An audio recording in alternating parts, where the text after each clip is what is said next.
Hub International Insurance, The Chuppy Clinic, and Prairie Rose Family Dentists.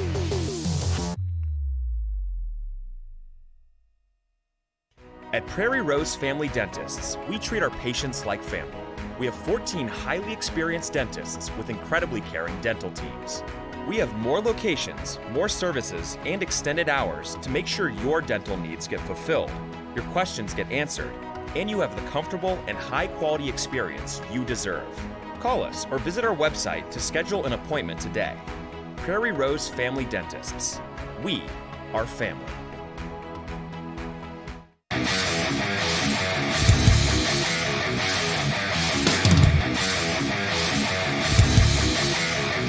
Comes back away down to Oproot, and Oproot sends it forward to Luck. Luck's got a 2-on-1 into the zone. Luck dropped it back. Morellington shoots. Scores! Oh, what a twisted wrister from Morelli. He made no doubt about it. Short-handed goal for the Magi. They lead 2-0.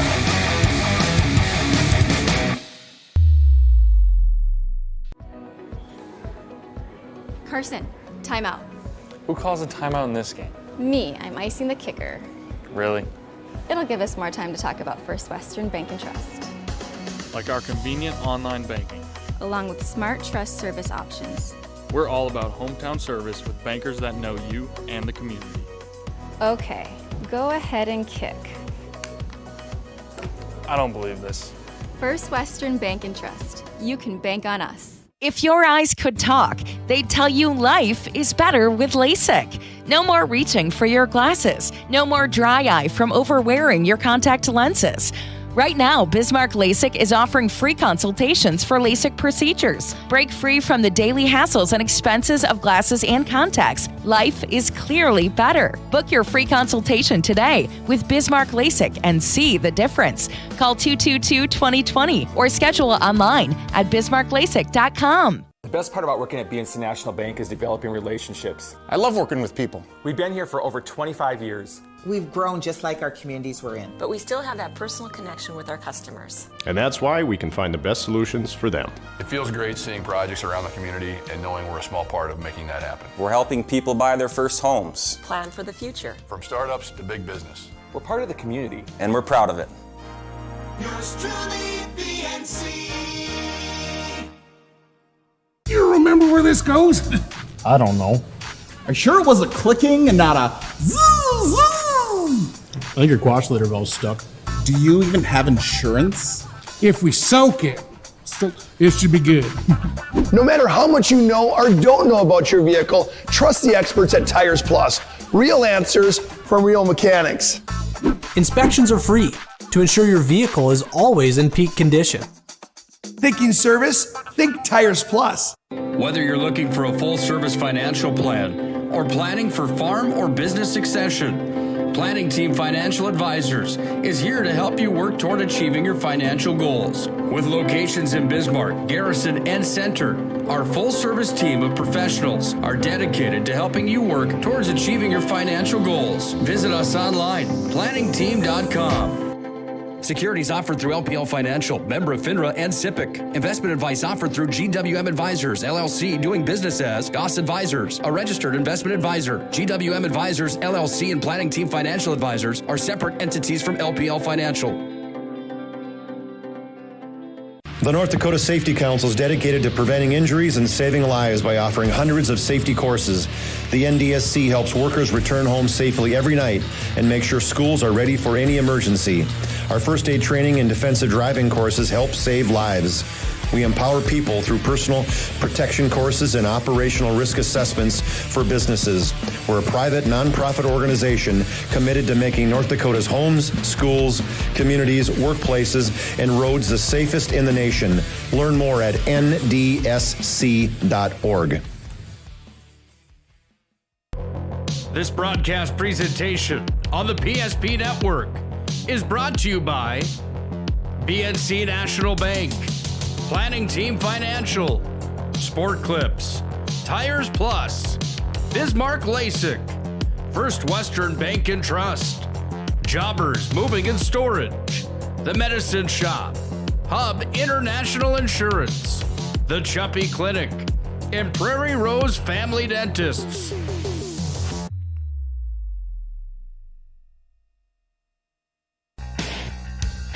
Comes to Zet. He's all alone. Slam dunk.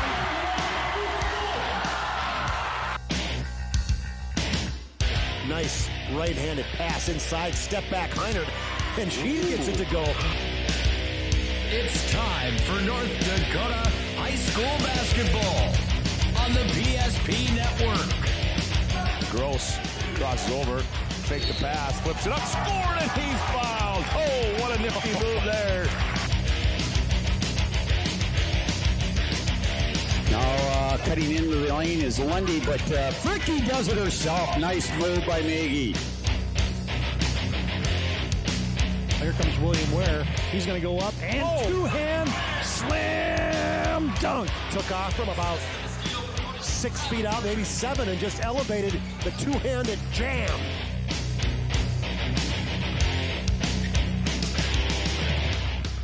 Now, let's go to the hardwood for this matchup's pregame show on the PSP Network.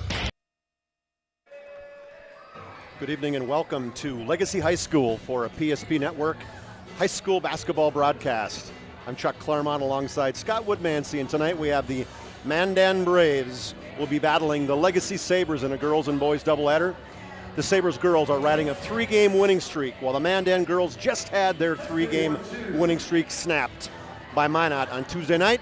On the boys' side, the Legacy's coming off a big win over St. Mary's on Tuesday. They won 69-61, and Mandan took a thumping to Minot. You heard that game on PSP 73-46. I bring my partner Scott Woodmansee in, and Scotty, they're starting to build up. We can get a little bit of noise. You got some music going on in here, and we're hoping we can kind of get ourselves settled into a good basketball game tonight. Yeah, I was a little nervous earlier because the JV game ended and all the Mandan fans in front of us got up and left. I thought we were in the wrong gymnasium maybe I thought that this thing was going somewhere else. But yeah, people starting to file in, and certainly kind of a revolting development that we just learned about 5 minutes before we came on the air, Chuck, is that Jim Petrick, it sounds like he's going to be tuning in tonight on the PSP Network, as unfortunately due to the COVID protocol, he has been struck, and so he is not here tonight, and Cole Frank will be the one running the show tonight for the Legacy Sabres. But, certainly a situation where,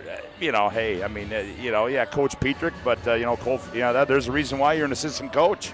Yep. And he's been around the program, he's been involved, and I'm sure he'll do a hell of a job here tonight. Yeah, I would agree. So for Mandan, they come in at 3-4 overall, 3-3 in the conference, while the Sabres are 5-2 overall and 4-2 in the conference. And let's take a look at the Mandan Braves first, Scotty, as Mandan coming out. I mean, they are a hard-nosed team. These guys get in your face, and that game against Minot was a good one. It was back and forth throughout that whole game, and Minot just kind of pulled away in that last, say, 90 seconds of that game. But it's a talented group of players that they're just good at really getting in your face when it comes to playing tough defense. This is a team, and they've always been that way. Really for the last number of years, they've kind of been that. They really haven't had that superstar, but they're starting to develop one in McKenna Johnson in the middle. She's young, and this is really her. This is her second year playing at the varsity level, so she's learning. Every game is a learning experience for her. She's getting better, and I got to believe by West Region time, this is a team, Chuck, you talk about year in and year out, that don't ever count them out. Because they're going to come and get you every night. They're going to play hard. Piper Harris is really the one that leads the charge on that. And so certainly it's a team that don't take them lightly, because if you do, they'll come up and bite you in the backside. Yeah, Mandan has been playing tough, as we mentioned, 3-4, probably better than that 3-4 record indicates. They've had some battles with. They played Century, they played Bismarck High, they played some tough teams early in the season. And keep in mind, Chuck, that Minot High team that's a pretty good basketball team. Yeah. That's a really good basketball team. So they gave them all they could handle, and that's what they're going to do. But certainly it'll be an interesting contest here tonight against the Legacy Sabres. Yeah, good players surely in that Mandan side you mentioned, Scott. And let's look over at the Legacy Sabre team. It's a team that it's the first chance we get to see them live, as obviously through research got a chance to see some some replay, some huddle stuff, some different things, which is nice in terms of preparation. But as you mentioned, Corey Franco, I think it's Frank, right? Yep. Cole Frank. Corey Frink, C-O-R-E-Y. Oh, it is Corey Frank. Hey, I said Cole. My apologies. And so he's got, the good news for him is he's got some good kids that are playing on his team. He's got a bunch of seniors, and Halen Weigel and Brina Sand and Elise Blazik. And when you start with 3 seniors like that, Scotty, they played a lot of minutes last year. They had a quality minutes at that makes a big difference in terms of, let's just say, for the season, for the whole Legacy and in general, and then surely for an assistant coach stepping up in this position. Yeah, well, I think, Chuck, you look at this Legacy team, and it's a team that graduated 7 seniors. But I think when you say that, they graduated 7 seniors, but they also bring back some girls that played a lot of minutes last year in the West Region. And you talked about, Blazik played some good minutes, Brina Sand, Alyssa Eckroth, Halen Weigel, Sagasser, we got a few, so certainly a team that is going to be athletic. They're going to be quick, and they're going to get their shots up. And, the other thing, looking, Chuck, at the stats, they're going to play a lot of girls. Yeah. And that sometimes can come to an advantage. So I think it's going to be a interesting matchup where you're going to have this grinded out, gritty Mandan Brave team, and you're going to have this team in Legacy, this athletic and long and want to get up and down the floor and shoot the 3. So it'll be interesting to see what kind of a basketball game develops when you have those 2 different styles of teams going toe-to-toe. Yeah, and I think it's going to be a battle. The stats surely show that both teams play a similar tempo. So we're going to take our first break of the pregame, and when we come back, we will take a look at the current polls, and we'll look at the current standings as you're listening to high school basketball on the PSP Network.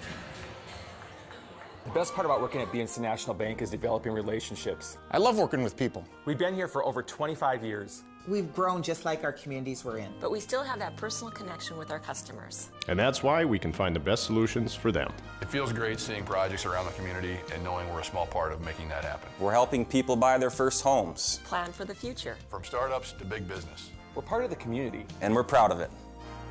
Yours truly, BNC.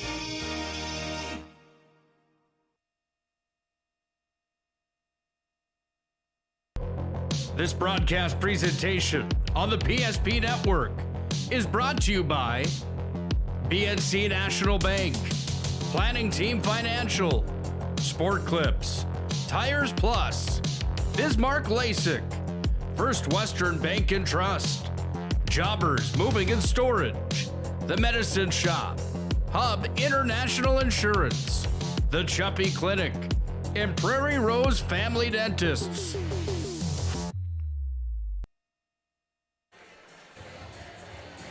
Back at the Legacy High School Gymnasium, Scott Woodmansee and Chuck Clairmont here, bringing to you the Sabres and the Braves in a game action today. First off is the girls, Scott, and take a look at these 2 teams as Mandan comes in 3-3 over in the West Region, 3-4 overall, and Legacy comes in at 5-2 and 4-2 overall. And as you take a look at those standings, it's early to talk about games being too important or whatever else, but how do you see this game matching up? Yeah, I think it is. But right now, obviously, you look at Century and Minot High undefeated, then Bismarck High at 4-1. Then here's Legacy 4-2, Mandan 4-3. So, when you look at this, it tells you that I think it's going to be pretty clear, who the top 2 teams might end up being in the West Region side. But again, too early to say that. But do you start saying, hey, this is a big game for Mandan as they sit at 3-3? No. Do you say it's a big game for Legacy because they're at 4-2? No. So it's a game you want to win, and as I said, Chuck, it's kind of like, it's kind of like every basketball coach in the West Region that I've talked to over the number of years on a sports show will tell you, we want to be playing our best basketball in February, and I don't care who the coach is. I don't care if he's been there 15 years. I don't care if he's been there 6 months. And that's what they're going to tell you, and I think that's it. And you just want to continue to develop, get these girls game experience, find those rotations that are going to work for you as you get down the stretch. And I think that's the kind of game that we're at right here, and with 2 certainly different styles of play. Yeah, I can't agree with you more. On the BNC Bank scoreboard, upcoming games today, there's also Turtle Mountain will take on Watford City tonight in both the girls and boys action. Century will take on the St. Mary's Saints. And boys and girls action, that'll be a good one, Scotty. We'll keep our ears and eyes to that one.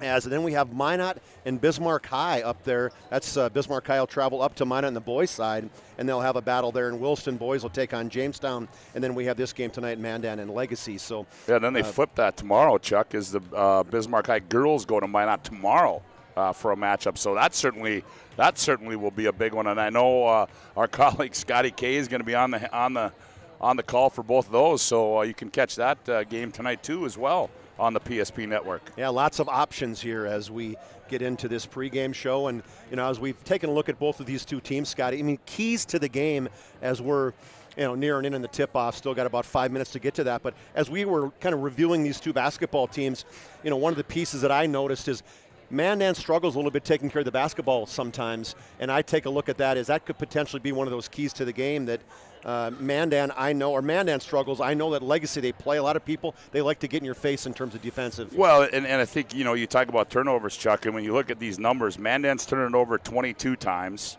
They're turning their opponent over 19 times. Legacy's turning it over almost 20 times, and they're turning them over 22 times. So, right there. So, and as you just said, the number one key is limit turnovers. Yep. Who's going to be the team to commit less turnovers is probably going to win the game. And so certainly that is a big key. And I think it's going to be the other thing is the other key for me is how is Mandan going to handle the athleticism and the speed of this Legacy team, and that's going to be a big key because Mandan, like I said, they're going to get gritty, they're going to get after you. Eberly, she came out of nowhere on Tuesday night, played a good game against Minot High, so she's going to play a key role. But I think it's going to be, how can Mandan, how do both these two teams adjust to each different style of play? Yeah, I think you're going to find a battle as we've done Mandan, I think 3 times now, and they'll get in your face. And I know that a coach, Petrick's team on the Legacy Sabres side is they are equally want to get in your face and play tough defense. And the other thing too is, Chuck, you see, you look at Mandan and you look at a young lady that's been a part of this squad for a long time at Piper Harris, and she comes in averaging 7.4 points per game. She does so many other things very well.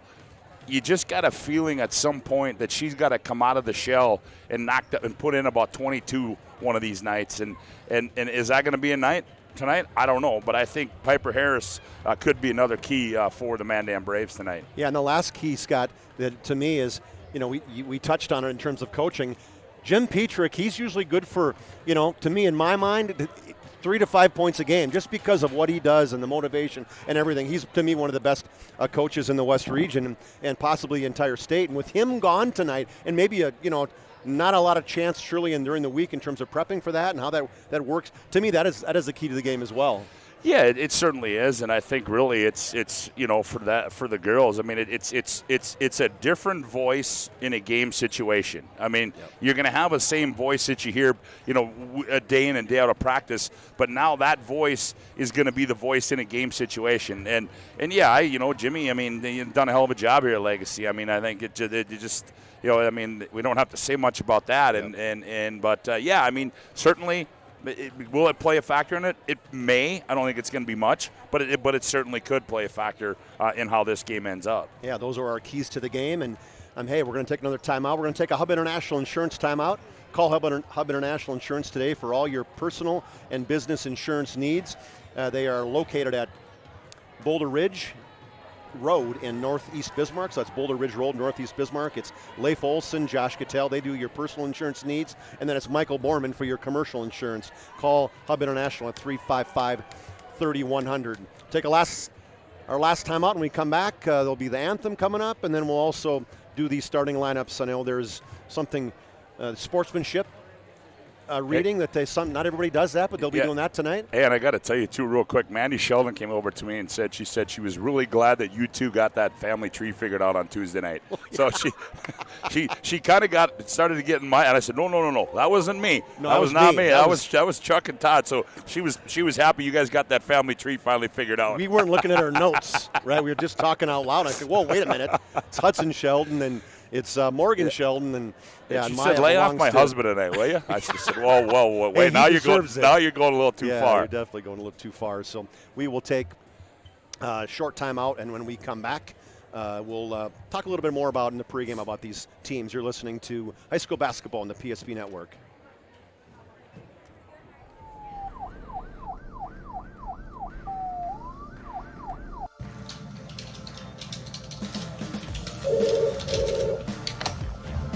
Lines approved.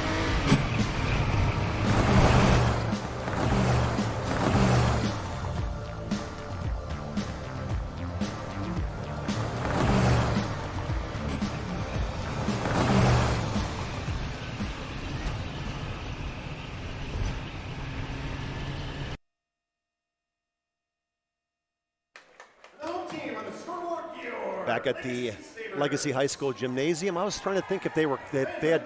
Is this Hauser Gymnasium, isn't it? Hauser Gymnasium. Jim Hauser That's Gymnasium. it. Yeah. So I knew they were.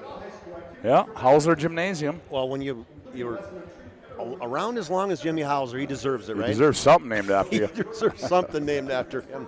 Yeah. So the sportsmanship is being read, and as I look at these two teams, Scott, and to me, I really feel that.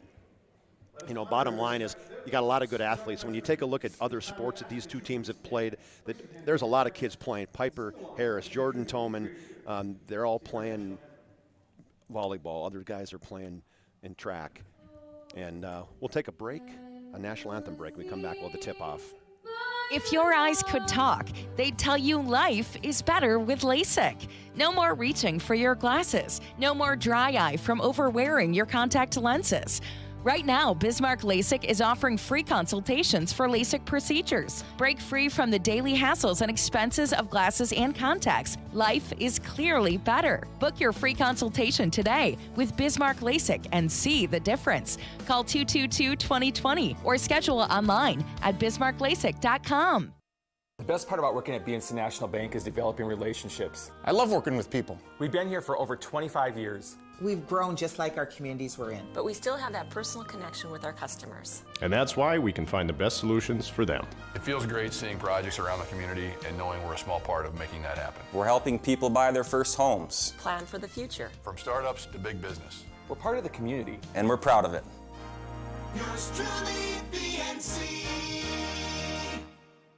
The right way to top a sub is with real red wine vinegar made from red grapes and no food coloring. And the right way to film it is in slow motion, obviously.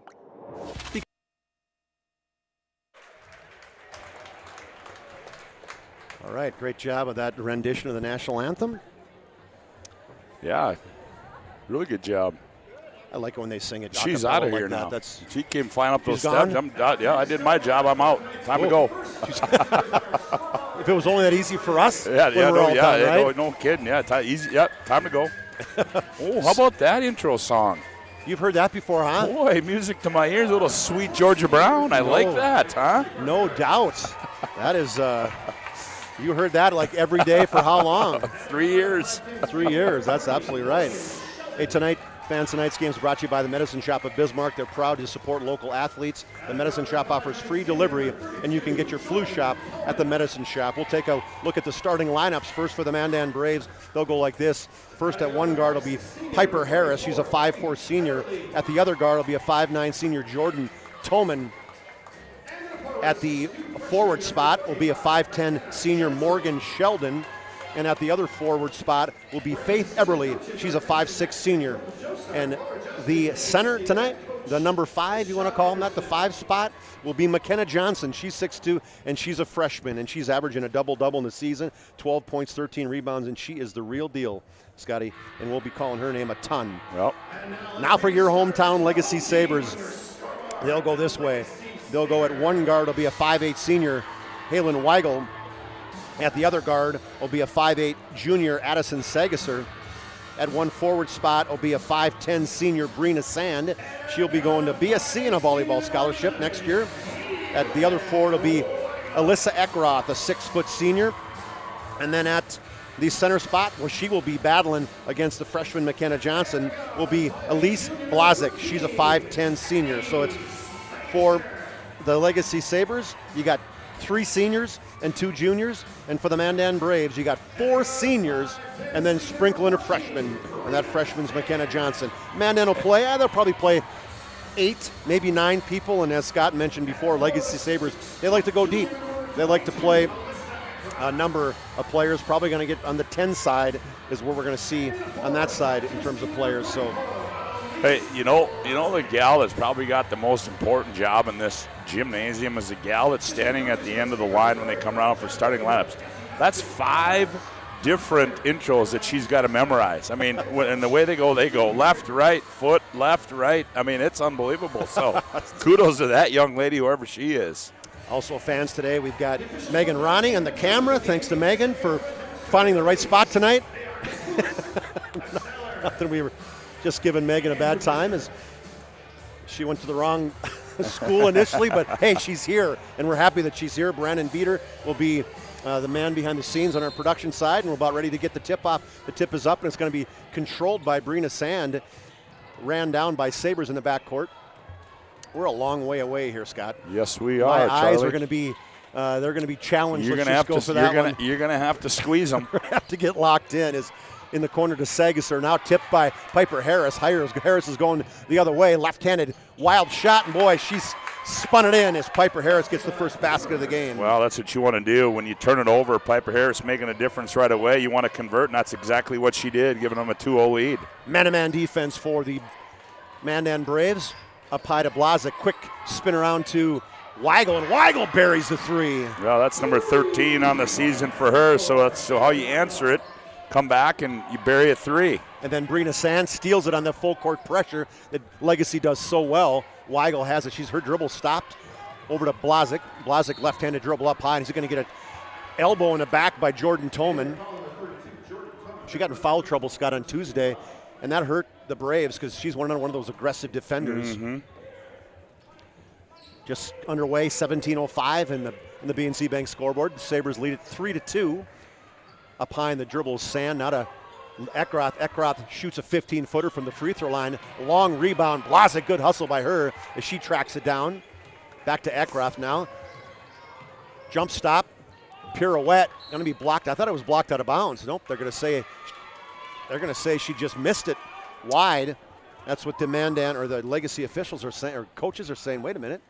Well, yeah, and Eckroth, I probably hurried that shot right there. She missed the jump shot, and she was going to get 2 one way or the other, and that one she just hurried that one way too much. Johnson up high, now down low to Morgan Sheldon, blocked from behind by Sagasser. Now Sagasser controls it over to Weigel. Weigel walks it up in the turquoise shoes. Sagasser from the right wing. Ooh, that's a air bank long. Goes to Piper Harris. Harris is going to push hard. Now she's stopped nicely by Sand. Piper Harris steps it back out, and Legacy Sabres are playing man-to-man defense as well. Toman inside to Morgan Sheldon. She's got Faith Eberly wide open in the right wing, and she buries the rainbow jump shot for 3. Well, Eberly, as we said, had a good game against Mandan High, and she keeps it going as she's having a good week, is Faith Eberly, with giving Mandan a 2-point lead early on. 5-3, Mandan leads at 15:52 in the BNC Bank scoreboard. Left side to Blazic, tried to skip pass over to Weigel. She caught it on that baseline. 3-point attempt is long. Rebound on the backside by Johnson. Start tracking her around rebounds. We know she's going to be in double figures for sure. Piper Harris sets it back up. Coach Sean Henderson calls a play. Toman has it now. Johnson catches it. Crossover dribble. Little left-handed shot. Now a nice step through off the glass. It's going to be no good. Blazic comes down with the rebound. And boy, all of a sudden, she's developed a little bit of dribbling, Scotty. Last year, we didn't see her dribble one bit. No, she's starting to get really good with that move on the block there. That time just maybe it went a little too quick. Weigel on the high side. Still have her dribble down the right side. She's stopped up high to Blazic, who's guarded by Piper Harris. Nice high pick by Blazic. Weigel's stopped. Great. Now in the left corner to Brina Sand. Triple teamed. Blocked by McKenna Johnson. Back the other way. Toman's 1-on-2. Goes right at the hole. Long rebound is no good. It's going to be tipped out, and it's going to say McKenna Johnson on the trail tips it out. Well, that was just great. That was just a great defensive set by Mandan down there. Great closeout, good help defense, and then they got back unable to convert, and now Legacy gets it back again. Brooklyn Brendel will come in. Brendel's a 5'10 junior, and then Brooklyn Felkley. So we got a pair of Brooklyns. Felkley, a 6'3 freshman that I know Coach Petrick was talked very highly about. So Brendan Felkley in and right down the lane with the left-handed miss is Weigel. Rebound inside by Felkley. Left-handed shot is no good, but she's going to be fouled from behind. See if that's on Harris. Well, but she's got some good size. Yeah, 6'3", you can't teach that. Piper Harris will be her first personal foul. 14:32 in the first half. Scott Woodmansee and Chuck Clairmont. The call free here. Mandan leads it by 2. At the line is Felkley. Felkley shoots it long. Felkley averaging, and find her, 2 points, 4 rebounds a game, and I got a feeling she's one of those, Scotty, that you get more and more minutes, probably playing a half of JV potentially. She's one that could be a difference maker in the West Region tournament for Coach Petrick. There you go. Hit the back iron in the front, so she missed both free throws, so Legacy still trails by 2. Mandan has the basketball, 14:25 on the BNC Bank scoreboard. Left-handed pass to Sheldon, crossover by Faith Eberle, and she's going to be blocked out of bounds by Eckroth. That was a nonchalant block there, Scott. Well, and what it does too, Chuck, it just changes the dynamic of the look of the team when you've got Felkley in there, and then you've got Alyssa Eckroth in there. Now you've really added some big time size to this Legacy team. Toman dribble on the right side, all the way across the face of the lane, going to be missed shot, and Felkley rips around the rebound. McKenna Johnson knocks it out of bounds as she had a one-woman full court press. A good box out by Felkley. I like this girl's demeanor. Mandan just kind of token full court press there. And they back way off. The shoes, one thing is always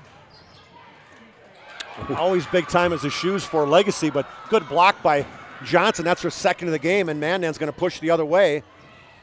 Underneath goes Eberle. Eberle throws it to Coach Sean Henderson, and they're going to say she stepped on the out-of-bounds line. So turnover. It's going to be a turnover one way or the other, Scott. Yep. Unofficially, what they got, that's got to be more than 2, isn't it? Or they're only 2. I got them for 2 right now. One, so okay. But you talk about back down here, Chuck, and that block by Johnson. Better play, though, by saving it from going out of bounds. I mean, that's just showing off her athleticism right there. Block it to yourself, right, instead of volleyballing it outside. Ball goes inside to Morgan Shelton. Down on the ground is a number of players. McKenna Johnson has it. Eberle with the high three-pointer from the left side. That's no good. And Johnson tracks down the rebound, but she could not get a hold of it, so she kicks it out of bounds, and it's going to be Legacy's ball. 13:37, so just underway. A little more than just underway. We're about 4 minutes into it, just checking in the basketball game now for Man. That'll be their first sub of the game, Haley Markle. Markle's a 5'8" sophomore. On the dribble is Maya Berryhill. Just checked in. Yeah, yep. Maya Berryhill is Ariana Berryhill's little sister. And ball thrown away, turnover for Legacy. Crossover dribble by Harris. Now up high to Faith Eberle. Eberle, little hesitation dribble against Markle. Markle is going to be tipped out of bounds by Brina Sand. As we mentioned, Brina Sand, really good volleyball player, all-state volleyball player. She's going to play at BSC. Pretty good place to go to play volleyball right now. They've kind of established themselves to that JUCO level. Yeah, they really have. Inside now to Johnson. Johnson's kind of pushed out of the way by Felkley, and good defense by Felkley. Just nowhere to go for Johnson. Johnson turns it over. Changes how McKenna Johnson attacks the basket when you bring somebody in that can match her size for size. 13 minutes. Mandan leads by 2. Berryhill handoff to Eckroth. Eckroth on the right side, almost a left-handed push-off on Harris. Felkley, they're way off of her. Now she skipped pass over to Berryhill. Left-handed three-pointer, and that is good by Maya Berryhill. A little flip 3 there by Maya Berryhill. Yeah, they take a lead, 6-5 now. Legacy leads by 1. Faith Eberle, underhand shot, no good. Tipped over from Felkley to Sands. Sands going to be double-teamed in the backcourt, now triple-teamed. Now throws it up to a wide-open look from Berryhill. She has another left-handed three-pointer, and that's, I think, is going to be tipped out of bounds by Mandan as Shelton was trying to get inside position. Oh, well, here comes the line change now for the Sabres. Aaliyah Solinsky will check in, and Hallie Severson. So we've got 10 in already. Severson and Solinsky. Inbound right to Eckroth, right inside, right-handed jump hook is good inside the paint. Well, just a good job off that inbounds play and a great power post up there by Eckroth. 8-5. Legacy by 3. I think that's going to be a travel forced turnover by Hallie Severson. Oh, Chuck, we said about 2 minutes ago they had 1 turnover, 2 turnovers. Now they got 4. That's quick. That was quick couple of turnovers, but yeah, Legacy. We're seeing the depth that they are able to bring to the floor, and that certainly plays a part. Will play a part in this game.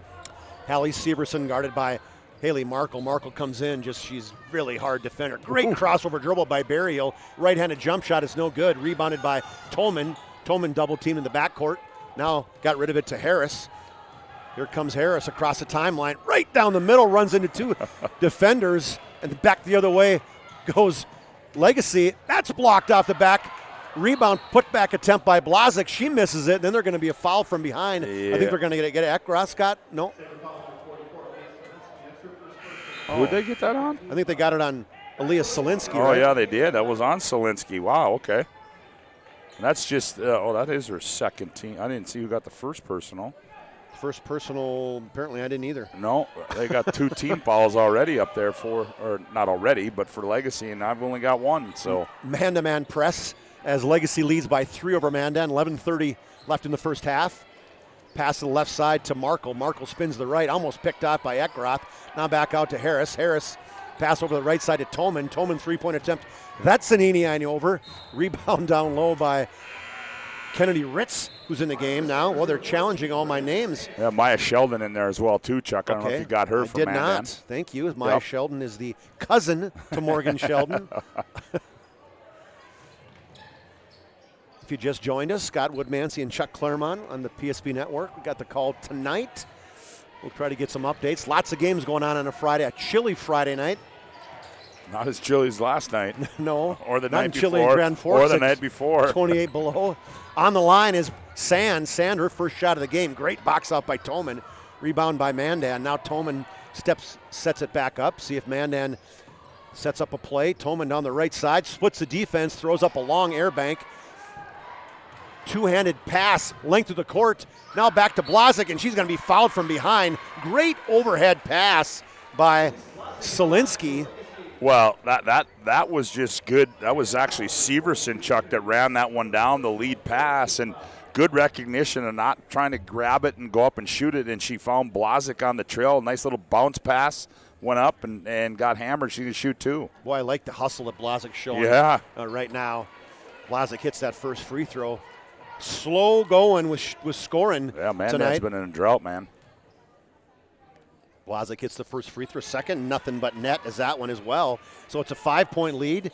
Legacy's got Mandan doubled up, 10:41 left in the first half on the BNC Bank scoreboard. Ritz over to Harris now, up to Markle. Markle, hesitation dribble. Off the backboard, no good. Another rebound by Blazik. Blazik's going to be stolen from behind by Ritz. Rebound putback is missed by Shelton. That was a air bank. And then there's going to be a foul from behind. Piper Harris. By Piper Harris. There's got to be a second personal foul for Harris. And boy, that's going to be a big one because Harris, she plays full bore all game. Wow, man, has just got to see at least something go through the hoop. It's been about a 5-minute drought, if not longer, for the Braves. Right side, Weigel, who just checked back in, 3-point attempt, ringing up for Halen Weigel. Yeah, she's got 2, gives her 14 on the air. I'm guessing Sean Henderson might think of taking a TO here pretty quick to settle things down a little bit for Mandan. We haven't had a timeout yet, Scott, this first half. In the right corner to Tolman. Left-handed dribble in the middle. Skip pass over to Maya Sheldon. Sheldon. They're going to get Brina Sand with the body. And, I thought right there, I thought Sheldon should have probably shot that one. Maya, she appears, she had a wide open look for 3.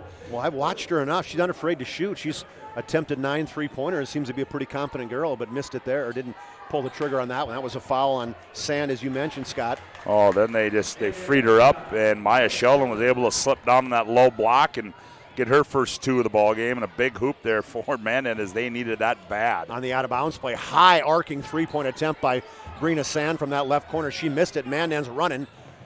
Ran down almost a double dribble by Sheldon. Sheldon tried to throw it over to Eberle, and that's going to be knocked out of bounds. That'll be a turnover for the Braves. Blazek will check out now. And Eckroth will come in. Severson's out. Segesser will come in. Selinsky's out. Who else came in for Selinsky? Did you say Segesser? Yep. And then Felkley's back on. Felkley, there you go. Thank you, sir. 13-6 Legacy leads Mandan. 9 minutes, 18 seconds in the first half.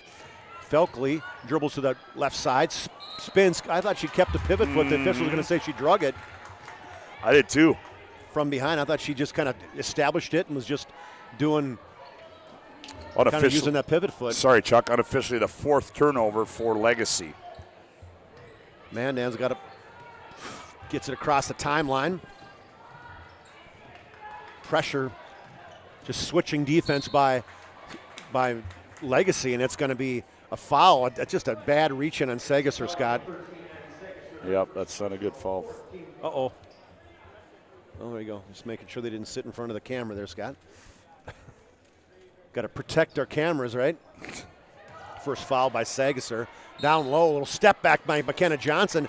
Good recognition as Johnson was going against Felkley. Knew that she couldn't shoot it in the 6-3. Scott shot a fadeaway. That first personal for Felkley, 15 foul on the Sabres. But yeah, like you said, Chuck, McKenna, I like the way the improvement that she's been showing, from last year and all the way, 7 games into this year. Scotty, we haven't had a timeout in this first half. No. I mean, it's crazy that it's just been two teams just kind of battling at each other. First free throw is up and good for Johnson. Ooh, that was wild, right? Yeah, she misses the second one. And quick return by Legacy. Up high, another hard left-handed push by Eckroth. They're letting them battle inside. Eckroth just keeps getting after it. She couldn't track it down. She falls down. Morgan Sheldon has it for Mandan. And then Eberle takes her eye off it, and it goes right through her hands. Well, I think Morgan Sheldon got a little elbow right in the old grill, and so she was kind of bumping her nose, seeing if she's bleeding or not. But yeah, you're right, Chuck. I mean, this baby's a little bit more physical than I anticipated. Yeah, we got to get better. Got to get some ads in at some point today, and then it's physical, and then man, they're just kind of letting it go. The coaches are they're saying, all right, let's just roll the ball out and let them play. Nice high pick by Felkley. Left-handed shot by Sand. I think that's going to call Sandman the travel. Yeah, tried to do the jump stop, and she came down on one foot, then the other. He got a jump stop on that one. Lots of turnovers. Matter of fact, Mandan's got 6 turnovers and just 8 points. 8 minutes to go here in this first half on the BNC Bank scoreboard. Faith Eberle now to the right side to three-point attempt by Kennedy Ritz. She hits it. Yeah, her third 3 of the season, but an important one actually too there. It cuts it back down to 2. Yeah, Mandan 13-11. Now they trail the BNC Bank scoreboard. 7:45 in this first half. Weigel now down the lane. Nobody picked her up, and she was able to get the right-handed layup from the block to go. Well, the seas parted, and Weigel just took the ship right to the open ocean and laid it in. And then now Mandan comes back the other way, and that token full-court press forces another turnover for the Braves. Yep, 7th one unofficially for Mandan. 15-11. Legacy leads the Braves. Stay tuned at halftime when we get there. This game tonight, we don't have a halftime sponsor. We're looking for one. If anybody wants to sponsor, give us a call. Well, we're looking for some halftime sponsors, but tonight's game. We'll take you. Tires Plus, Chuppy Chiropractic. Down that right side goes Eckroth, and they're going to say she traveled. Boy, we got enough of these suitcase violations, Scotty. Yeah. Not a good flowing game right now. I think that's another travel, wasn't it? Yeah. No, we're going to call it jump as that's one thing you don't do if you're McKenna Johnson. You don't dribble it across half court and then pick it up. Not there. That's the Bermuda Triangle, if you want to call it that. That's actually the situation where the coach is going to get it to a guard, please. Yeah, that's the other one. We know you can dribble a little bit, but we don't want you dribbling there. Faith Eberle kind of weaves her way through the defense. Step through, right-handed shot, underhand scoop to the hoop by Eberle. Nifty step-through move there by Faith Eberle, and she's got 5 in this opening half. Lead cut to 2, 15-13. Sabres lead it. Down the line, down the left side of the lane, triple teamed to Sand. They're going to somehow they got bailed her out with a foul. I think Sheldon on a reach in. Yeah, that's McKenna Johnson that's going to shoot the free throws, Chuck. No, she's the one that. Yeah, she's the one. Not McKenna. Alyssa Eckroth. Yeah, Eckroth with the red shoes. We don't have to see him. We just got to look at the shoes, right?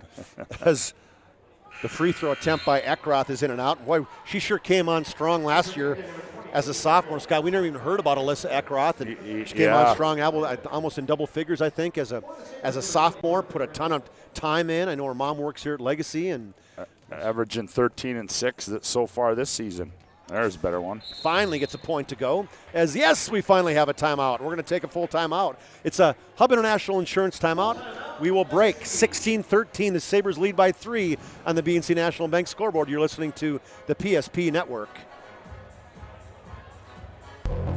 This broadcast presentation on the PSP Network is brought to you by BNC National Bank, Planning Team Financial, Sport Clips, Tires Plus, Bismarck LASIK, First Western Bank and Trust, Jobbers Moving and Storage, The Medicine Shop, Hub International Insurance, The Chuppy Clinic, and Prairie Rose Family Dentists.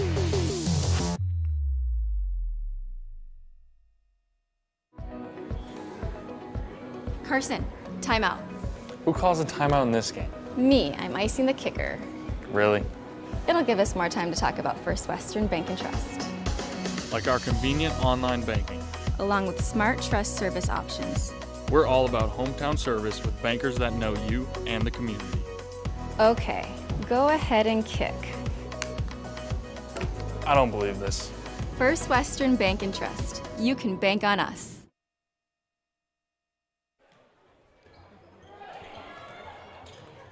Full court pressure by the Sabres. Mandan breaks it. Harris is back in with 2 personal fouls. Sabres lead by 3, and they've led pretty much the entire game, 16-13. I think that's going to be an extra step by Eberle. It is. 8th turnover for the Braves. They are just not getting, they have probably shot about 10 times is all tonight.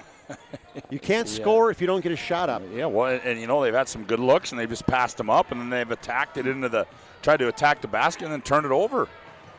Barry Hill back in the game now for the Sabres. The corner to Eckroth.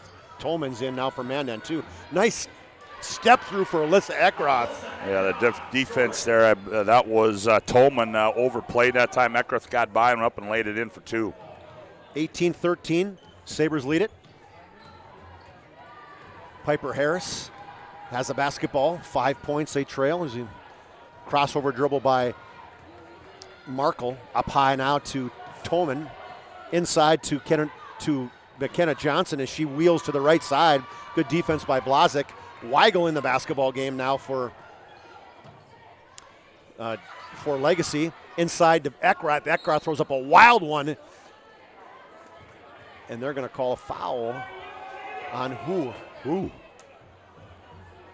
I think I have to agree with the extra official who's not getting paid in the stands. Who'd that get called on? That was on Piper Harris. Wowie. I didn't even think she was around to play. Neither did I. Free throw by Eckroth is good. She's going to come out. On that last possession, Chuck, down there for McKenna Johnson, it's just youth. That time she had it. If she got the ball in the block, she turns into the paint. She turned the other way, went baseline, right into a double team. Comes the other way, she's got a wide open layup because she's one-on-one. Now she dribbles into that double team. Yeah, it's that recognition. As you get more mature, you'll feel it. Both free throws were good there by Eckroth as the lead now is stretched to 7, 20-13 in the BNC Bank scoreboard. Jordan Tolman, 3 seconds to cross over. Stolen away, almost stolen away, but Morgan Sheldon has it, and she's trying to follow it around, see what it eats. Stolen away by the Sabres. Down the right side is Severson, and blocked out of bounds by Tolman. She got a nasty going right there. Tolman not happy. Yeah, good. That was one of those things where she unloaded. She kind of wound that up, kind of like a fast pitch pitcher, wound that hand up and just sent it right into the wall here on the on the east end. Somebody hit her camera. We'll have to adjust the camera as somebody pushed it over.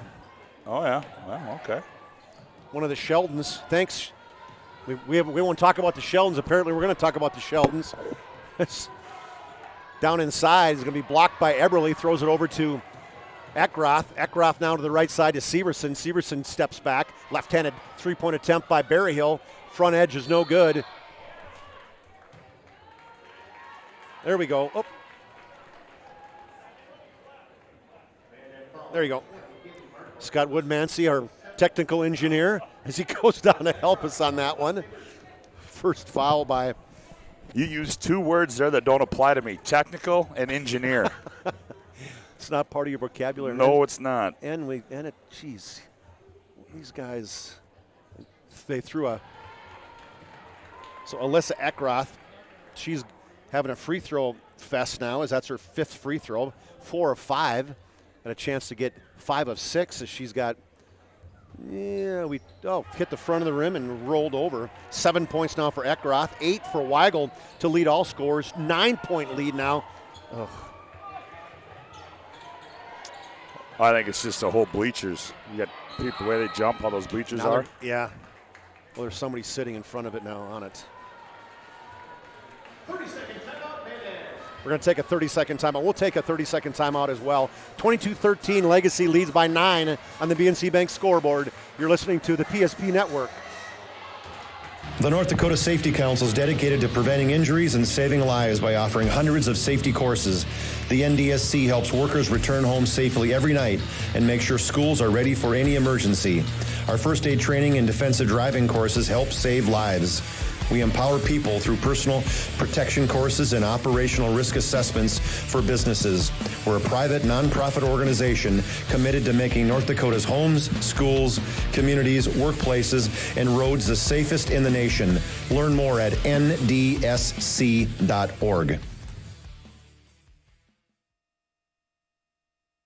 Yeah, welcome back to Jim Hauser Gymnasium as we are back to live action. 4:35, Chuck Clairmont. You got to go back the other way there, fella. There you go. Taking care of the camera work as the Braves come out of the timeout. They control the basketball in the front court for Mandan. That is Markle. Gets it off to Tolman. Tolman loses it out of bounds, and another turnover for the Mandan Braves. Well, they got in double digits in turnovers. They're barely in double digits in points at 13. Excuse me. Maya Sheldon checks back in, 22-13. Now I got something in my throat. Big fella. Is that 10 turnovers already for Mandan? It is 10 turnovers for Mandan. Right. Wow. 22-13, 4:12 left in this exciting first half. Hopefully the second half will be better. Down the right lane is Eckroth. She's going to be swatted away by Johnson. Eberle has it. She slows down. See if Mandan can't cut that 9-point lead, and she's going to be hand-checked by Berryhill. Remember last year in the state first game as her sister, I mean, there was a battle between Shanley and Legacy, and then her sister goes down and missed the rest of that was the end of her season, I guess. Turnover, then turnover back the other way. Sheldon in the corner. Long three-point attempt for Morgan Sheldon. Mandan cuts that lead to 22-16. Morgan Sheldon knocking on just her third three-pointer of the season. 6-point lead for the Legacy Sabres. 3:32 to go in the first half. Oh, and then Sand throws it to nobody on the left side. Blazik looks over at her saying, was that to me? I wasn't even looking at you. Yeah, a little miscommunication there, Aaron. Those are the kinds of things that'll have Jim Petrick lose a little bit more hair. But nonetheless, they turn it over. Now Mandan gets the ball back. Mandan, Eberle, and so Harris has 3 fouls, so she'll be out the rest of this half. Inside to Johnson. Johnson, airbank, long and a little eeny over airbank, and now try to save it by Sheldon. Sheldon did not get to save. Berryhill will check out. Sand will check out. Solinsky's in. Weigel's in. 22-16. The Sabres lead by 6. And tip. There's going to be a timeout as Weigel they were in trouble. We're going to keep it here, Scott, as we're going to try to pay some bills. Yep, pay some bills there, big fella. Tonight's game brought to you part by Tires Plus. When shopping for tires, shop Tires Plus, all brands under one roof with guaranteed lowest prices and their service after the sale with the Tires Plus plan. Hey, you can't go wrong with Tires Plus. Visit them online at TiresPlusND.com, and also Chuppy Clinic in Bismarck. Chuppy Clinic offers more than just basic adjustments of the spine. Chuppy Clinic is concerned about the overall health and welfare, the wellness of each patient, and offers care and services to meet the greater demands of current health needs. Find them online at Chuppy.com. Stay tuned, fans, when this game's over. We got a post-game show sponsored by Planning Team Financial Advisors. We'll have a Player of the Game by Sports Clips, and then we'll have a Move the Game sponsored by Jobbers Moving and Storage. 3 minutes left in the first half. Sabres lead at 22-16 over the Braves. Severson is going to be pickpocketed from Faith Eberle goes down the other way, and boy, she just gets her legs cut out from underneath her. And that was like a bad, almost like a split, Scotty. Oh boy. Like a groin instances. Yeah, that was not a good collision right there. You could see that right away as soon as she made that move. Eberle was trying to do, I think, a step through, Scott, like a Euro step inside, and Mandan went right underneath her. But not you know, Mandan, and it was just such an awkward fall. You couldn't tell if it was the ankle, the knee, the hip. It looks like they're working on her left ankle, so she may have rolled that over. 22-16 on the BNC Bank scoreboard. Hey, fans, financial solutions for your life and business. That's BNC National Bank. They're also customer-focused, they're community-driven, and they are the bank for the business people. BNC National Bank, they're a scoreboard sponsor tonight. As we're in the first half, 2:58 left in the half, 22-16. Got just a short timeout. We're going to take just a quick break, too, as you're listening to the PSP Network. The right way to top a sub is with real red wine vinegar made from red grapes and no food coloring. And the right way to film it is in slow motion. Obviously. Because authentic ingredients make a sub above.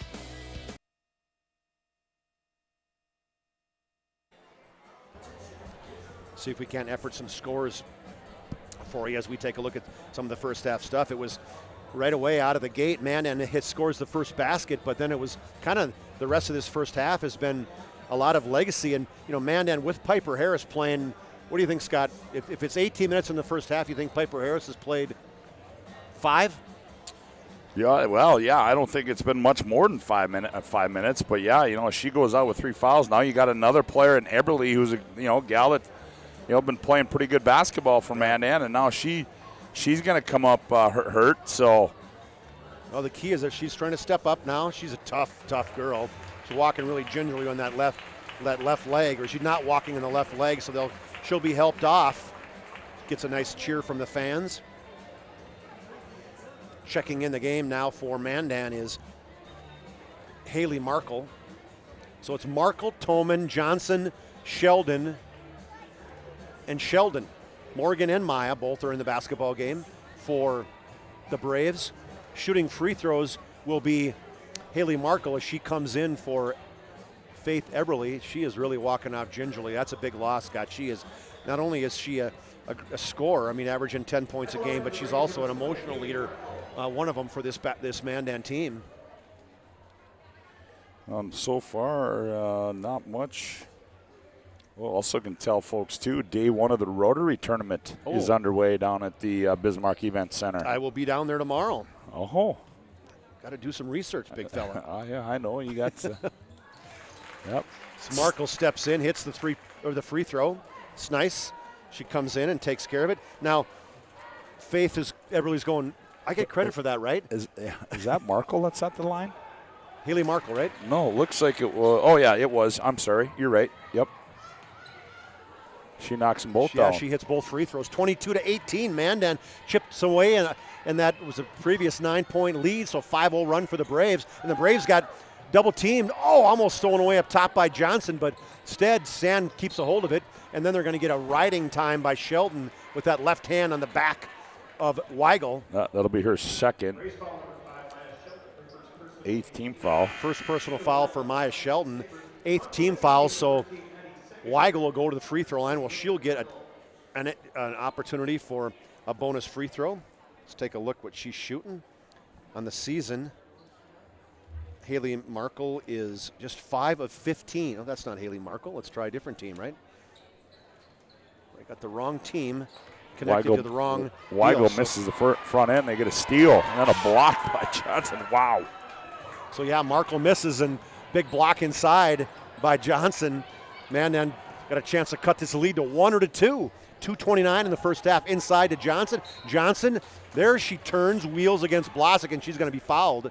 Well, in that time, too, Chuck, she got it. She made the move quick. You know, she has a tendency to maybe hang on to it a little bit too long. That time she got it, went baseline, went up, controlled her body and drew the contact, and she's going to shoot too. Yeah, sometimes just square up, right? See where your defense is, and free throw attempt. She switched the first one. That wasn't even close. We got to keep in mind that she's only a freshman. Yeah, 31 blocks in the season. She's got 3 tonight. Second free throw attempt is swish for McKenna Johnson. 2 points for her. As the lead now is cut to 3. 22-19. 2:24 to go in this first half on the BNC National Bank scoreboard. Weigel, Maya Sheldon guarding her. Now she goes back to the right side. The officials are counting. That's got to be 5. Nope. Sean Henderson was 2 right next to him. He thought it was 2, right? Well, he was counting right next to the official. Oh, and then was that Karma saying that was 5, and then we have Blazek throwing a riser out of bounds. As the Sabres now have 8 turnovers. Jossarts are in the house. Yeah. Pass up high to Toman, or to Sheldon now, picked up off the floor by Maya Sheldon. Over now to Markle. Markle goes baseline. There's nobody there. Throws it to Sagasser. Steal, 11th turnover for the Braves. Back the other way they come. Legacy leads by 3. It's going to be 6. Yes! Brina Sand hits it. Up by 6, 25-19. Yeah, Brina Sand's third 3 on the season.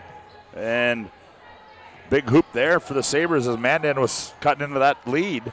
Maya Sheldon tries the bounce pass inside to Tolman. Could not control it. Another turnover for the Braves. And that's one of the keys, Scott, we talked about in the pregame, is Mandan taking care of the basketball. Yep. And at this point, they have not. And right now, it's Mandan not taking care of it and Legacy doing a good job of taking care of it.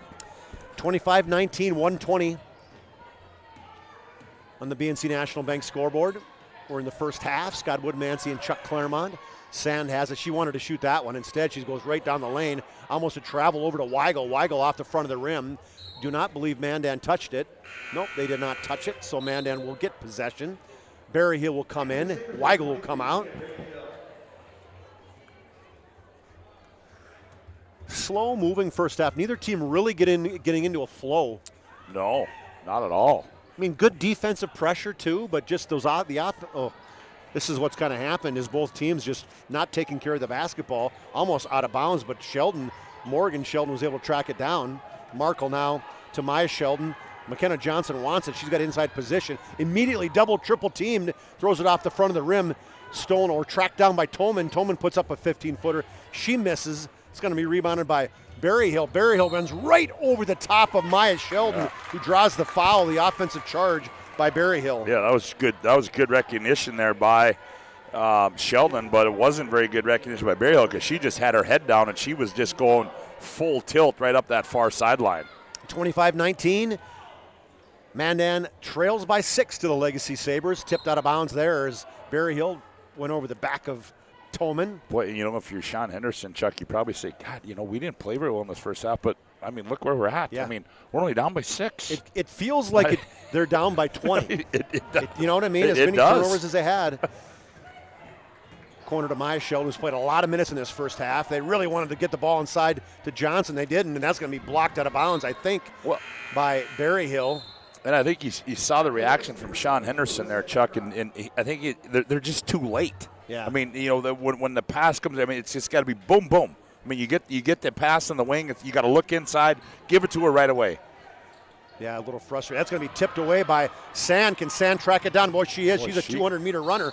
I think it's going to be a little bit of a travel, but they said you traveled because you got helped. Yep, as Tolman, too close for comfort there by Jordan Tolman, and they're going to call her for a personal foul. That'll be the 9th on the Mandan Braves, and that'll send Sand to the free throw line to shoot a 1-on-1. So Brina Sand, she's made nothing but free throws in the first. Oh, I can take that back. Sand has made a 3, a 2. Can she get a 1? She can. She got a 2? She got a 2, yep. In the first 9 minutes of the game. Missed that one. Okay. Lots going on. A lot of Second things. free throw. She hits between her and Eberly.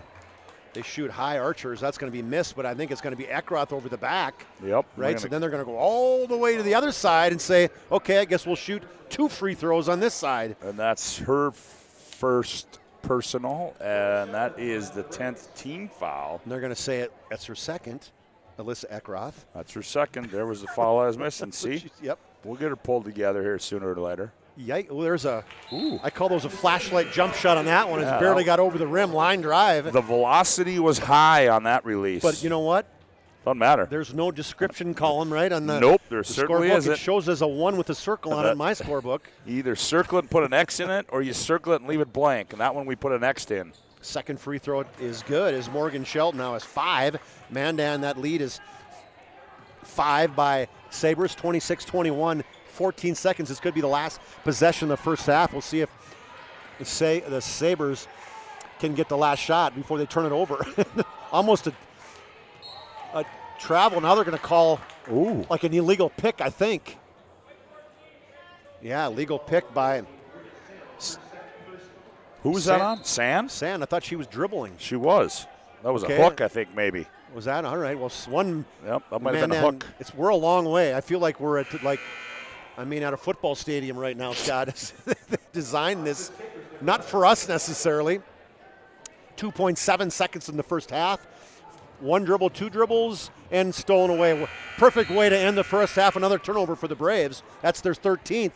We are at halftime for the Legacy Sabres lead the Mandan Braves 26-21 on the BNC National Bank scoreboard. We will take our halftime timeout.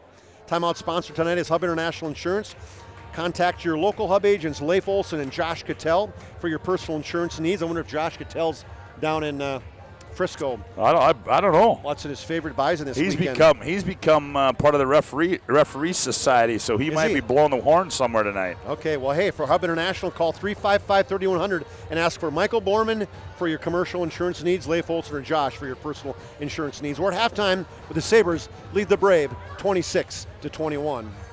Whether you're looking for a full-service financial plan or planning for farm or business succession, Planning Team Financial Advisors is here to help you work toward achieving your financial goals. With locations in Bismarck, Garrison, and Center, our full-service team of professionals are dedicated to helping you work towards achieving your financial goals. Visit us online, planningteam.com. Securities offered through LPL Financial, member of FINRA and SIPC. Investment advice offered through GWM Advisors, LLC, doing business as Goss Advisors, a registered investment advisor. GWM Advisors, LLC, and Planning Team Financial Advisors are separate entities from LPL Financial. You remember where this goes? I don't know. Are you sure it was a clicking and not a zzz? I think your quash litter valve's stuck. Do you even have insurance? If we soak it, it should be good. No matter how much you know or don't know about your vehicle, trust the experts at Tires Plus. Real answers from real mechanics. Inspections are free to ensure your vehicle is always in peak condition. Thinking service? Think Tires Plus. The best part about working at BNC National Bank is developing relationships. I love working with people. We've been here for over 25 years. We've grown just like our communities we're in. But we still have that personal connection with our customers. And that's why we can find the best solutions for them. It feels great seeing projects around the community and knowing we're a small part of making that happen. We're helping people buy their first homes. Plan for the future. From startups to big business. We're part of the community. And we're proud of it. Yours truly, BNC.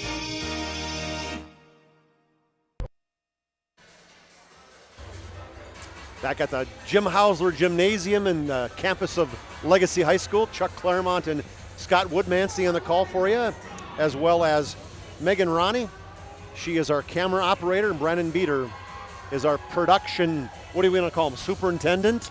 Production supervisor, production engineer? No, he's the production coordinator. He's a coordinator.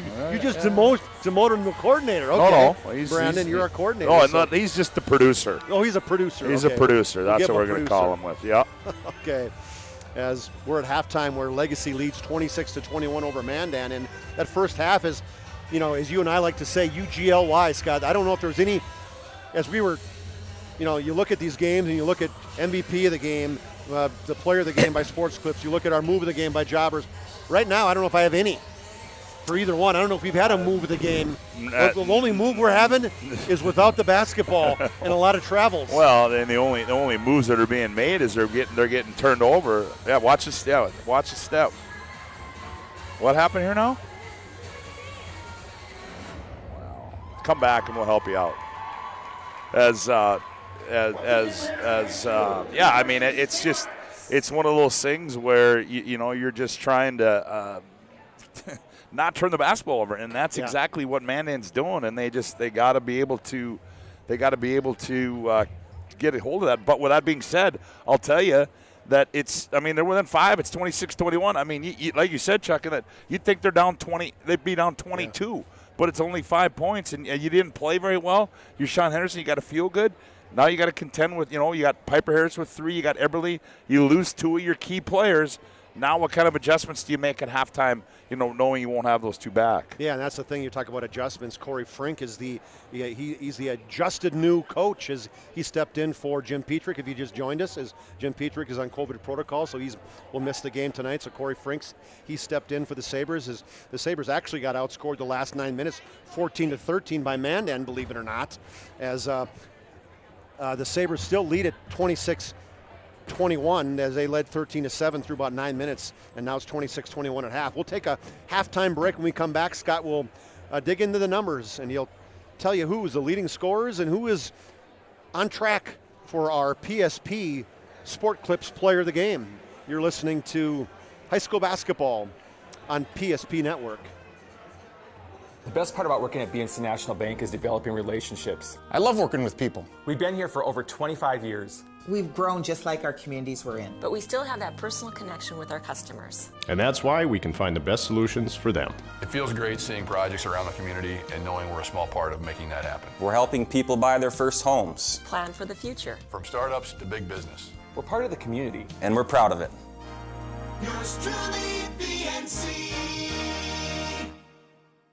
If your eyes could talk, they'd tell you life is better with LASIK. No more reaching for your glasses. No more dry eye from overwearing your contact lenses. Right now, Bismarck LASIK is offering free consultations for LASIK procedures. Break free from the daily hassles and expenses of glasses and contacts. Life is clearly better. Book your free consultation today with Bismarck LASIK and see the difference. Call 222-2020 or schedule online at bismarcklasik.com.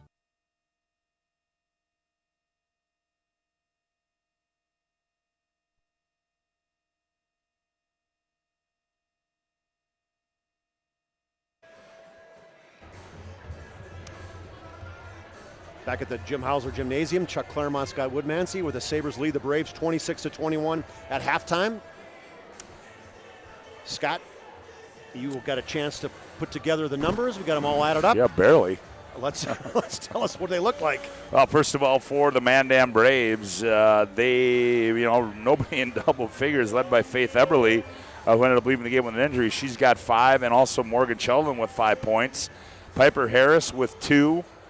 Haley Markle with 2, Maya Sheldon with 2, Kennedy Ritz with 3, and McKenna Johnson with just 2 points for their total of 21. And big thing there was unofficially 13, take that back, 10, 11, 14 turnovers for the Mandan Braves. For the Legacy Sabres, they were led in scoring by Halen Weigo with 8 points, Brina Sand with 6, Alyssa Eckroth with 7, Maya Bearhill with 3, and Elise Blazik with 2 for their total of 26. They turned it over unofficially 9 times in that opening half, and they lead it 26-21 here at the break on the BNC National Bank scoreboard. All right, good job, Scott. Appreciate that. As nobody in double figures, but Weigel, you mentioned, with 8 to lead the Sabres, and 5 by Morgan Sheldon and Faith Eberle to lead the Braves. We're at halftime with the Sabres leading the Mandan Braves 26-21. You're listening to high school basketball on the PSP Network. Whether you're looking for a full-service financial plan or planning for farm or business succession. Planning Team Financial Advisors is here to help you work toward achieving your financial goals. With locations in Bismarck, Garrison, and Center, our full-service team of professionals are dedicated to helping you work towards achieving your financial goals. Visit us online, planningteam.com.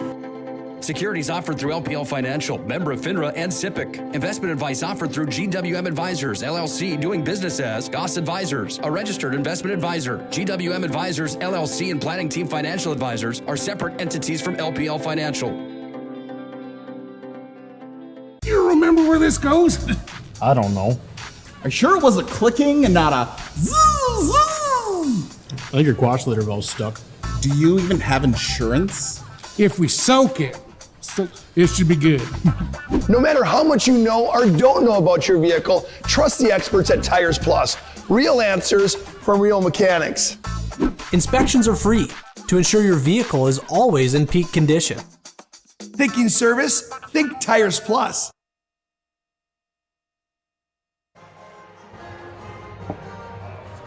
We're at halftime where the Sabres lead the Braves 26-21. Elsewhere tonight we have Turtle Mountain is at Watford City. That was a 5:45 tip. As we track down some scores, we'll be passing those along to you. Century is playing at St. Mary's too. That'll be a good basketball game. Not so much in the girls. The boys tonight should be a good one. We'll see if St. Mary's they were a little short-handed last week or on Tuesday against Legacy, and Legacy's victory on the boys' side. So that'll be the game tonight. We got a little bit of a chance to look at that game tonight, Scott. Is really when you look at the Sabre boys and the Mandan Brave boys, I mean, I think that sets up for a good battle. Mandan looked just horrible to say. I mean, pathetic might have been a better word. They did not look good at all. But earlier they had played really well against Bismarck and against a Century, and it just was surprising how they did not play very well against Minot. And I asked Jason Horner this, before we started this one, Chuck, and I just said, we haven't seen him. I haven't seen him play yet. And I said, Jason, it just seems like, is it fair to say you guys are kind of like a Jekyll and Hyde team? He goes, yeah. He goes, we're either up or we're down. And I think Mandan's probably the same way. And Mandan's not a bad basketball team, but you just don't know what. I think the fair thing to say is for them is you don't know what you're going to get. Yeah. And night in and night out. And boy, I tell you what, it's tough to coach a team, or when you don't know what you're going to get. And tonight will be an interesting matchup. I mean, Jason Horner, he goes over to St. Mary's and beats a good St. Mary's team and goes up Turtle Mountain and gets beat by Turtle Mountain up in Turtle Mountain. And not to take anything away from Turtle Mountain, but it's just one of those things. Yeah, Turtle Mountain they're 3-4 overall, 2-4 in the West region, and so I think Sabres were probably favored, but we know going up there how tough it is to battle that one. So second half, I was just watching Faith Eberly as she tried to shoot around at halftime, Scott, and then I saw her kind of go off again, and with her head shaking, so we'll keep an eye on her. So to start the second half, one of the question marks we had is what was going to happen with Piper Harris. Well, Piper Harris is walking back out in the court, so she'll be playing with 3 personal fouls. It'll go McKenna Johnson, Morgan Sheldon, Jordan Toman, and then Kennedy Ritz is actually getting a start in the second half for the Braves for Faith Eberly. We'll get Sabres as they call a double pick to start the second half. Missed 3-point attempt by Sagasser and good rebound by Blazik. Now inside to Blazik to Sagasser, over to Weigel in the top of the key. It's going to be tipped away by Johnson, but then stolen away by by Legacy. So Mandan starts the first half kind of how they ended the second half. With back-to-back turnovers. Yeah, back-to-back, exactly. 26-21 in the BNC Bank scoreboard. The Sabres lead it. Wide open in that right corner is Weigel. One-handed 3-point attempt. Nothing but net for Weigel. Wow, that's just a great recognition there by Eckroth. Took it in the paint. She got double-teamed. Kicked it right corner to Weigel, and Weigel just buries the 3. Inside out a little bit there is an 8-point lead now for the Sabres, and it's stolen away, throwing it right to the hand of Sagasser. Sagasser's running, but Alyssa Eckroth doesn't see her, so they slow it up. Walk it up across the timeline. Just underway in this second half. 17 minutes left here with a 29-21 lead, and then Sand's going to just run right over the top of Toman. Oh, I'm sorry, the other way around. Yeah, reverse that. I was kind of. My bad. And that's 3 on Tolman. Yeah. Tolman runs over the top of Brina Sand. Now Sand has it, and Tolman, she's backing off with 3 personal fouls. Still right in the grill. Down that right side by Eckroth, up high to Blazik. Now great quick pass over to Weigel, back high to Blazik. She'll take a 3-point attempt. Oh, Blazik, Elise Blazik, her second in the season. Hey, yeah, she didn't have any going into their game earlier this week, and she got one in that one. Now she's got one here, so give her a 3. All of a sudden, she's a shooter. Yes. 32-21, largest lead of the game here now for Legacy. 11-point lead, and Sheldon kicks it away. She's got the curly kneel dribble, steps up now. She's down the floor. Toman, 3-point attempt on top of the key. Ring it up for Jordan Toman. Yeah, much needed hoop there for Mandan as Legacy started out on a 5-0 run, and Toman puts a halt to that in a real hurry. Good answer by Toman, and then Eckroth throws it to nobody. Yep. Corey Frink clapping in words of encouragement, at least out loud anyway, right? 16 minutes on the BNC Bank scoreboard. Sabres lead it by 8. Morgan Sheldon up high now to Piper Harris. Been man-to-man on both teams this entire basketball game. Harris guarded by Sand. Look, trying to get inside. She's screaming at somebody. Now she throws it to nobody. Well, Coach Henderson is not happy. He's got 7 hard pounds with the basketball. Andrew Fisher, the official, smiles. Wow. 15 turnovers for the Braves. I mean, I'd like to say back the other way we come in an excitement, but we haven't had a lot of back the other way we comes. No, and well, you got 15. I got 17, but Okay. I could be up or whatever. Hey. It's all unofficial, man. 3-point attempt on the top of the key. That barely tickles the twine by Alyssa Eckroth. I give her 10. That's a big hoop there for Eckroth. Lead back to 11. 35-24. Now it's going to be stolen away by Sand. Over the top, thrown away. Oh, to Mandan, but then it's going to be caught by Eckroth, and then a left-handed shiver to the back of Eckroth. She goes down. I think the basket went in, didn't it? Nope, it did not. Oh, She well. hit it. It was short, Well, and they're going to get Maya Sheldon. That one, you ain't going to freebie on me. That was an amateur basketball foul right there is what that was. I'm surprised there wasn't more said about that one. Well, yeah. Lead is extended now to 12. Eckroth's starting to heat up a little bit now for the Sabres. That could be a dangerous sign if you're a Mandan fan. 5 quick points the second half, 12 for the game. And that lead is now up to 13 with just under 15 minutes on the BNC National Bank scoreboard. Harris down to Maya Sheldon, tries to dump it down low to Eckroth, to Johnson. That had 0 chance to get through both Blazik and Weigel. Yeah, good hustle back by Blazik. Was able to deny that bounce pass on the baseline. Well, I love the hustle she's got tonight. Yeah, man. she plays hard. She really is. Sheldon, good inbounds pass to her, misses a 15-footer. But right there is Piper Harris as she steps in from the entry pass, gets the layup to go. Harris with 4, leads 11. Oh, there's a travel as she lost her footing. That's Weigel. She tried to do the jump stop and went right to the ground. I think I'm going to, the way this thing's going, I might use all my boxes in the turnover side of things here. Man, crazy, right? Behind the back is Harris. Breaks the press, not a Tolman. Tolman on the right side. Almost a travel. Wide open from the right wing is Morgan Sheldon. She drills the 3. 37-29, 8-point lead for the Sabres on the BNC National Bank scoreboard. Back doors looked, has not thrown. Now it's going to be tipped by Harris. Harris has a 3-on-1 break up high to Tolman. Tolman off the back iron and in. The 3-on-1 break is successful. We're going to take a timeout as Coach Frink doesn't like it. We'll take a timeout as well. It's a Hub International Insurance timeout with the Sabres leading at 37-31. You're listening to the PSP Network. Whether you're looking for a full-service financial plan or planning for farm or business succession, Planning Team Financial Advisors is here to help you work toward achieving your financial goals. With locations in Bismarck, Garrison, and Center, our full-service team of professionals are dedicated to helping you work towards achieving your financial goals. Visit us online, planningteam.com. Securities offered through LPL Financial, member of FINRA and SIPC. Investment advice offered through GWM Advisors, LLC, doing business as Goss Advisors, a registered investment advisor. GWM Advisors, LLC, and Planning Team Financial Advisors are separate entities from LPL Financial. You remember where this goes? I don't know. Are you sure it was a clicking and not a zoo? I think your quash litter valve's stuck. Do you even have insurance? If we soak it, it should be good. No matter how much you know or don't know about your vehicle, trust the experts at Tires Plus. Real answers from real mechanics. Inspections are free to ensure your vehicle is always in peak condition. Back at the Haussler Gymnasium as Felkley gets a nice pass inside and she scores.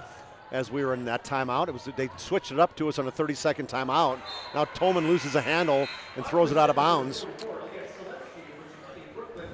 Yeah, I mean, it wasn't that basket by Felkley stopped a 7-0 run by Mandan. Sorry, Chuck. What I'd like to see happen is I'd like to see Mandan get 3 possessions in a row and get a hoop on 3 possessions and not a turnover.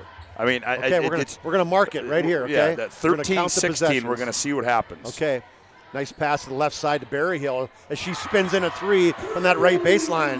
Oh, I like that little release, little catch and sling it up there. 6 points now and 2 threes for Maya Berryhill as the lead was 6. Guess what? 2 quick scores. It's back up to 11 and down the other way as they dump it inside to Johnson, and Johnson goes up strong, going to be fouled. It's going to be a third foul on Eckroth. I like what Johnson's did. They got to get the ball inside to Johnson, and what she did there, just a quick move, Scott. Because if she doesn't, they're just running at her. Yeah, I mean, that's exactly right. I mean, she's just got to get it and go quick when she makes that move. And, well under her average with this 2 points tonight, does not have a field goal yet tonight, does McKenna Johnson. And that's the other part where Minot's not going to win without her making a field goal as she gets a free throw. So she has 3 points. The lead now is 10 on the BNC National Bank scoreboard. One thing as what time is it? Yeah, 7 o'clock. So it's a 7:30, I think, tip tonight for an up in Minot. Let's take a look at that for the boys. Yeah, 7:30, so that game would not be on yet. No, it would not be. Okay. Makes sense. Into the basketball game is Aaliyah Solinsky. Well, that's going to be just a push for Sheldon. Well, her fouls, it's kind of like you could like reading Braille, Scott. I mean, they are easy to call. Yeah, that's the left elbow to the back, the two-handed push. You mean the extension gave it away? I think it did. and the displacement with the offensive player. Gets her money's worth. 12:43 left in this one. Legacy 42-32 over Mandan. Weigel to Solinsky. Solinsky, that right-handed dribble. Now to Berryhill. Back door goes Sagasser. Sagasser, good pass to Solinsky. Doesn't even look at the basket there, Scott. Oh, good pass inside to Felkley. Felkley's going to be hammered by Johnson and Sheldon. Take your pick. 5 or 35. They're going to give it to McKenna Johnson, 35. Good, strong move by Felkley. I can see why that coach likes her. Yeah, how about the that's a team foul on Mandan. How about the hard bounce when she caught that one? Yeah, she got it, just the power bounce and went up hard and unable to convert, but drew some contact. Long, first one's good. The second one is long off the back iron, so it's an 11-point lead. 43-32. Sabres lead it. Harris, not a Morgan Sheldon, left-handed pass outside to Tolman now. When she dribbles, boy, she dribbles hard. Crossover dribble. Good stop by Berryhill. Then an up and under left-handed scoop by Piper Harris, and they're going to call a foul on Berryhill. Well, I'm going to tell you right now, Chuck, is that if that would have gone in, that right there was a top candidate for the Jobbers moving and storage moving the game, because that was a nifty move by Piper Harris. We're still looking at it. looking for one. Piper Harris hits the first free throw. 5 points now for Piper. So this is the first possession, Scott. Okay, they've scored in the first possession. Yep. Mark that one down. Yep. Okay, 11:58. 1 for 1. In and out, no good for Piper Harris. Rebounded by Solinsky. Solinsky will take it up herself. 10-point lead and the ball for the Sabres. 3-point attempt by Berryhill from about 25 feet. Harris rebounds that long one. She's pushing, so we're on the second possession of our little project for Mandan. Tolman, now to Maya Sheldon, who's getting a lot of playing time with Faith Eberly out. If you just joined us, she hurt that knee. She's not been back in the game. Oh, you got to get. Johnson came across from the backside. Who kicked it out? Mandan kicked it out. Well, Scott, yeah, they must didn't make it. That didn't work out. As goes down as another turnover. But I just think you got to get McKenna Johnson more touches. I mean, she's got to touch the basketball because she's just too good not to. And get it to her in good position. That's the other part to me too, right? Quick, in good position, and get it to her quick. Solinsky almost travels inside and out of Felkley. Felkley tries to go right back into defense, and they're going to call an offensive foul as Maya Sheldon came over. That was the Felkley Moving Company right there. Great play by Maya Sheldon as she read that all the way. She came from the backside, waited, just set up Felkley, waited for her to do the drop step back to the middle. And as you said, Chuck, credit the help defense there that Sheldon came over and provided, and she was able to, make Felkley do something she didn't want to do and forcing a foul. Now Manning gets the basketball back. Let's bring somebody else in. We got 3 delays as now we've got Sand, Severson in. They just clear out from Harris. They can't press her. Halen and Weigel will guard her. The seniors against each other. And Kennedy Ritz must have some cracker hands. I don't know, what's the Ritz call? It's got cheese on the cracker there. She couldn't handle it. It's turnover for Mandan. Speaking of stuck records, that's one of them. Oof. Mandan down by 10, 10:53. Poke away by Markle. Legacy keeps it. Then Ritz goes down on the floor. Forces it travel. Assistant coach looks like, now wait a minute. When you roll up on her legs and she falls down, isn't that a foul? No, apparently not. It's going as a 5th turnover for the Sabres in this half. 14th overall. Still a 10-point lead in the BNC Bank scoreboard. And there's just no timeouts. That's the other part. There's so many stoppages. Coach, there's nobody tired. 3-point attempt, or just inside, is no good by Markle. Solinsky's having some good minutes. Aaliyah Solinsky for Legacy. She got about 4 rebounds. They called a play. Weigel's saying, hey, Severson, get out of here. Up high to Felkley. Felkley dumps down inside to Solinsky, and Maya Sheldon. The bug zapper, Maya Sheldon. That's our definition of a person around the fouls. 4th personal foul for 5th team foul. 4th personal for Maya.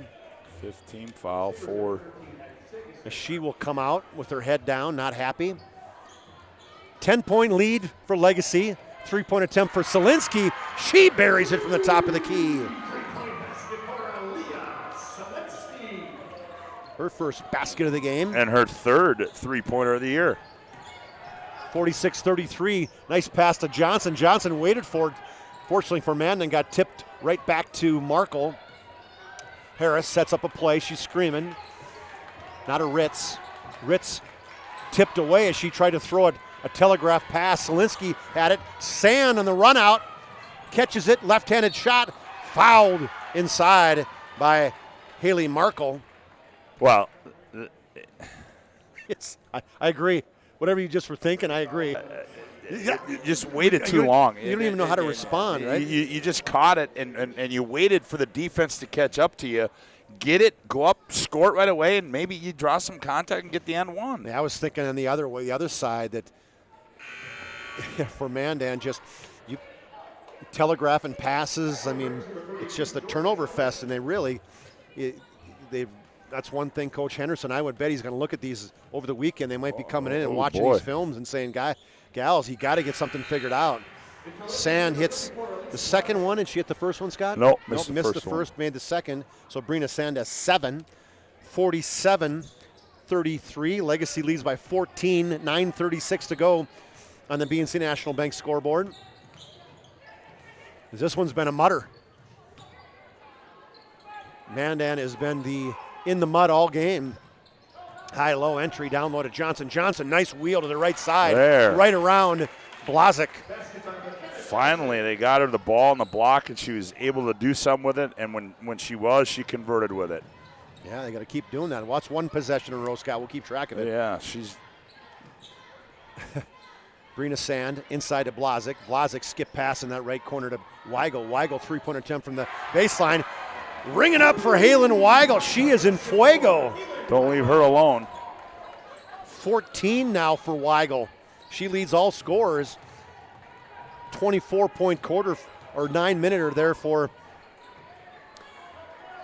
Legacy as they lead now by 15. That's the largest lead of the game.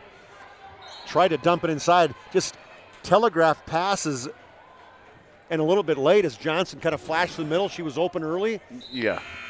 I mean, though, you're told, don't hang on to the basketball. Keep the basketball moving. Keep the defense shifting. Catch them out of rhythm. Catch them off balance, and dump it inside. Johnson now take it outside. She's double teamed. Now she's open inside, and Tolman screaming to the official. Official said, "Hey, I got it. I saw it." Foul by Sand.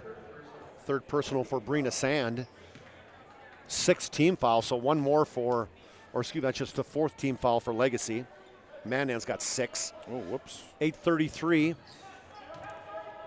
left in the second half with the Sabres leading by 15 in the BNC National Bank scoreboard. I hope we don't run out of ink. And now they're going to call a push down low. That's exactly what the... No, isn't it a push from the back by Blazik? Oh, they're going to call technical foul as somebody was stomping their feet. Maybe were they screaming at somebody to stop the clock? I think it was one of the assistants was coming over saying, "Hey, stop, there's something wrong."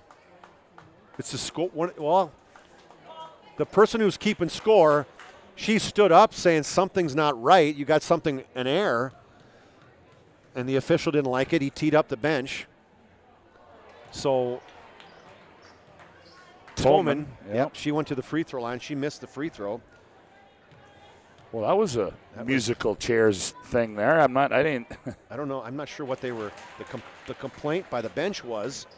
I think they're talking about it now, and is see if they get something fixed. If it was a foul or what they're trying to fix, or what the whoever was keeping the scorebook was the one who was stood up and just stomped her feet. I thought it was Darren Mattern on the floor, as I heard it up here. One free throw. And Mandan will have the basketball as they trail by 14. They got to get something going here. 8:13 left on the BNC Bank scoreboard. Harris, left-handed dribble inside to nobody. Passed it right to Blazik. Blazik, now she's double-teamed. Overhead pass at half court, and they're going to call a push on Markle. Wow. Well, and was that on Markle? Or was that on? Well, they call it on Markle as she came running up and tried to steal the basketball at half court.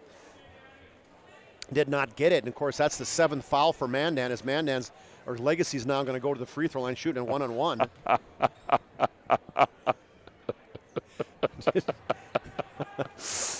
Oh, I love it. First technical in a long time for the Legacy Sabre. Benches or coaches. Mandan has the ball, but they have a 2-touchdown as they're trailing by 2 touchdowns. On their right side to Tolman. Tolman, right down the lane. Nice move. Blocked from behind by Sagasser. Is going to be blocked out of bounds. Good recovery by Addison Sagasser.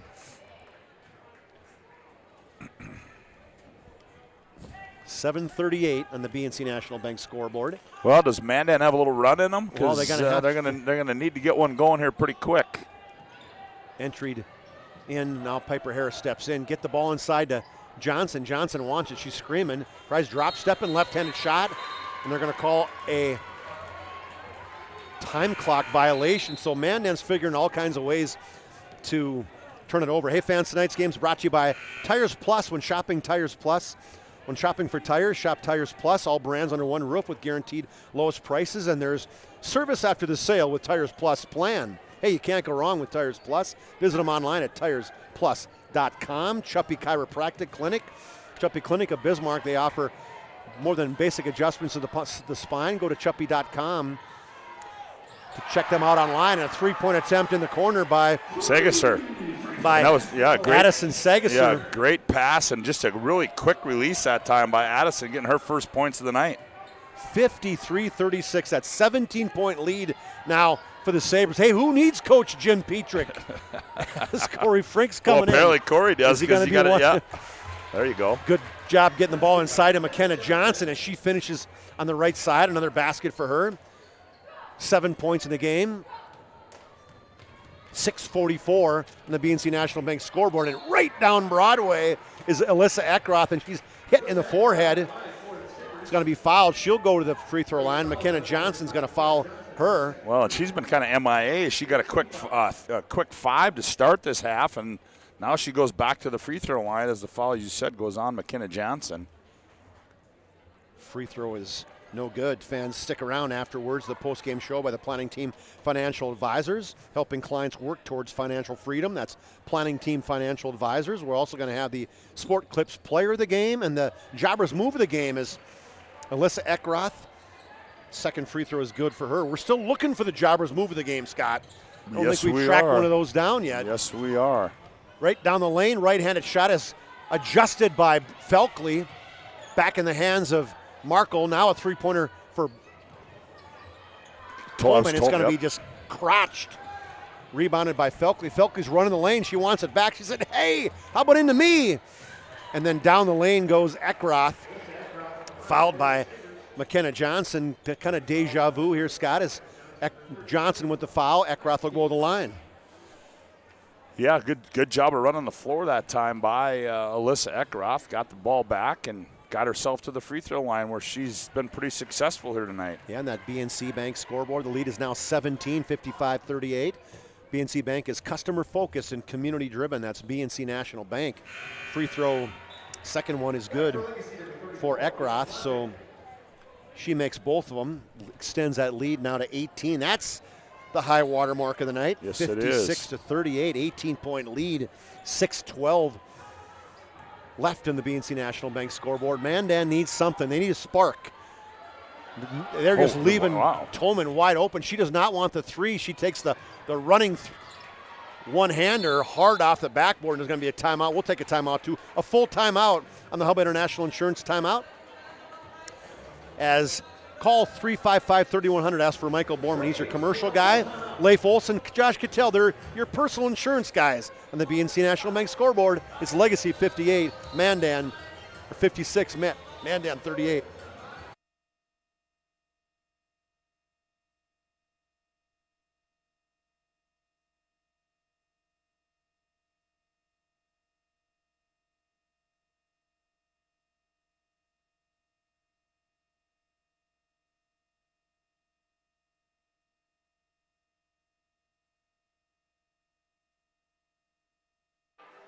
Welcome back to Jim Hauser Gymnasium. Scott Woodmansee, Chuck Clairmont with you as 5:57 to play here. The Sabres in control, 56-38 on the BNC National Bank scoreboard. And I had to put my engineer hat on again. You got to take care of the technical side of things. I like that. Hey, we do it all, Scott. That's we just right. jump in, we take care of whatever we need to jump into. That's right. Well, we'll see what Coach Sean Henderson's going to call out of the timeout. As they trail by 18, as you mentioned, just under 6 minutes to go in this game. Inbounds to Sheldon. Sheldon is hard guarded by Eckroth. Eckroth just pushes Sheldon out of the lane. Not a Tolman. Tolman, she likes that right-handed dribble. Harris has it. Left-handed power dribble now across the lane to Tolman, inside to Johnson. Johnson scores up down the side. The right-handed shot is no good. Blazek triple teamed. She gets those elbows up, clears everybody out. Back the other way we go. Berryhill into the game. She's left-handed, so Harris is trying to force her to go to the right, and she falls down on the ground. Harris picks it up, rips it away, turnover, 3-on-2 break, pulls up just inside the free throw line, bank it in. The bank is open for Piper Harris. Oh, that was just great. That was a great individual play there on both ends of the floor there by Piper Harris. And then Tolman falls down on the ground. She tries a full court press. Ooh. I didn't see what happened, Scott. It's the ankle, or no, it's the stomach. It's the, who knows, something's hurting. She's going to limp her way off. I don't know. She said he got it right in the shin. That's a foul in the backcourt. Yep, that's 4 on her. So Brina Sand will walk to the other way. Sand, 6 points in the first half, just 1 free throw in the second half, Scott. High arching free throw is good. Weigel will come in. Segerser sits down, 57-40, 17-point lead for the Sabres. Just 5:12 left in this game, so Mandan's got to come around and turn things around. Real quick. Second they do. Free throw is good. That's 9 now for her. Take 9 times 2, that's 18. That's how much the Sabres lead. Full court press. Johnson throws it right to the Sabres, but I think it was a timeout by Sean Henderson. It was. We're going to keep it right here, Scott, as it's a 30-second timeout. Stay tuned, fans. After this one is the Planning Team Financial Advisors post-game show. The Planning Team Financial Advisors helping clients work towards financial freedom. That's Planning Team Financial Advisors. This has been, pretty much all legacy. Mandan is, I don't know how they were even in it early on, as bad as they were playing. And it was 26-21 at halftime. That lead was up to 13, 37-24, 7-0 run by Mandan. Cut the lead to 37-31, and then it's been all legacy since then. Got a couple injuries to note. Faith Eberle is out. She left probably about 5 minutes left in the first half with I think it was an apparent knee injury. She did not come back. I don't even know if I see her in the sideline, Scott. Do you? I don't think I do. No, I don't think so. I think I do. Coach Jim Petrick for Legacy is out today with COVID, as under the COVID protocols, I guess, at least. Inside to Johnson. That's going to be tipped away by Eckroth. Eckroth picks it up. 3-on-2 break up to Sand. Sand jump stop 10 feet. Give her 2. And good job by Brina Sand that time. She got it. She caught it high, kept it up high, and went up and scored it. That's how you're supposed to do that when you catch it in the position that she did. As Brina Sand coming on a little bit more here in this second half, as now it's a 20-point lead for the Sabres, and Sean Henderson wants to probably just try and get out of here without getting anybody else remotely necked up. 4:30 on the BNC Bank scoreboard. Piper Harris tries to split a double team, and they're going to call 10 seconds on Piper Harris. They look up, and the shot clock was at 18. He even gave her a bonus 2. Another turnover. They're finding every which way but loose to get a turnover tonight, Scott. Well, 10 seconds. We got they've done it in about 28 different ways. Shot clock violations. We got all kinds of things going on. Tolman tries the kamikaze steal, doesn't get it. Corner Weigel. Can she get 5 3-pointers? No, she cannot. Tip from behind by Sand. They're going to call Sand over the back. Yeah, Sand tried to use her little volleyball skills there. Yeah. Just climb the ladder and try to swat it away, but unfortunately, she climbed the ladder on the back of the man-end defender and gets called for the foul. That's her 4th. Legacy's not calling out the dogs yet either. No, they're they have not. Somebody wide open underneath. Oh, that's good a great pass pass from Sheldon to Tolman. Tolman finishes. Good diagonal pass there. 60-42. Quick steal by Markle, and then Markle's going to be fouled from behind in the back as she's hit by Halen Weigel. Mandan they've been in the press, but they just have not been able to get to them, and they've got some turnovers, but they haven't taken any of the turnovers and turned them into points. Well, people apparently are waiting for this boys game. It's starting to file in, Scott. As Marco knocks that first one down. Eckroth will come out. Haley Markle, 3 of 3 from the free throw line, so put her at the free throw line. She's made all of them. That's 100% in my book. 4 for 4. Yep. That 20-point lead now It's down to 16. Is there time, Scott? 4 minutes. Well, yeah, I mean, there is if you don't do that. Well, and then just in the ball game is Harper Harris. Harper Harris is a 5'8" freshman. That didn't take her long to get in the book. Nope, it did not. As she came in and she fouled immediately. I don't think it was on purpose. Left-handed free throw up by Berryhill. Did not make it. Berryhill has 2 3-pointers on the night. Fans, stay tuned as we mentioned. She missed that first one? She did. For the Sports Clips player of the game afterwards, she missed them both. Yep, and then Blazik and Tolman tie up. Shows the strength of Blazik as she just ripped the ball out of tight of Tolman. Tolman goes down. 3:56 on the left in this BNC National Bank scoreboard this game. Can we get this done without how many more turnovers? And that's a Markle just threw it Coach Henderson, and thankfully somebody tipped it out of bounds for the Sabres. Look at Coach Henderson. You think that's a look of frustration? Oh, boy. Here? Yeah, I don't even see his face, and I think he's got one on him. Nice behind the back pass. Now in the corner. Missed. That was a good look by Harris. Now across court to Solinsky. Solinsky spins right-handed. Shot is no good. Sand with the rebound. Power move inside. No good. But she's hammered again. I think that's Tolman. Tolman's got at least she thinks it is. If it is, she's done, and she knows it, yep. She knows it. Jordan Tolman will take a seat. She finishes with 8. Glad to see she came back in, though, as she had hurt her leg, but she checked back in the basketball game now. Doing all right. Maya Sheldon, she's got 4 personal fouls. She'll come back in the basketball game. Brina Sand, see what she can do as she's in double figures, misses the first one short. Sand's got 11 points. We'll see at the end of this basketball game, we're going to have the Planning Team Financials post game. We'll have the player of the game sponsored by Sports Clips. Be the MVP when you go to Sport Clips for an MVP haircut experience. Scott, we got a couple wig snaps coming up, right? Yeah, didn't we get one of those? We got one. We each got one from Mr. Fedorchak. What did I do with that now? I can't remember what I did with that now. I might have to get another one. That second free throw was good for Sand, as she's got, Berryhill, right? She's got 7. That was Sand. Okay, Sand through the hourglass. Sand is the second one. Let's give her the points. Let's take it away from Berryhill. You go back the other way and stick with us as Mandan goes down, turns it over, and then there's a foul. So now we'll go back the other way. Ooh. I don't even know how to explain this one, Scott. I mean, I'm not sure there was any flow. I don't know if there was was there 3 possessions in a row for 2 teams where there was no whistle? No, I don't think there was. I mean, whether it's a turnover, whether it's a foul, whether it's just has not been a very cleanly played game. Berryhill comes back in. Blazik, you said, missed that first one. She did.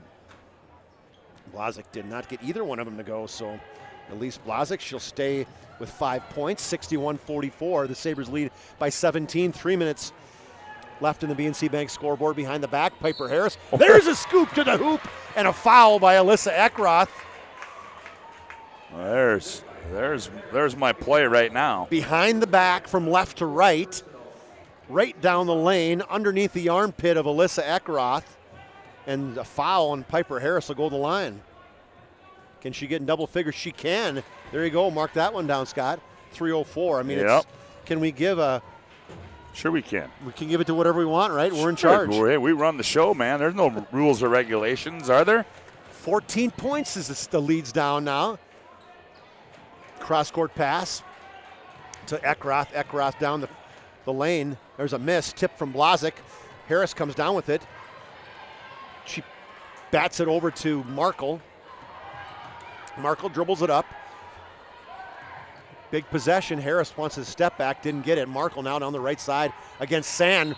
There's a wild one, if you want to call it. Falling down. Right-handed spin shot as she's falling away from the basket. Is that it for Sand? I think they gave it to Blazik. Who did they give it to? Blazik. Oh, they did? Okay. Then I guess it is. Well, there was 3 white jerseys around her, so eeny, meeny, miny, mo, take your pick. Markle. She keeps burying free throws. Well, she's a free throw queen right now. 5 for 5. Money. I want her at the free throw line.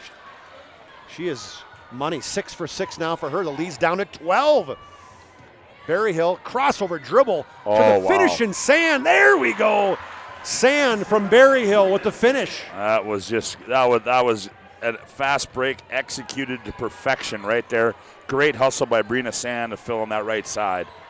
Behind the back by Harris. Now we got some stuff going.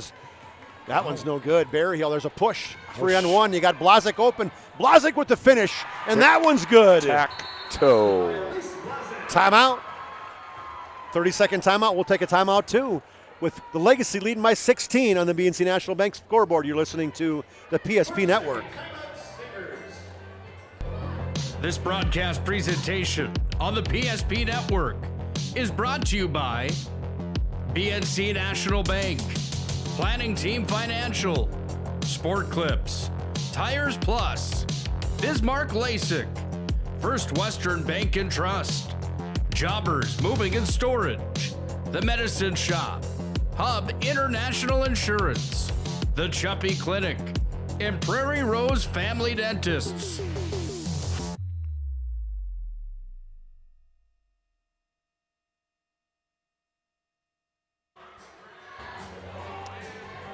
Legacy leads it by 16 on the BNC National Bank scoreboard, 65-49 over the Mandan Braves. I'm Chuck Clairmont.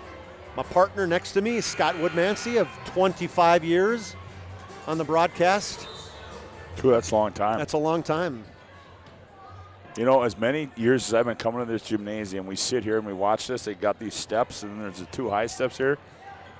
50% of the people that walk up trip. They kick them to the top 2 steps. It's nice. Unbelievable. Sorry, Scott. Nice right. spin move by Markle, and Markle, oh man, that was a good move. Just couldn't, Sean Henderson couldn't wanted to know what's going on. Thought he got fouled from behind. He's a little bit in disbelief. 1:43 remaining on the BNC National Bank scoreboard. Piper Harris not quitting. No. And then they're going to call a block, I think, on Sagasser. Yeah, I think Henderson. I think Henderson made. I don't know if that was a makeup or what that was, but nonetheless, they got Sagasser with the personal foul. So it's an offensive foul, so it's a block. They won't go shoot free throws. No. Both starters still in with a 16-point lead for Legacy. Nice dump down to Sheldon. Sheldon misses the 15-footer, but there's Harris. Harris has Blazik draped all over her. She throws up a one-hander, falls down on the ground. Blazik's going to get the foul. You know what? How about that recognition, though? Piper Harris keeps working, gets in there, gets a rebound against Blazik, and knowing that she's lost her balance going down, grabs it with one hand, throws it up, gets the contact, and is going to the line to shoot too. That's just a smart basketball player right there. Piper Harris, 10 points for her. Make that 11. As she played that first half with 3 personal fouls. Scott played about 5 minutes, and she's played really, hasn't had a foul in the second half, but I can tell you she surely has played defense. Second free throw is short. She screams. No good there. Rebound by Legacy. They're still pushing. Oh, Blazik has a 3-on-2 break, but she goes away from the wide open layup. Somehow they keep it. Sagasser, nice move to the baseline. Right-handed shot on the left side is in for Sagasser. Sagasser 5 points. 17-point lead for the Sabres, under a minute to play here now. Three-pointer is missed by Harris. Good hustle down low by Harper Harris. It's going to allow Mandan to keep the basketball as Harris. Good job hustling there. Scotty will make his way down the long stairway here at Jim Hauser Gymnasium. Inbounds now, Piper Harris, 3-point attempt from the corner. That's good for... Excuse me, bless you. Piper Harris hits it. We're going to keep it here as we're 46 seconds from the post-game show, sponsored by Planning Team Financial Advisors. Whether you're looking for a full-service financial plan or planning for farm and business succession, Planning Team Financial Advisors is here to help you work toward achieving your financial goals. Visit us online at planningteam.com. So Piper Harris, great second half, as that's another 3, puts her at 14 points. She leads all Mandan Brave scorers, but it's probably going to be too little too late as Legacy's up by 14 on the BNC National Bank scoreboard. Stay tuned, fans, after this one, as we'll be in at the post-game shows we mentioned there, as we're going to get to Player of the Game, sponsored by Sport Clips. We're going to do the Move of the Game, sponsored by Jobbers Moving and Storage. And then Woody's going to be down on the floor. He'll get your post-game interview with assistant coach Corey Frink as he gets maybe his first varsity victory, at least on the Class A side of things. Man, that nice rip away by Harris. Harris has fallen down to the ground. That's Piper Harris. She misses it, and then Harper's going to get a foul. And then we'll walk all the way to the other end. Man, tonight's game was sponsored by Chuppy Clinic of Bismarck. They offer more than just basic adjustments of the spine. Chuppy Clinic is concerned about the overall health and wellness of each patient and offer care and services to meet the greater demands of the health needs. Go to chuppy.com. Free throw is good by Maya Berryhill. Second one is no good. That's in and out, no good. 68 to 53, 35 seconds remaining. And this one out high to Markle. Markle, three-point attempt. Ring it up for Haley Markle. She hits a three, as after 6 of 6 from the charity stripe, she finally gets her first field goal. The lead cut to 12 in the backcourt. Now they cross the timeline. Coach Henderson saying, don't foul. Play tough defense. They don't have to shoot, as the Sabres are going to run away with this one. They keep it out. Mandan will now mercilessly let this one go, as the Braves played hard, but just too many turnovers, as Legacy is victorious 68 to 56, a 12-point victory on the BNC National Bank scoreboard. We are in the Planning Team Financial Advisors post-game show now, sponsored by the Planning Team Financial Advisors. Hey, they're helping their clients toward financial freedom. Scotty's all the way down the floor now. He's just waiting to see. We'll see who he can get on the interview, as he's down on the floor right now. Where did he go? Where's the big fella? There he is with the PSP lovely blue Under Armour shirt on. He's just waiting to get the head coach, and he has an assistant, or he has Halen Weigel. Scotty, you ready? Take it away, big fella. Thanks, Chuck. Hey, Coach, I'll tell you what, I guess first and foremost, I got to ask you, when did you get the call?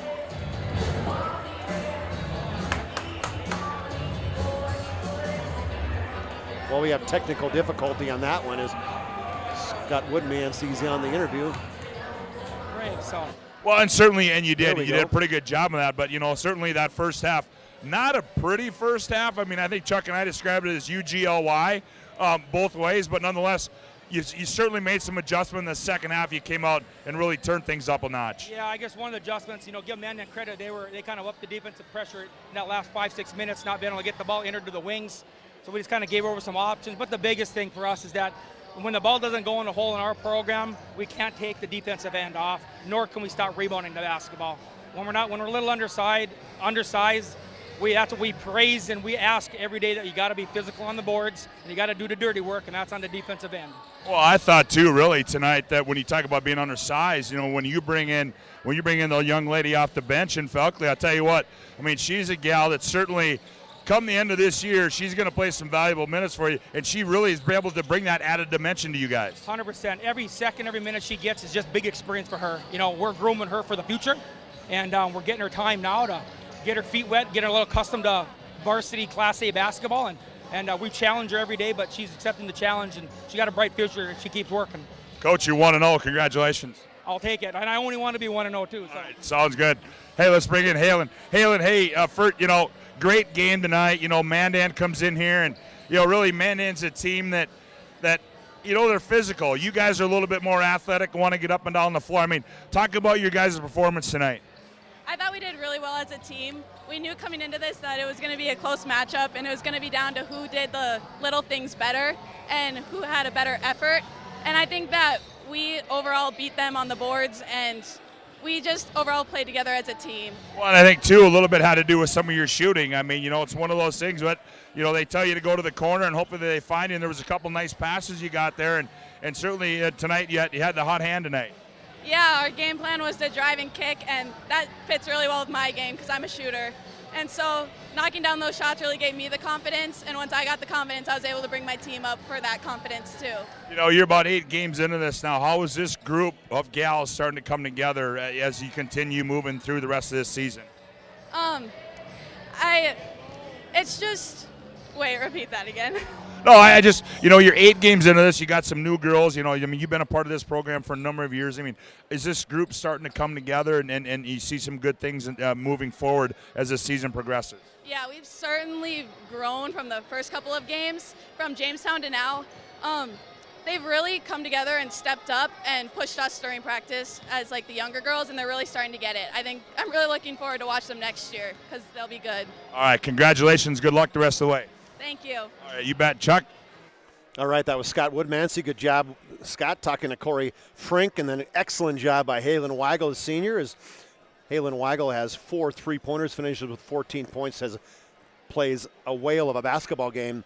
Final score in this one on the BNC National Bank scoreboard, 68-56, the Sabres winners over the Mandan Braves. We will take our first time out in the Planning Team Financial Advisors post-game show. When we come back, we will dig into the numbers, and then we'll get the Jobbers Moving and Storage move of the game, and we will end it with the Sport Clips player of the game. You're listening to high school basketball on the PSP Network. Whether you're looking for a full-service financial plan or planning for farm or business succession, Planning Team Financial Advisors is here to help you work toward achieving your financial goals. With locations in Bismarck, Garrison, and Center, our full-service team of professionals are dedicated to helping you work towards achieving your financial goals. Visit us online, planningteam.com. Securities offered through LPL Financial, member of FINRA and SIPC. Investment advice offered through GWM Advisors, LLC, doing business as Goss Advisors, a registered investment advisor. GWM Advisors, LLC, and Planning Team Financial Advisors are separate entities from LPL Financial. You remember where this goes? I don't know. Are you sure it was a clicking and not a zoom, zoom? I think your quash litter valve's stuck. Do you even have insurance? If we soak it, it should be good. No matter how much you know or don't know about your vehicle, trust the experts at Tires Plus. Real answers from real mechanics. Inspections are free to ensure your vehicle is always in peak condition. Thinking service? Think Tires Plus. The best part about working at BNC National Bank is developing relationships. I love working with people. We've been here for over 25 years. We've grown just like our communities we're in. But we still have that personal connection with our customers. And that's why we can find the best solutions for them. It feels great seeing projects around the community and knowing we're a small part of making that happen. We're helping people buy their first homes. Plan for the future. From startups to big business. We're part of the community. And we're proud of it. Yours truly, BNC. This broadcast presentation on the We are in the Planning Team Financial Advisors post-game show. Planning Team Financial Advisors helping clients work towards financial freedom. That's the Planning Team Financial Advisors. Scott, I mean, it was not a pretty basketball game, but hey, it doesn't make any difference if you're Coach Jim Petrick or Corey Frink. Sometimes you just know you're going to play in those games. Yeah, I mean, you're going to get those in the WDA, and it's just a matter of what night it's going to happen and when it's going to happen. You know, you just got to hopefully be the better team and overcome those things, and that's what they did. Now, that first half for Legacy, you know, yeah, they let it half. Wasn't pretty half, but obviously you can see the team that made the right adjustments, the better adjustments. It was Legacy, and they came out in that second half and just really opened the door against the Mandan Braves. Yeah. I mean, it was just a hard victory. They played hard. They played good defense and forced a lot of turnovers and hit some open looks, and that's what the difference of the basketball game was. Scott, have you got everything all tallied up? I think we're ready to go, my friend. Hit all right, first of all, for the Mandan Braves, they were led in scoring by Piper Harris with 14 points, Haley Markle with 9 points, Maya Sheldon with 2 points, Morgan Sheldon and Jordan Tolman both with 8, and McKinnon Johnson 7 for their total of 56, and unofficially 14 15, 16, 17, 19, 20, but it's got to be in the range of 25 to 26 turnovers in this game, and certainly not something that Coach Sean Henderson wanted to see. For the Legacy Sabres, well, they put three ladies in double figures, led by Alyssa Eckroth with 15, and one of the gals you heard the post-game interview, Halen Weigel with 14, Brina Sand with 14, Addison Sagasar with 5, Barry Hill with 7, Blazik with 7, Solinsky with 3, and Felkley with 4 for their total of 68. And the Legacy Sabres move to 5-2 in the conference, 6-2 overall with that victory here tonight. And Mandan falls to 3-5 overall and 3-4 in the conference. So thanks, Scott. Good job for that. As Legacy has three in double figures. Alyssa with 15, Eckroth, Brina Sand, and Halen Weigel with 14 each. As we always do, Scott, we have our Jobbers Moving and Storage Move of the Game. Tonight's Move of the Game is sponsored by Jobbers Moving and Storage. Jobbers can help you move across town or across country. Locations in Bismarck, Minot, Fargo, and Aberdeen. Find them online at jobberswarehouse.com. And we were looking. We were looking. It was hard to find one, my friend, but hey, man, I'm going with the scoop and the hoop and the N1 for Piper Harris. I mean, yeah, about the 3-minute mark. And she really came on in that, for Mandan, had a good game, but I think it's got to go to Piper Harris. I was a nifty, crafty move by the savvy point guard from the Mandan Braves. Yeah, behind the back with the left hand back to her right, then down the lane and underneath the armpit of Alyssa Eckroth, makes it and gets it to go, draws the foul and makes the N1. So that's our Jobbers Moving and Storage Move of the Game. Jobbers Moving and Storage focus on the details of the process without ever losing sight of the big picture. Their efficient step-by-step approach to move management keeps everyone on the same page. It includes a comprehensive service of proactive checks, double checks, and ongoing communications that ensures attention to all detail every step of the way. Locations in Bismarck, Minot, Fargo, and Aberdeen. Find them online at jobberswarehouse.com. Scott, the last thing we got to do tonight is our Sport Clips Player of the Game. We had some girls played pretty strong, 3 in double figures for the Legacy Sabres. Who you got? Well, I think I'm going to go, with that one, Chuck. I'm going to go with the young lady we talked to, Halen Weigel. I think she got things going right away for him. Came out, got a quick 8 points for him, knocked 2 more down, and that's it. I thought she played a pretty good game. You could go with Sand and Alyssa Eckroth. A lot of Alyssa Eckroth's buckets came on free throws. So not certainly.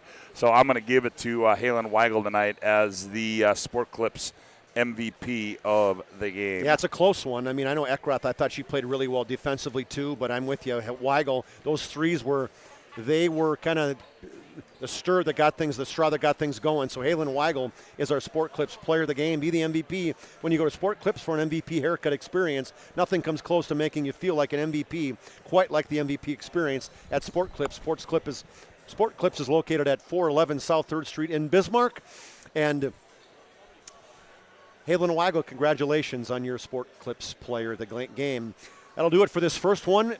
68-56, Legacy Sabres defeat the Mandan Braves, the girls. We will take an in-between game timeout. When we come back, it'll be the boys, the Legacy Sabre boys, will take on the Mandan Braves in the nightcap. You're listening to high school basketball on the PSB Network. Whether you're looking for a full-service financial plan or planning for farm or business succession, Planning Team Financial Advisors is here to help you work toward achieving your financial goals. With locations in Bismarck, Garrison, and Center, our full-service team of professionals are dedicated to helping you work towards achieving your financial goals. Visit us online, planningteam.com. Securities offered through LPL Financial, member of FINRA and SIPC. Investment advice offered through GWM Advisors, LLC, doing business as Goss Advisors, a registered investment advisor. GWM Advisors, LLC, and Planning Team Financial Advisors are separate entities from LPL Financial. You remember where this goes? I don't know. Are you sure it was a clicking and not a zoom? I think your quash litter valve's stuck. Do you even have insurance? If we soak it, it should be good. No matter how much you know or don't know about your vehicle, trust the experts at Tires Plus. Real answers from real mechanics. Inspections are free to ensure your vehicle is always in peak condition. Thinking service? Think Tires Plus. The best part about working at BNC National Bank is developing relationships. I love working with people. We've been here for over 25 years. We've grown just like our communities we're in. But we still have that personal connection with our customers. And that's why we can find the best solutions for them. It feels great seeing projects around the community and knowing we're a small part of making that happen. We're helping people buy their first homes. Plan for the future. From startups to big business. We're part of the community. And we're proud of it. Yours truly, PNC. This broadcast presentation on the PSP Network. We're back at the the Hausler Gymnasium on the campus of Legacy High School as we're just getting ready to enter the second game. The second game will be the Legacy Sabres. They come in with a record of 4-4 overall, 4-3 in the conference. Well, the Mandan Braves are 2-5 overall, 2-4 in the conference. Legacy's coming off a big victory against the St. Mary's Saints on Tuesday as they won 69-61. And the Mandan Braves came off a not so much of a good game as they played the Minot Magicians, and Minot played so well. They looked every bit of the ranked team that they are, as Minot High is ranked 6th or 5th in the latest poll. As we didn't talk about that latest poll, Bismarck High comes in with all 13 first-place votes after the victory over the Century Patriots on Tuesday. Century falls down to number 2 at 7-1. Davies stays at 3 at 4-1. West Fargo's 4th at 6-1. And Minot High stays at 5th at 5-1. West Fargo, Cheyenne, and Fargo North also received votes on that boys' side. So as you take a look at these two games, these two teams in the preseason power poll, both of them were ranked kind of close to each other. Legacy was ranked number 5 in the Hoopster preseason power poll in the West region, and Mandan was ranked number 6. So the Sabres, they've really had an up and down season, as Scott mentioned as he talked to head coach of the Sabres, Jason Horner, before the basketball game, and he said, "Hey, what's going on? You win one, you lose one, you win 3, you lose 3, you win 1, kind of up and down." And that's what Coach Jason Horner said. He said that right now, his team just doesn't know which team's going to show up day in and day out. And that was kind of a comment, Scott, that Jason Horner said as you were talking to him before the basketball game. He just says, "I don't know what to tell you. I don't know which team's going to be here. We're looking for some leadership." And right at this point in time in the season, they've struggled with being consistent. Yeah, it goes back to that Jekyll and Hyde mentality that we talked about, and I think that's what it is. And are the Mandan Braves on the same position? Well, I guess we'll find out tonight, because it's going to be a battle of two teams. Legacy 3-4 overall in the WDA. They're 3-4 overall, 3-3 in the conference. Mandan just 2-5 and 2-4 in the conference. So these two teams really trying to establish themselves and find find their identity, I guess is probably the right terminology to use. And tonight, as we said earlier, a lot of people have filed in. And it should be a fun one here tonight, is the Mandan Braves and the I don't know, that might be a little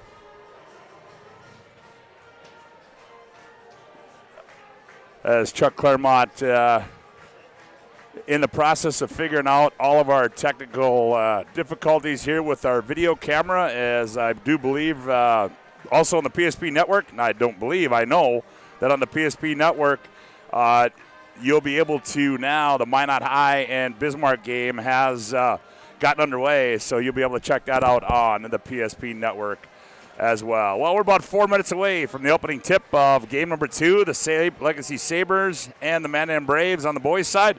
We'll take another timeout right here on the PSP Network. Back with more as our pregame show rolls on from Jim Hausler Gymnasium. Back with more after this timeout. At Prairie Rose Family Dentists, we treat our patients like family. We have 14 highly experienced dentists with incredibly caring dental teams. We have more locations, more services, and extended hours to make sure your dental needs get fulfilled, your questions get answered, and you have the comfortable and high-quality experience you deserve. Call us or visit our website to schedule an appointment today. Prairie Rose Family Dentists. We are family. Welcome back to Jim Hausler Gymnasium. Scott Woodmansee alongside Chuck Clairmont. Glad to have you aboard. as we get set to bring you the Braves and the Sabres on the boys' side. I think, Chuck, let's take a look at these two teams. When you take a look at first of all, for the visitors on the scoreboard, we talk about, we've had these guys a number of times this year already, and here's a team that's returned one starter from last year, and Aaron Grubb, a good one in his own right, and really some other guys just really starting to find their way on the floor for the Mandan Braves. Yeah, and they sure were, as they had won a couple in a row, and they started looking better, and then right before the break, and then they come back out of the break, and it's, I'm sure head coach Brandon Schaefer was saying, what happened? Did you guys forget that the break was over? And they did not play very well out of that. But, they've surely had the pieces, Scott. They play tough defense. They got guys that can get in your face. And Try Frank and Jablonski, and obviously Aaron Grubb. We can't say enough about him and the athlete that kid is. And then Lucas Burgum, he's just, to me, the grinder, plays hard. Nathan Girding's just a tough, hard-nosed kid. And so, they got to get something going. Because the team that they looked like against Minot was not the team that we saw them in a couple games early against Century and against BHS. So it's kind of will the real Mandan team please show up? Yeah, exactly. We'll be able to tell you that. A team, Chuck, we have not seen. The Legacy Sabres head coach Jason Horner in his 9th season at the helm. And, here's a team that, lost to a first-team All-Stater, Mr. Basketball finalist Nick Kupfer. But they returned some pretty good talent. Some guys that put some minutes on the floors, led by Xander Elbers coming back, Joey Bazalski, and then a new addition into the program a little bit, Jackson Kellogg. Played a little football for Chris Clements. But the Legacy Sabres, I'm curious to see what this team's going to bring on the floor as well. Well, you mentioned a couple guys. Albers is playing great. He's a pure basketball player, as you mentioned, all WDA last year, and having just a fantastic season thus far this year. He scored in just 2 points the first game, and then he's reeled off 7 double-figure games in a row to get to his average of 13 points a game. And Bazalski got hurt. He played one game. He hasn't been hurt. It did not sound like he was out today. Nope, that one's mine. Oh, that one's yours? Yes. Doesn't sound like he mentioned that he was not out, so I'm not quite sure if Bazalski, he must be playing. He mentioned somebody else is out, Scott. Yeah, he said the Kupfer's out. Oh, yes, thank you. Lucas Kupfer is sick, the 6'4" sophomore, so he will not be in attendance here tonight. We can tell you tonight's game brought to you in part by the Medicine Shop of Bismarck. They're proud to support local athletics. The Medicine Shop offers free delivery. You can get your flu shot at the Medicine Shop. Chuck, real quick.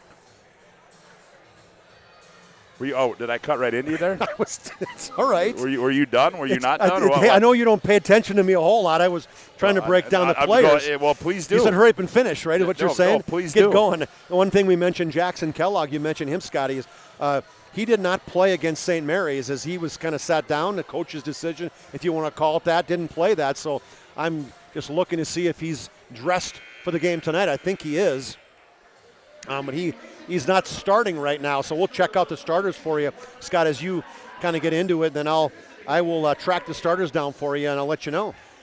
Yeah, as we await the starting lineups here on the floor, as also we can tell you tonight's game brought to you in part by Chuppy Clinic of Bismarck. Chuppy Clinic offers more than basic adjustments of the spine. Chuppy Clinic is concerned about the overall health and wellness of each patient and offer care and services to meet the greater demands of your current health needs. You can find them online at chuppy.com. As a pretty good crowd now filing in here to Jim Hauser Gymnasium on the campus of Legacy High School. As the public address announcer going through his standard PA events, as Brett Lacombe is going to get the start tonight in place of Jackson Kellogg. And we'll run through those starters for you here. First of all, for the visiting team, the Mandan Braves, will go like this. At one guard will be Carson Jablonski. He's 6'1" and a junior. At another guard will be Try Frank. He's 6'1" and a junior. One forward will be Lucas Burgum. He's 6'3" and a senior. The other forward will be Aaron Grubb. He's 6'3" and a senior. And in the middle for the Braves will be Nathan Girding. He's 6'1" and a senior. Their head coach in his 9th year is Brandon Schaefer. For the home team, the Legacy Sabres, they'll go like this. At one guard will be Brett Lacombe. He's 5'9" and a senior. The other guard will be Joey Bazalski. He's 6 foot and a senior. At one forward will be Xander Elbers. Kiefer Glenn, 6'2", and a senior. And the other forward will be Logan Wetzel. He's 6'4", and a senior. And in the middle will be the big fella, Xander Elbers. He's 6'4", and a senior. So it'll be Elbers, Bazalski, Wetzel, Glenn, and Lacombe, 5 seniors for the Sabres. And the Braves counted with Jablonski, Frank, Burgum, Grubb, and Girding, 4 seniors and a junior for the Mandan Braves. Chuck, real quick, couple keys for this one. Well, I think that the keys of the game to me is, which Mandan team? Is it going to be the aggressive team that played well against Bismarck High and Century in those groups, or is it going to be the team that didn't come out with any sense of urgency, if you want to call it that? I don't know if that's the right word, but so to me, Mandan's got to come out with better intensity. So that's a key. They got to come out hard immediately and try to match the intensity that the Legacy Sabres is going to come to. So that's a big one for me. And then the difference for the Sabres is, who's going to step up and, they got some different guys playing right now with Bazalski. I don't know if he's back in the game. Did you say he was playing? I don't know if I saw him down there. Yeah, I thought he was out there from what I. Yeah, and that'll be a big. I tell you what, having him back, but I guess that's not a key to the game. So, is just the defense of intensity that the Sabres play. That's one thing that they pride themselves on, just giving up 60 points a game. Are they going to be able to? Where's that defensive intensity going to be tonight? Yeah, isn't that Bazalski right there? He is number 13, Scotty. He's 13 or 10? Oh, I'm sorry. Bazalski's 13, and he's not out there. Is also Landon Schatz is going to get the start for the Sabres. They entered high post to Glenn. Here's Elbers. Elbers looks, had Wetzel on the curl. Lacombe now. Shots in the right corner. They go Elbers. Elbers, man-to-man defense by the Mandan Braves. Wetzel on the bounce. He's going to rise left corner. Shot short. Rebound. Tipped around. Run down by Girding. He gets it off to the man. That's Jablonski who controls the Grubb. Here's Burgum. Top of the key. They go Frank. Inside Grubb. Baby hook in the lanes. Up and good for the Mandan Braves, and Aaron Grubb, he gets him on the board early. Yeah, good job by Grubb. Just flashing to the middle. He got a nice pass, right-handed jump hook. Lacombe gets a high screen from Glenn. Now Elbers goes baseline right, fires it left wing. One more pass, shots, straightaway 3, bingo. Hey, welcome to the starting lineup, Landon Schatz. Averaging 1.8 points a game. Big 3 right there. Yeah, the 5'8 senior gives the Sabres a lead by 1 on the BNC Bank scoreboard. At 3, our camera got bumped again, Chuck, because we're missing the 2. As here's a turnover, back comes the Sabres, Wetzel. Now Lacombe, now they go to Elbers. Here's Glenn on the bounce. In the corner, shots. That's going to be a suitcase violation as a running start there for Kiefer Glenn. That'll be a turnover for the Legacy Sabres. 16-22, bingo, that's perfect. 16-22 to play here. Sabres lead by 1 on the BNC Bank scoreboard. Here's Grubb, Burgum, Frank, man-to-man for the Sabres. They go poked away as they tried to go into Grubb. Frank, Jablonski controls. Guarded by Wetzel. They find Grubb on the cut. It goes baseline left, fall away shot, no good. Tipped by Jablonski, kept alive. Here's Frank. Shot fake, he attacks, leans in, scoop, double clutch shot, blocked out of bounds. And it will stay with the Mandan Braves. Shots gets a 3, then he gets a block from behind. Jablonski, the trigger man. Mandan looking to bounce back after that bad loss to Minot High. Here's an errant pass, and Girding, right place, right time. They're going to get Wetzel on the bump.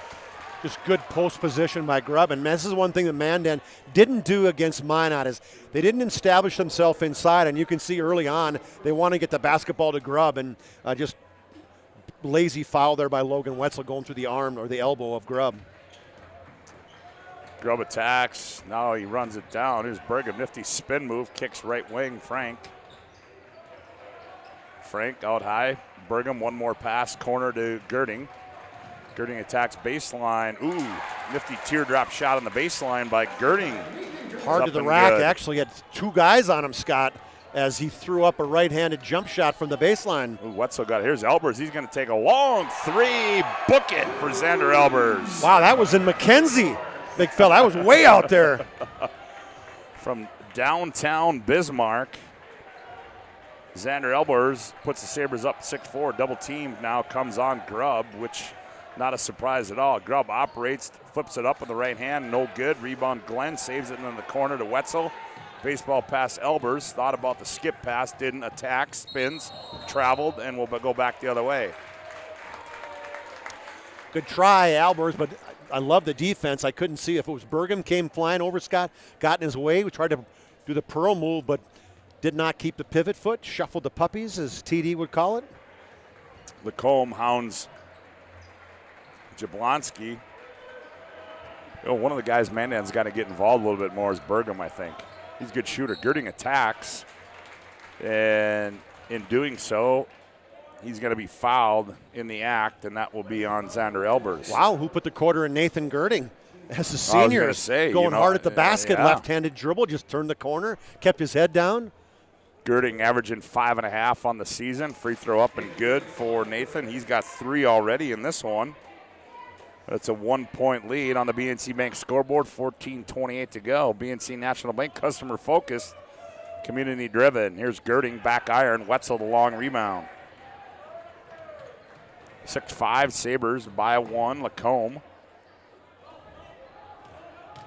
Elbers attacks, runner kicks left corner, Wetzel. He's a good 3-point shooter. That one's too strong. Frank the rebound on the weak side. He's got a bingo call ready, Scotty, for that one.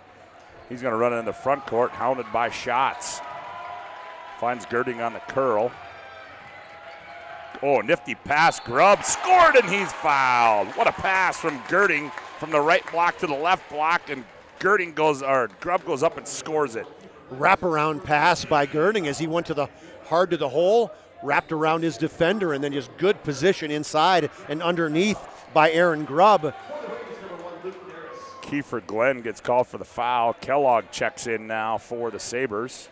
He's out of the sin bin. Also in, is that Braden? Did we get a pronunciation on that one? Here's Darris on the rebound. Wiedner. Oh, listen. Yep, as Kellogg comes up with the loose ball, and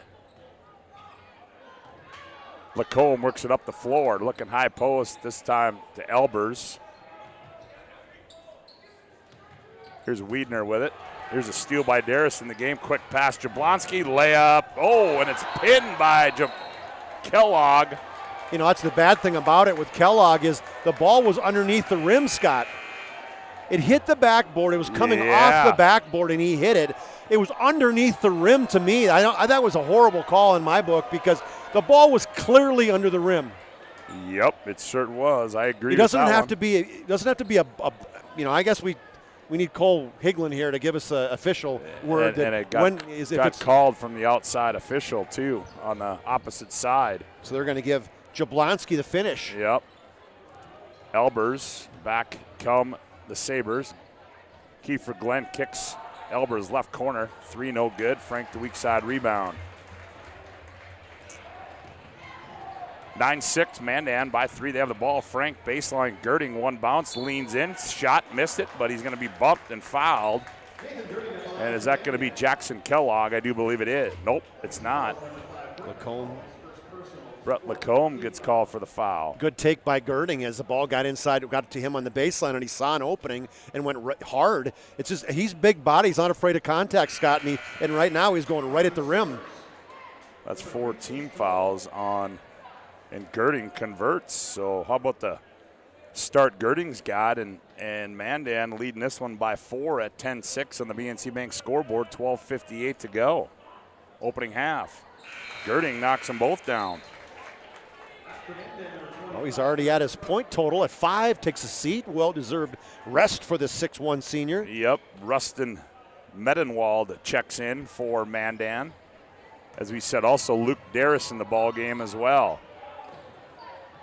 Kellogg, the left-hander, operates, spins down the lane, cut off. Errant pass, turnover taken away by Jablonski. Here's a break. Medenwald, nice pass. Grubb, shot fake, goes up, had it blocked away. Ooh, better defensive play there. That was Lacombe. No, that was Chase Knoll who's in the ball game now. Here's Wiedner's on the out of bounds as he stepped on the out of bounds line. So turnover to go back to Mandan. 4 turnovers for the Sabres. 11-6, Mandan by 5. Jablonski. Here's Darris. Darris averaging double figures for Mandan. Medenwald cut off in the lane. Now Darris in the corner, and that one's going to be out of bounds. Turnover for Mandan. One thing tonight I'd like to see, Darris, great shooter, had 4 threes, 4 of 11 3-point shooting against Minot, but he's a big body. I'd love to see him get himself inside, and I know he's got good inside moves too. To me, Mandan's got to establish that inside, whether it's Grubb, whether it's Darris, and then Darris can work himself outside. There's a foul in the inbounds on Darris. Combe works it up. There's Wiedner taken away, a steal. Medenwald, jump stop, has it poked away, and ball's loose, and poking that one away was Xander Elbers, and it's going to stay with Mandan. Pregame back in. Wetzel back in for the Sabres. Yep, as Lacombe, Wetzel, Kellogg, Knoll, and Wiedner in there. Here's Darris, one bounce, rises and scores for 3, Luke Darris. He's got a great stroke, Scott. You got to get in front of him. You got to get on him. And Coach Wincheski has said, I don't know how he gave him so many open looks. He's a good shooter. Well, another open look there. Kellogg, he's going to catch and fire for 3, too strong. Good box out on the weak side. Darris the rebound. Gets a 3, gets a board, and runs it in the front court. Crosses over. Jablonski slows it down. Now they're going to set it up between the rings. Darris, they go high post. Good poke away there by Kellogg. And they're going to let it go out of bounds. It is Pregame. No shot clock reset, though. Good hustle by Kellogg. He just lays out for it. His father, Wes, played basketball for University of Mary. Derek Schlittenhart. Ooh. Boy, he has not played that I've seen. Checks into the ball game. Whoa. Whoopsie. And Medenwald zigged, and Jablonski thought he was going to zag, and it goes out of bounds. Derek Schlittenhart, a 6-foot senior. Medenwald didn't even look. And Jablonski ties up Wiedner. Now Schlittenhart, he's going to attack right baseline. Here's Wetzel, he rises up from 15 and buries it, does Logan Wetzel. 3 power dribbles and up from that left elbow. Good looking jump shot there by Wetzel. 14-8, 6-point lead, 10:39 to play on a BNC Bank scoreboard opening half. Darris crossover, baseline jumper, fought too strong. Rebound to Wetzel, here's an outlet to Wiedner up the left side. Wiedner shake and bake, Wetzel in the trail, he likes the 3, bingo. Well, he steps in, Scott, gets inside the 3, hits that 15-footer. Guess what? All of a sudden he feels it, then he hits a trail 3. Here's Pregame right back, 3 in the right corner, too strong, long rebound back to Pregame. Now he attacks. Catch, fire, Darris for 3, that's off. Schlittenhart the rebound. Gets it off to Wiedner up the left side. Schlittenhart, he's going to attack, nowhere to go. Wisely picks up his dribble. Kellogg goes baseline, step through move, missed it. The putback up and good for Jackson Kellogg. And we're going to have a timeout on the floor. We'll take one as well. 9:52 to play. Opening half of play on the BNC Bank scoreboard. It's Mandan 14, Legacy 13. Back after this timeout. This broadcast presentation on the PSP Network is brought to you by BNC National Bank, Planning Team Financial, Sport Clips, Tires Plus, Bismarck LASIK, First Western Bank and Trust, Jobbers Moving and Storage, The Medicine Shop, Hub International Insurance, The Chuppy Clinic, and Prairie Rose Family Dentists.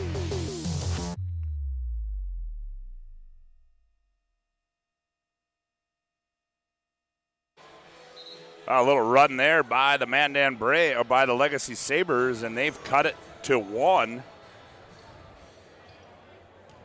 at 14-13 with 9:47 to play. Girding back in. Oh, we had Grubb, threw it too hard, and I'm going to say it's off Grubb, out of bounds.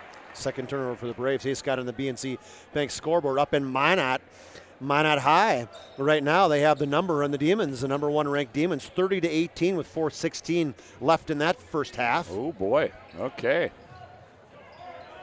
Here's Kellogg, Wetzel, Schlittenhart. He's got nowhere to go. I'm guessing he's not much of an offensive threat, but we can't tell you that for sure. Kellogg, left corner, Wetzel. He's going to fire one more. That's going to be off.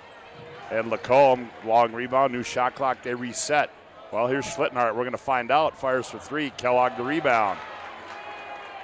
Good hustle by Jackson. Yeah. Bounces at Schlittenhart, goes baseline. And he tried to go cross court to Knoll, and it's knocked out of bounds with 24 to shoot. It'll stay with the Sabres. Whatever the 1-game suspension was that Kellogg got, he's a wake-up call. He's playing hard tonight.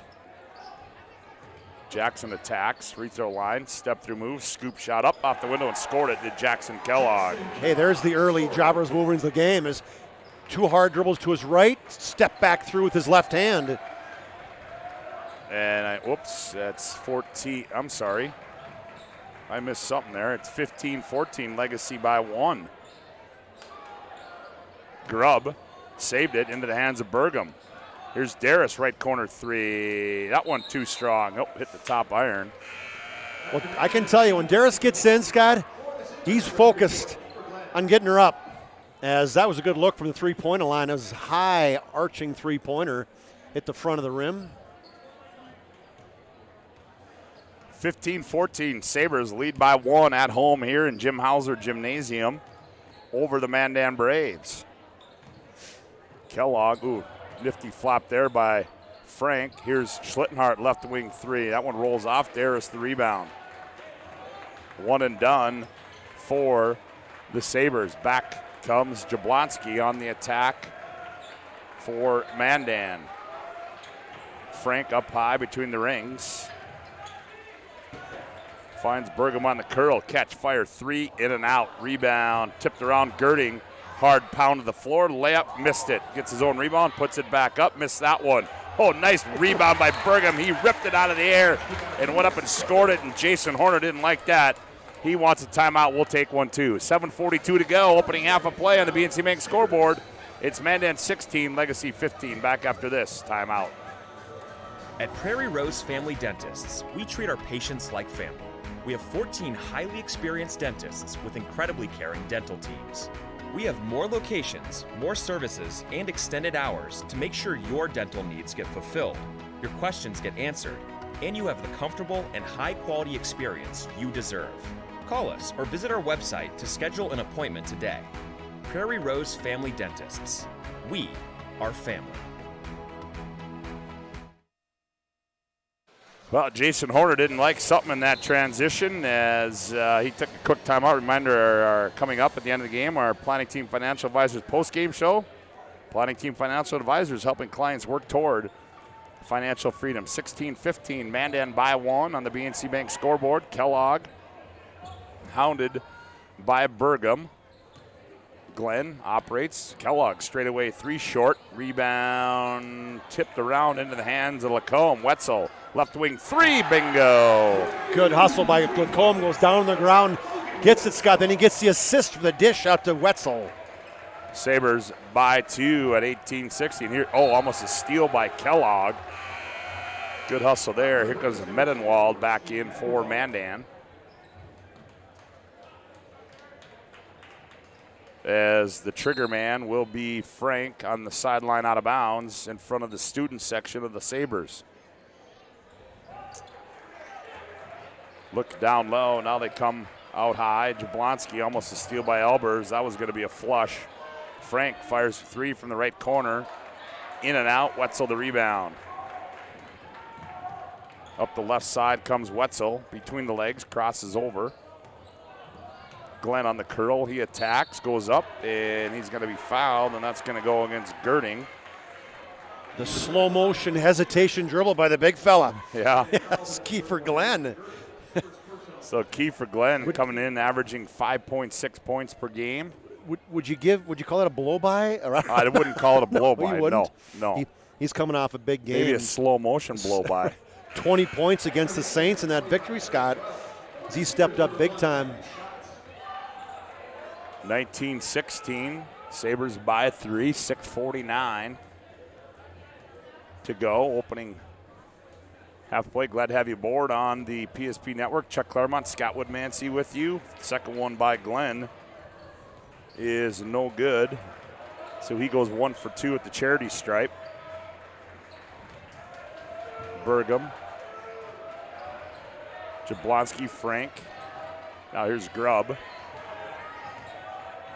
Good defense by the Sabres. Frank left corner. Suitcase violations called as Frank attacks the baseline on the left side, and I'll go back to the Legacy Sabres. Got a kick start, caught the basketball, stepped back with his left or right foot before he put the ball on the floor. Shots controls. Glenn. Oh, and we're going to, illegal screen's going to be called. I saw that coming from a long ways away. And that's going to go on Landon Shots. First personal, 15 foul on the Sabres. Little chip as he was going by. Officials are all over that one. Jablonski off a Grubb screen. Grubb rolls, nothing there. Pregame catches, fires for 3 short. Glenn, the rebound. Quick outlet to Elbers up the left side. Shots. Here's Wetzel, right corner, skips it to Glenn. Free throw line, shot fake, nowhere to go. Now to Elbers. Elbers on the bounce. Ooh, hit his head. And Lacombe flips one up off the window and scores it. Does Brett Lacombe. Yeah, down the right side, Scott. And that was a flip from probably 6 or 7 feet high up off the glass. 21-16, Sabres by 5. Grubb doubled up in the block. Frank attacks. Tried to wrap around pass to Grubb, threw it away, and back. Ball goes back to the Sabres. Here comes Chase Knoll in. Darris back in for Mandan. Scott, that was the right move. I mean, it was Grubb's guy came over and picked up. It picked up Fry Frank, and the wraparound pass. I don't think Grubb was kind of paying attention for that one. That Wiedner back in for. He runs it into the front court, hands off Knoll as they weave it up top. Here's a long 3. Elbers ringing up for Xander Elbers, his second of the night. There must be an X on the floor right there. 27 feet, rains that one in. 24-16, Sabres now by 8. 5 minutes nearing to play in the opening half. 9-0 run after the timeout by Jason Horner. Jablonski, he's hounded by Wiedner. Playing good defense on the perimeter are the Sabres. Darris, wide open 3. That one back iron. And run down by Knoll in the right corner. Well, he's not going to miss too many open looks like that. Nope. Elbers looking for somebody to give it to. Now he hands off to Wiedner. Around the wheel, and they go to Knoll. He attacks baseline, goes up, scored, and he's fouled. And that's a good move. Rip move, goes to the baseline, and then leans back in, draws the foul, banks it in, and gets a chance for an N1. And Legacy is doubled up. Mandan at 26-16 on that drive and hoop by Knoll, and I'll try to finish the 3-point play. Free throw up and good for Chase Knoll. happening here now? Well, let's just get something off the floor. Tell you tonight's game brought to you in part by Tires Plus. When shopping for tires, shop Tires Plus. All brands under one roof with guaranteed lowest prices and their service after the sale with the Tires Plus plan. You can't go wrong with Tires Plus. Visit them online at TiresPlusND.com. A good crowd tonight here. Yeah, really good even crowd. The cold weather. 27-16. Well, actually, Chuck, I don't think it's cold out anymore. I think It's now, not? well, I don't think so. I think temperature is supposed to go up. Well, it's Let's hope. 12 degrees. Well, that's better than minus 97. Yeah. Frank on the attack. Nowhere to go. Here's Girding. Jablonski. Darius shot fake. Now it high to Jablon. 3 seconds. Here's Frank. 2 seconds. Frank gets it up. Oh. Ooh. And it's going to be a shot clock violation against the Mandan Braves. Coach Jason Horner's got the hands up, saying to the fans, the Legacy Sabre Crazies, get up, let's go. A little electric on that possession it was for the Sabres. They lead it by 11. Here's Lacombe, nowhere to go. Kellogg's going to attack. Here's Knoll, left corner 3, bingo. Brandon Shaver wants a timeout, a quick 5 for Brandon Knoll. We'll take one as well. 3:47 to go. Opening up a play, the Sabres 30, Mandan 16. You're listening to the West Region High School Basketball on the PSP Network. Back after this timeout. Carson, timeout. Who calls a timeout in this game? Me, I'm icing the kicker. Really? It'll give us Perry, more time right? to talk about First Western Bank and Trust, Like our convenient online banking. along with smart trust service options. We're all about hometown service with bankers that know you and the community. Okay, go ahead and kick. I don't believe this. First Western Bank and Trust. You can bank on us.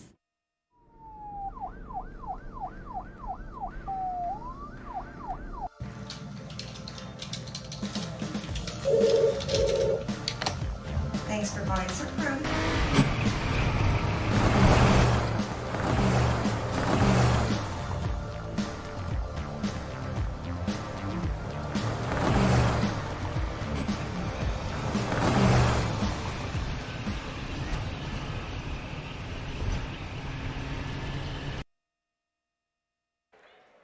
Well, the Legacy Sabres on a bit of a run here. They lead it by 14 on the BNC Bank scoreboard, 30-16.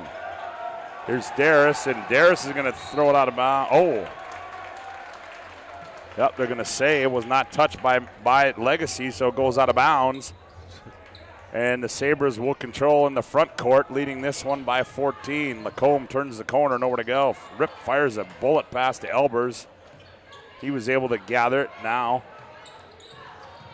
Knoll. Oh, Wiedner, nifty, scoop to the hoop.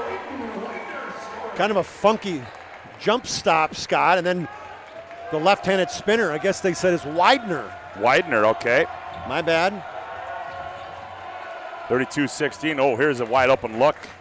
And a deliver to Darius on the baseline. He's got 5, makes it 32-18. Good cut to the basket by Darius. Kellogg attacks. Shot up, missed it, gets his own rebound and puts it in, does Jackson Kellogg. You know, I like it when somebody gets their shot blocked, but they stay right with it, and then they get rewarded for the hustle. 34-18. 2:40 to play. Off balance shot by Frank, comes off strong, and it's going to be off. So it's Widener, okay. So that basket, Scott, by Luke Darius, that stopped a 19-0 run. Yeah, big run. Into the game comes Seth Ahrens for Mandan now. Jablonski controls, they lob it down low. Grubb, he catches, goes up strong, and he's going to be bodied, and he will shoot 2, and they're going to get Kellogg on the bump. Well, I can tell you, when Mandan, they consistently got the basketball inside, okay? Early on, they had taken that lead. They were being deliberate. They were getting it post touches. They went away from it, and you blink, and all of a sudden you're down. You're down. Grubb converts. 34-19. Grubb will have one more, 2.5 to play. 46-30 Demons and Minot. Minot leads the Demons at halftime up in Minot. Well, can number one go down twice in 1 week? Kellogg wide open Lacombe. He gathers, nowhere to go. High pass Wetzel. Good catch there by Logan. He's going to fire for three. That one's short. Elbers keeps it alive. Ball's battled for. Kellogg comes out of there with it. Widener left wing three, no good. Wetzel. Good box out on the weak side by Frank. He gets it off to Darris. Darris on the bounce. Now Jablonski. Frank want to go mano-a-mano, taken away by Lacombe. Here's a breakout. Lacombe, Widener, Lacombe makes room, goes up, lays it in. Just good push. First he gets the pickpocket from behind, and then he goes coast to coast, gets in front of the Mandan defender and lays it in with the right hand. 36-19. It's been all Legacy late in this second half. Now they get it in. Grubb, he goes up strong, and he's going to be fouled by Kellogg as he came over to help on the weak side. That'll be 2 on Jackson. That'll be the 7th, so Grubb will shoot. Either way, he was going to shoot free throws, but it'll be a 2-shot foul for Aaron Grubb. One thing we didn't talk about with Jackson Kellogg is he had just had a really, really good football season, Scott. Yeah, he kind of did. came out of nowhere. Came out and, a linebacker played really well for the Sabres this year. Grubb converts, cuts it to a 16-point lead for the Sabres. 1.5 to go. Grubb's got 6. Girding's got 5. We haven't heard much from Girding as he kind of came out as a flamethrower who scored 5 right away, and then we haven't heard from him. Girding. Matter of fact, I don't know if he's touched it. Grubb gets them both. 36-21. Glenn back in the ballgame now. Finds Lacombe. He attacks the 10, does Glenn, and he rises up, and he's going to be fouled in the act. Burgum comes over to help out Scott, and just a little bit late as he challenged Widener. So Widener at the line. He will shoot 2. Will the 5'9" junior. Catches and spins it and shoots it and scores it. 37-21 on the BNC Bank scoreboard. I'm still looking for that Century girls score against St. Mary's, Yeah. and I cannot find it. Yeah. Nobody's posting it anywhere. And that one rolls off for Widener. Here's Jablonski in the front court for the Braves. Lobs down low. Grubb, nice catch. Grubb blocked away by Elbers. Saved into the hands of Lacombe by Grubb.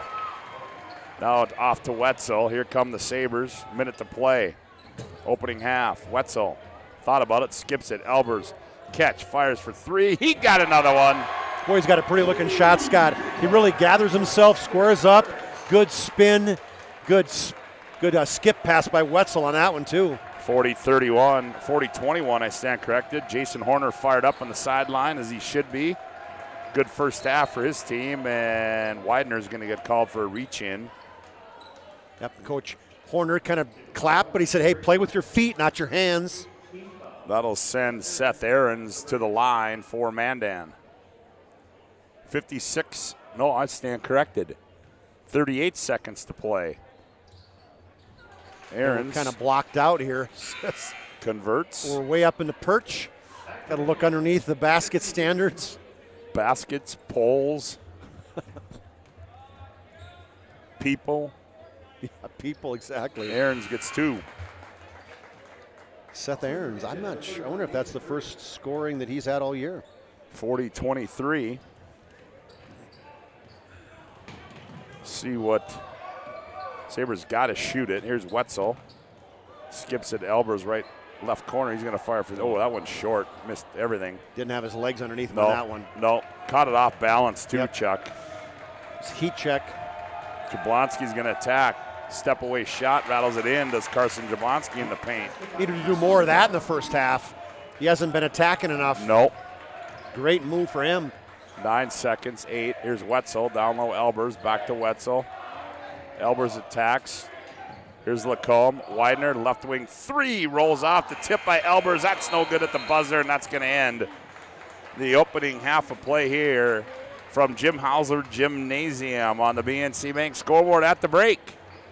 It's Legacy 40, Mandan 25. We'll be back with our halftime show after this timeout. You're listening to West Region Basketball on the PSP Network. The best part about working at BNC National Bank is developing relationships. I love working with people. We've been here for over 25 years. We've grown just like our communities we're in. But we still have that personal connection with our customers. And that's why we can find the best solutions for them. It feels great seeing projects around the community and knowing we're a small part of making that happen. We're helping people buy their first homes. Plan for the future. From startups to big business. We're part of the community. And we're proud of it. Yours truly, BNC. The right way to top a sub is with real red wine vinegar made from red grapes and no food coloring. And the right way to film it is in slow motion. Obviously. Because authentic ingredients make a sub above. The North Dakota Safety Council is dedicated to preventing injuries and saving lives by offering hundreds of safety courses. The NDSC helps workers return home safely every night and make sure schools are ready for any emergency. Our first aid training and defensive driving courses help save lives. We empower people through personal protection courses and operational risk assessments for businesses. We're a private, nonprofit organization committed to making North Dakota's homes, schools, communities, workplaces, and roads the safest in the nation. Learn more at ndsc.org.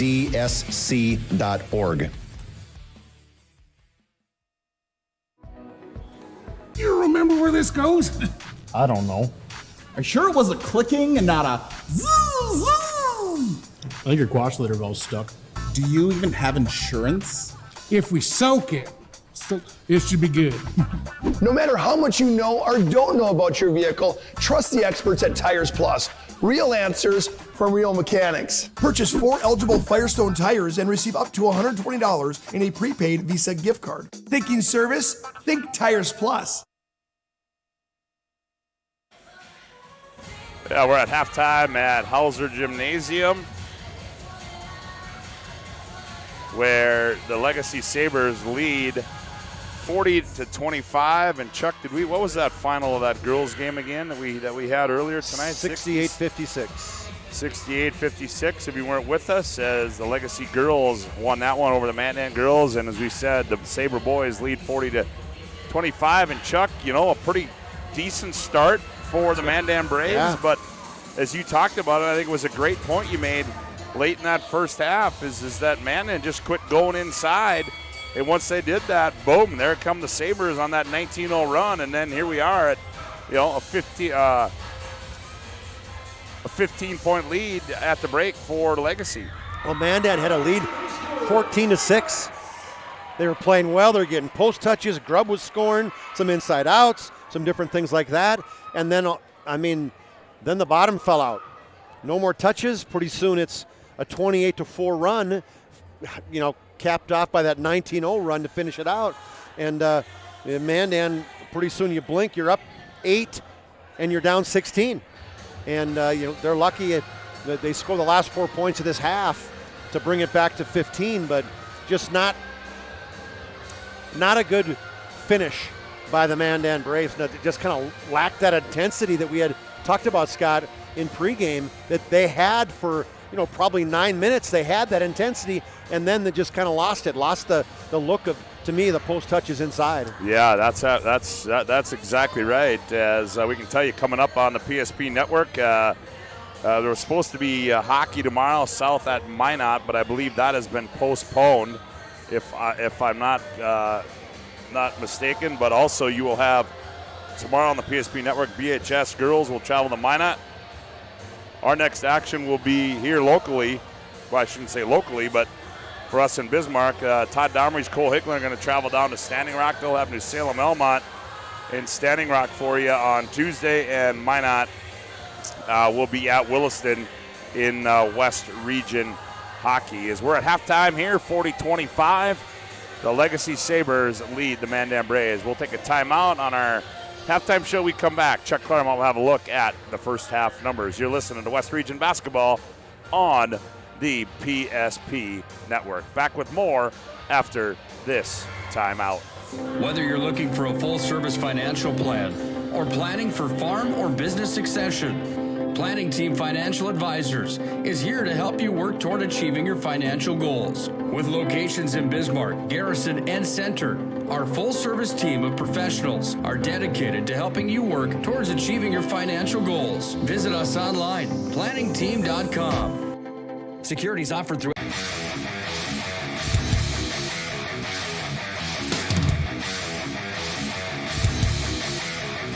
Comes back the way down to Oproot, and Oproot sends it forward to Luck. Luck's got a 2-on-1 into the zone. Luck dropped it back. Morellington shoots. He scores!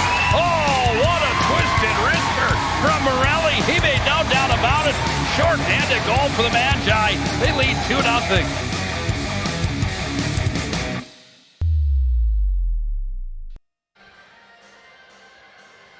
Back at Jim Hauser Gymnasium, we're at halftime where the Sabres lead the Mandan Braves 40-25.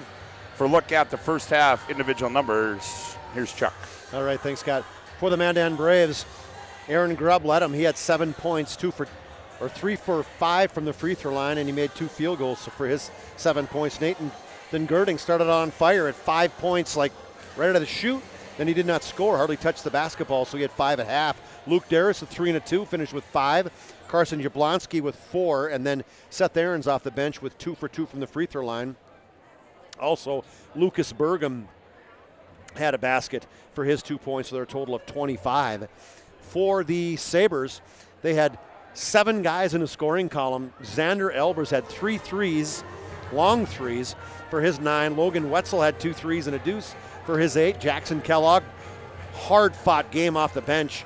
He's played really well today. 6 points for him. Good effort as well. Brett Lacombe, speaking of good effort, he got a start tonight and finished with 7 points in the first half. 3 points for Landon Schatz in his first start of the season. Braden Widener off the bench has 3, and Chase Knoll has 3 for their total of 40. It was 15-14. Actually, it was 14-6, as I mentioned. Then it was 15-14 after 9 minutes, and it was a 25-11 last 9 minutes that Legacy just continued to pour things on. And Mandan, well, they're going to need a motivational speech, I think, at halftime, Scott, as they trail by 15, 40-25. Yeah, they do. Also want to give a thanks to Megan Ronnie running the camera for us here tonight at Jim Hauser Gymnasium, and Brandon Beater back in the PSP Network studios, getting us up and going and keeping things on an even keel. Big thanks to those 2 folks for doing a fine job and allowing us to bring you this West Region basketball action on the PSP Network. We can tell you, we got some updates on the BNC Bank scoreboard update. Found one. One final score is on the girls' side. Watford City defeats Turtle Mountain 54-44. They get their first 54-40. 40, Scott. 54-40. 54-40. Watford City gets their first win in the West Region, and I know we've been trying to effort that St. Mary's and St. Mary's score and Century and St. Mary's girls score, as I'm sure that one has gone final, as I'm sure the boys are underway up at Saints Gymnasium. We'll take one final timeout. We come back. The second half, the Sabres, the Braves. Second half action next, right here on the PSP Network. The best part about working at BNC National Bank is developing relationships. I love working with people. We've been here for over 25 years. We've grown just like our communities we're in. But we still have that personal connection with our customers. And that's why we can find the best solutions for them. It feels great seeing projects around the community and knowing we're a small part of making that happen. We're helping people buy their first homes. Plan for the future. From startups to big business. We're part of the community. And we're proud of it. Yours truly, BNC. If your eyes could talk, they'd tell you life is better with LASIK. No more reaching for your glasses. No more dry eye from overwearing your contact lenses. Right now, Bismarck LASIK is offering free consultations for LASIK procedures. Break free from the daily hassles and expenses of glasses and contacts. Life is clearly better. Book your free consultation today with Bismarck LASIK and see the difference. Call 222-2020 or schedule online at bismarcklasik.com.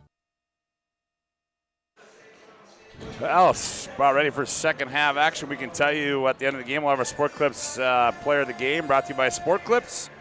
They bring you the MVP of the matchup tonight. Sport Club is located at South 3rd Street and is home to MVP Haircut Experience. Sport Clubs brings you this game's MVP. We'll also have our Jobbers Moving and Storage Move of the Game, brought to you by Jobbers Moving and Storage. They can help you move across town or across the country. Locations in Bismarck, Mandan, Fargo, and Aberdeen.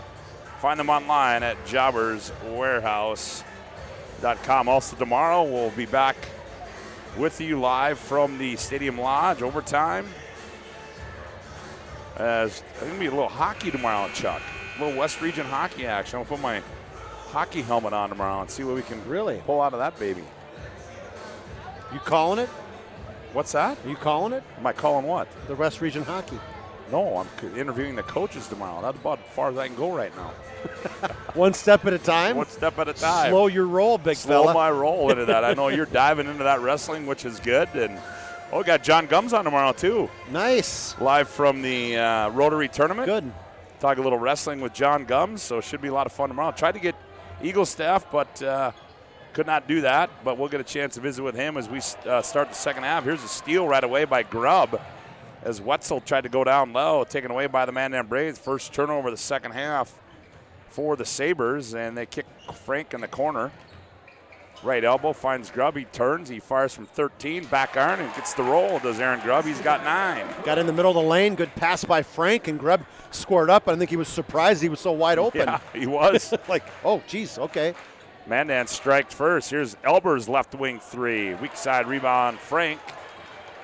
And he wants to run quickly in the front court. He wants to go end to end and kicks it to Grubb. Top of the key, Jablonski, straight away 3. That one's short. Here's Elbers on the run out.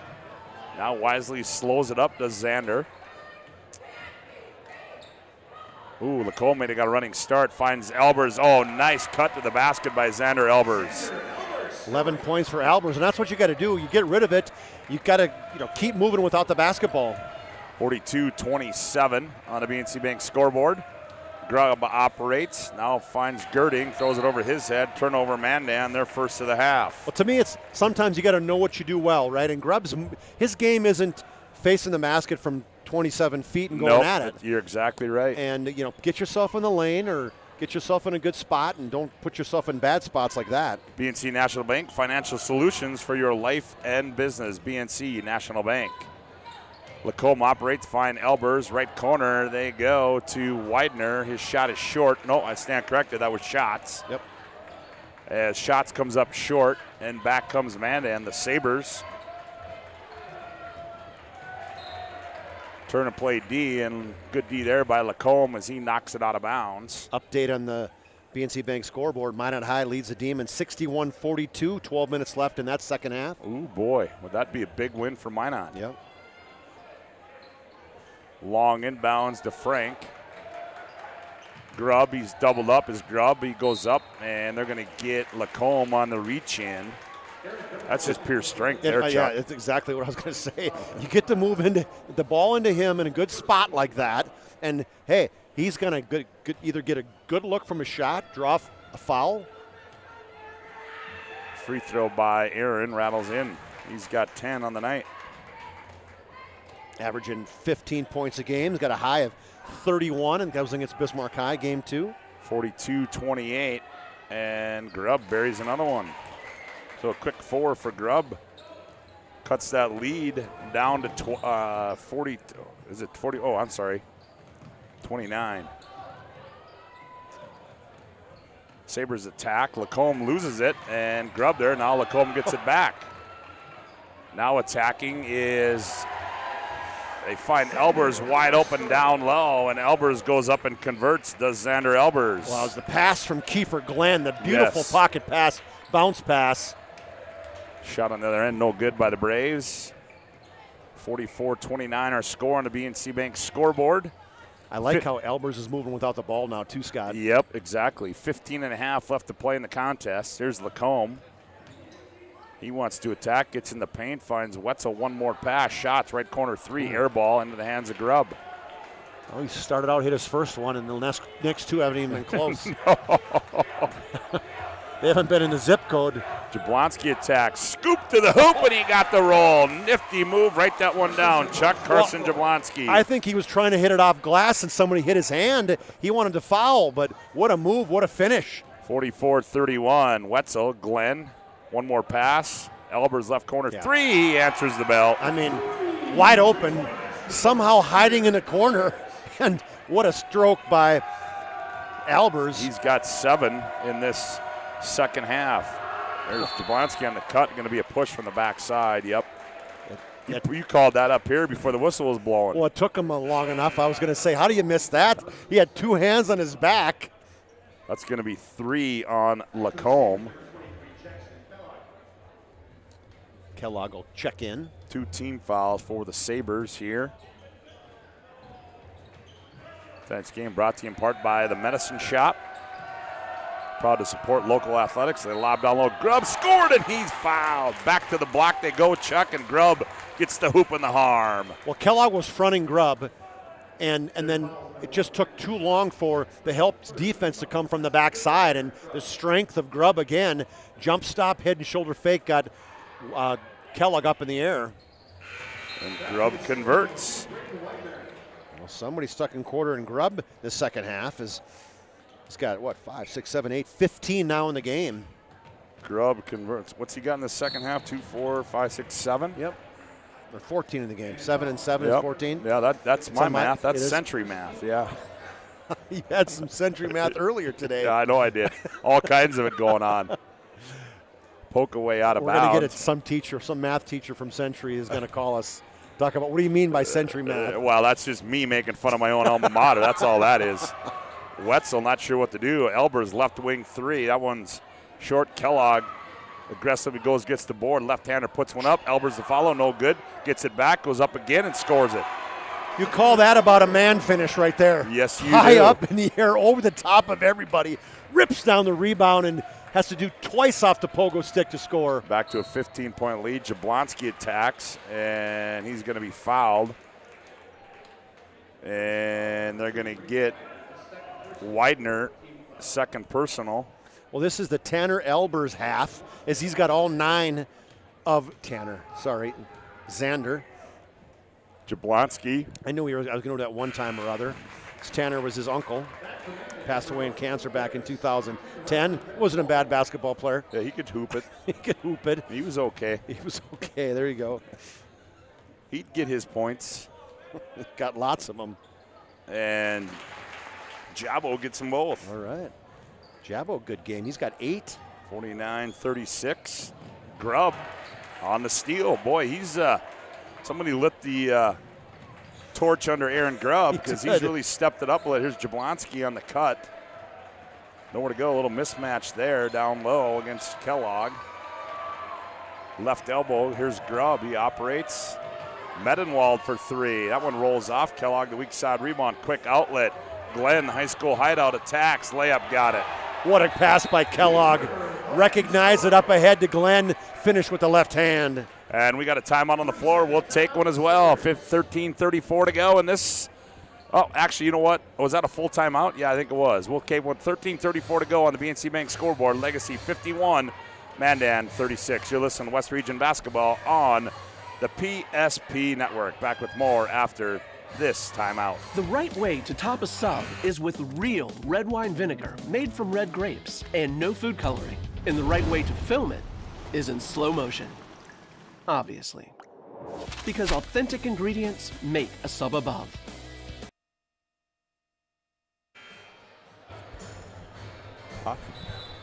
That was a quick one. That was a quick one. The Jersey Mike's quick one, right? Yeah, the Jersey Mike's quick one. Tonight's game brought to you in part by the Medicine Shop. As I said earlier, they're proud to support local athletics. The Medicine Shop offers free delivery. You can get your flu shot at the Medicine Shop. Also, Tires Plus, when shopping for tires, shop Tires Plus, all brands under one roof with guaranteed lowest prices and their service after the sale with Tires Plus plan. You can't go wrong with Tires Plus. Visit them online at TiresPlusND.com. Out of the timeout, Jablonski controls for the Mandan Braves. Frank, he's been awfully quiet tonight, and just as I say that, right on cue, young man, as he attacks and scores with the reverse layup. His first 2 of the night, comes in averaging 10. Did the weave in and out of traffic inside? On the other end, Elbers from point-blank range gets the board, misses that too. Jeez. Glenn aggressively goes in and rips it out of there. Here's Wetzel, thought about the three. Kellogg, he's going to pull the trigger from the right corner. Jackson Kellogg buries the three. Look back to the Legacy Crazies and gave the 3-point sign. 54-38, Mandan just cannot get over the hump as Legacy has answered the bell on a Mandan basket.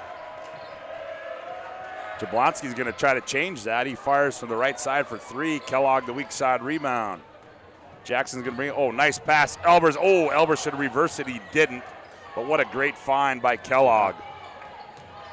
Jablonski attacks, cut off right baseline. Kellogg. Well, Chuck, you're right, exactly right. Whatever the purpose of not playing against St. Mary's for Jackson Kellogg, it appears the message has been delivered. He's responding. What a great game. I mean, offense, defense, he's doing it all. Working hard. Lob down low to Grubb. He gathers and goes up and scores. Give credit to Darris. That was a great lob pass into Grubb, who was holding his perfect job of holding off the defense. 14-point lead. Elbers between the legs in the left corner, nothing there. Wetzel nowhere to go with it. Drops at Kellogg. He's going to attack on the left side, and Grubb, good defense there, pokes it out of bounds. Yeah, I just went down the lane, showed him the basketball, and Grubb just kind of casually went, nope, I'll just kind of rip that one away. Schlittenhart comes in now for Legacy with 11:54 to play. Long inbound Elbers. Widener attacks left baseline, rise up and scores it. Does Braden Widener. Wow, great recognition. Dribbling in the defense. One little step back on the baseline. 56-40. Back is Ahrens for the Braves. Medenwald, Frank. Ooh, taken away by Schlittenhart. Quick hands there. Kellogg, left corner three. On the way, that one's off by Knoll. Rebound, Widener. His shot no good. Darris the rebound. Outlet to Ahrens. Ahrens leaves it for Darris. And I'm going to get a blocking foul. It's going to be called on Braden Widener. That's going to be number 3 on him, and that's going to be the 15th foul. And that was a good take by Darris too. Ball fake at the three-point line, Scott. Going hard, then to the baseline. Yes, it was. As substitutions coming in here. Here comes Landon Schatz back in. Medenwald will trigger it inbounds. Jablonski attacks, shot fake, hangs, has it blocked away by Knoll. Kellogg, nice pass, Knoll layup, got it. What a pass. There's my move of the game right there, Scott. Kellogg, he can get it out. He's got a great vision of finding the open look. 58-40. Grubb doubled up down low. Darris, high arcing three, wide right. Schlittenhart the rebound. Boy, he's a big body. Yes. Off to Wetzel. Wetzel faked the handoff. Now gets it off Shots. One more pass, Knoll baseline. Now Kellogg thought about it. Now he puts it on the floor and on the bounce. Hand check maybe, Scott? I think. Yep, that's exactly what it was on Ahrens. Second team foul. 10:28 to play. 58-40. How about this score? 70-49. Minot leads the Demons. 6:20 left in that game. Ouch. Demons averaging about 100 a game. That's not exaggerating. They've got 49. Ooh, boy. Schlittenhart, they leave him wide open for three. The left-hander slings one up there. Too open. Mandan on the rebound. Ahrens. Medenwald attack. Oh, nice dime. Grubbing a. Oh, I thought Schlittenhart got it, but they're going to say no, he fouled him. I thought he did too, Scott. You're right. Turned the corner of Seth. I think it was Ahrens, right? Turned the corner and just that two-handed snap pass down low. Well, that was, I think, was it Ahrens or Medenwald? I thought it was Medenwald. Oh, yeah, you're right. It was Medenwald. Yep. Thank you. So Grubb's going to go to the line where he's having himself a second half. Just good position basketball is what he's doing right now. And Chuck, they must have heard you because they've got him, and he's been in the block. Yeah. When he's been getting the ball. And he got the roll there. 58-42. Reminder, we'll have our Planning Team Financial Advisors post-game show, whether you're looking for a full-service financial plan or planning for farm or business succession. Planning Team Financial Advisors is here to help you work toward achieving your financial goals. Visit us online at planningteam.com. Here's Wetzel. Lacombe. Oh, that's good D by Jablonski. Lacombe able to gather. Elbers wide open. Left corner three short. Lacombe the rebound. Lacombe in the paint, and he loses it on the way up, and it's going to stay with the Sabres with 9:37 to play. But boy, what a surprise up in Minot, Chuck, huh? Yeah, I mean, 19-point lead. It's just Minot. Well, I tell you, I watched them play against Mandan. They are a good basketball team. That looks like a travel. There's Wetzel off the left elbow. He goes up and scores it as Logan Wetzel. Well, he likes going to his left. Yeah, he does. You know, ball fake to his right, went to his left, and he works in that 2 dribbles, pulls up from the elbow again. He's in double figures with 10 as Wetzel. Medenwalder tried to make the extra pass, poked away, gets it back. Runner's no good. Rebound to Elbers. Schlittenhart probably not the guy you want in the outlet, but he fought for it and got it back. Shots attacks. Finds Elbers down the lane, send it home. Xander Elbers with the flush. On the baseline, Landon shots, the two-handed shuffle pass, and the two-handed jam. And it's a 20-point lead. The Mandan Braves want a timeout. We'll take one as well. 8:51 to go on the BNC Bank scoreboard. Legacy 62, Mandan 42. You're listening to West Region Basketball on the PSP Network. This broadcast presentation on the PSP Network is brought to you by BNC National Bank, Planning Team Financial, Sport Clips, Tires Plus, Bismarck LASIK, First Western Bank and Trust, Jobbers Moving and Storage, The Medicine Shop, Hub International Insurance, The Chuppy Clinic, and Prairie Rose Family Dentists.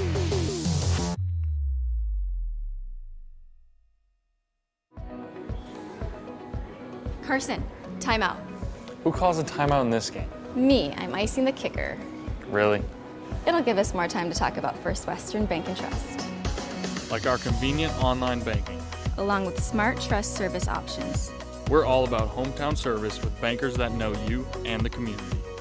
Okay, go ahead and kick. I don't believe this. First Western Bank and Trust. You can bank on us. Well, Xander Elbers' flush has given the Sabres a 20-point lead with 8:50 left to go in the contest. 62-42. Try Frank. Darris operates, still on the bounce. Now they have it poked away. And it's going to be off of the Sabres. It'll go stay with the Mandan Braves. They get it into Jablonski. Quick shot by Darris. Shot clock winding down, no good. Ooh, Lacombe goes up and rips it out between two. Lacombe pushes the issue. Ooh, and he stepped through and he tried to find shots in the right corner. I like the energy from this kid, Scott. Lacombe, you know? I mean, yeah, he's all around. He's just under control. He works hard. Oh, there's a legend. There's a Mandan legend right there. Kenny Maher. How about that, huh? Well, you went right by Paul Krantz. Yeah, I know. Speaking of legends. Legends. Two legends in their own mind right there. As the Sabre. Oh, here's Kellogg from deep. That one too strong. Rebound to Girding. Gets it off to Jablonski. Lob in, Grubb catches, scores it, and he's going to be fouled as they're going to get Wetzel, I do believe. Well, Grubb has 20, and Albers has 20. It's two kind of guys battling back and forth, and Grubb's just so strong when he gets himself on the block. And one thing, give Mandan credit, they're looking for him now too. Yep, that one went on Logan Wetzel, his second. That's Legacy's 7th team foul. Grubb will be at the line to convert, and he does. 3rd and 1 tonight, or opportunity at least, I should say. Was converted on 2 of them. Well, now all Mandan's got to do is play some defense on this end. 62-45, time winding down here as Lacombe attacks. Ooh, slips through the defense, and the end one, the hoop and the harm for Brett Lacombe. Jablonski tried to come out and play tough defense on him, and good rip move, gets inside the lane, and then Grubb just a little indecisive in terms of trying to get on him. And the guy we're talking about, Brett Lacombe, I don't remember him from last year much. 10 points now for Lacombe.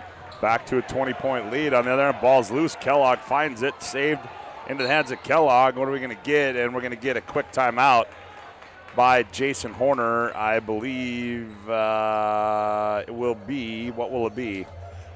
It will be what it is? It will be what it is. It will be a full timeout on the floor. 7:37 to go. Sabres by 20 at 65-45 on the BNC Bank scoreboard. Back with more after this timeout. You're listening to West Region Basketball on the PSP Network. You remember where this goes? I don't know. Are you sure it was a clicking and not a zoom, zoom? I think your quash litter valve's stuck. Do you even have insurance?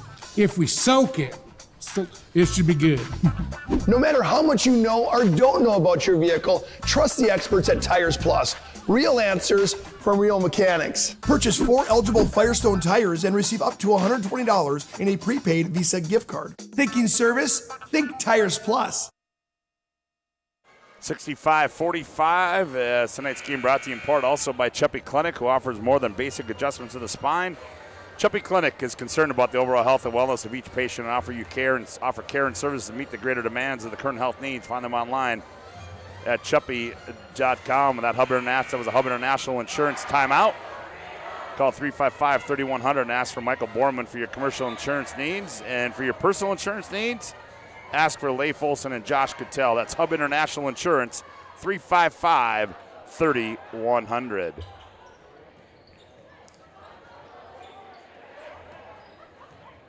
Boy, I got to get that ingrained in my mind on these timeouts. I've been kind of a little lackadaisical on that. Oh, here's Lacombe down low. He missed the point-blank layup. Did Lacombe, rebounded by Grubb. Frank's going to attack, leans in. Wow. Elbers the rebound, pulls it down. Girding rips it away from him. He goes up, and Girding's going to be hammered by Elbers. Brandon Schaefer's beside himself. They thought it was try Frank on the football field. You know, sometimes you got kids that big like that. The officials they don't give him the same benefit of the doubt. You know, I mean, he's inside. It's like they are just banging on him and falling away like, oh, nothing. And Coach Schaefer's got that hand on his chin going, hey, that's a foul, man. Yeah. Girding misses that one. Well, he has been quiet since the first 5 minutes, huh? And tipped around into the hands of Grubb, and he goes up and misses a shot, but he's going to be fouled. That's going to be Kiefer Glenn.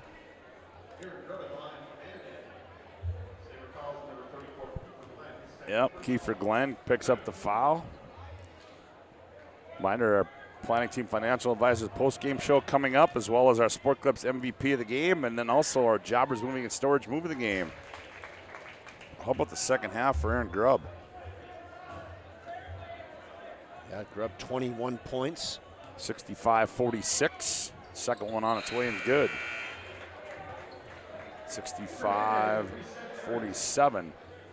Well, Mandan overall 2-5 and 2-4 in the conference. Legacy trying to get to that 500 mark overall and above 500 in the conference with a victory here, as they are 3-4 overall and 3-3 in the conference. Here's all alone Elbers layup and good.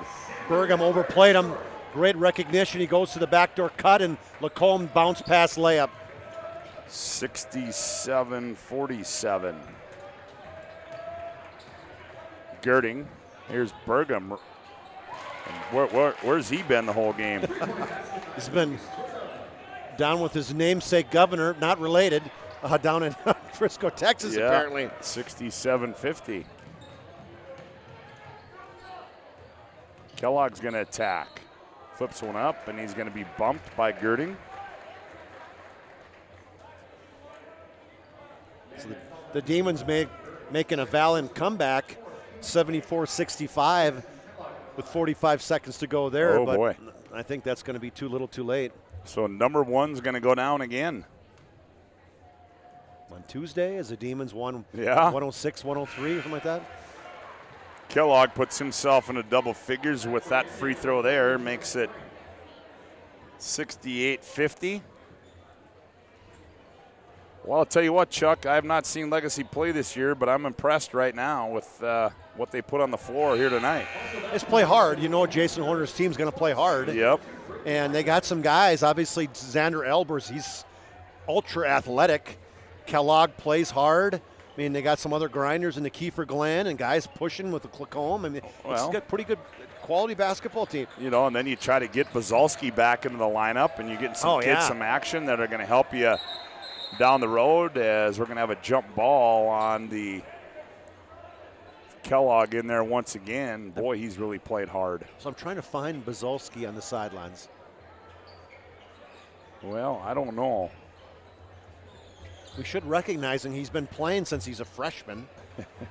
Been around forever. Had a great football season. Wide receiver, D-back for the Sabres.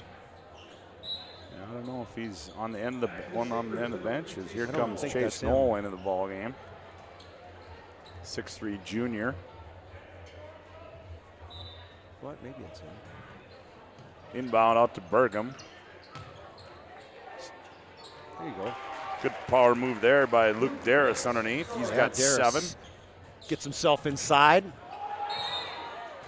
69-52 and a turnover as Mandan forces the Sabres to turn it over. Well, it's not over yet. It's kind of one of those things you get to the 6-minute mark, you're saying, okay, we're down 17. Let's cut this thing, get it to 10, you know. See where it goes the last 4 minutes. Inside Grubb, point blank range. Give him 2 more. Well, Grubb continues. Well, the only thing there, Chuck, is if Mandan's just got to find somebody else that can score the basketball, too. Well, unless Grubb keeps scoring. Yeah, well, that's true. Widener, double clutch shot, flips it up, scored, and he's fouled. Oh, acrobatic hoop and harm there for Braden Widener of the Sabres. Ball fake at the free throw line, goes hard to the rack, the big time double pump, and then the hammer by Pregame. Pregame, second personal by Pregame, that hoop makes it 71-54. I don't know, Scott. There's the dunk, and man, if he'd have made the N1, we might have had to surpass the dunk on that one. That was pretty acrobatic. Frank goes baseline right, finds Darris high left side, and he buries the 3, does Darris. Inside out, Frank on the assist. He's averaging 5 assists a game. He really looks for players. Here's a steal. Nobody's going to catch Jablonski on the other end. He goes up and lays it in. How about that? There was 2 guys next to him and 2 dribbles, and he is so far ahead of them. Yeah, there wasn't. That was the only thing they saw after that one was the number 2. Yeah, I would say that they were on in the backside of it, by the way. Yeah, I mean, now it's just a 12-point game, Scott. Yeah, 71-59. Here's Widener. Straightaway 3's up and good for Widener. He's feeling it. He has the N1. He comes right back. Now he hits the 3-point attempt. That's his first of the game. 74-59. Jablonski skips it cross court. Frank taken away by Wetzel. Gets it off to Glenn. Glenn wisely finds a guard. Coach Horner, if you can hear him saying "hole," and he's not in the garden. Widener stepped through, move off the window and scored it. Wow, welcome to the Sabres, Braden Widener. The Widener minute. He's got a 2, a potential N1, a 3, and a 2 there. Ball's loose. Lacombe takes it away. Wetzel's wide open. They don't see him. Now Lacombe comes and gets it. 4 minutes to play. Wetzel.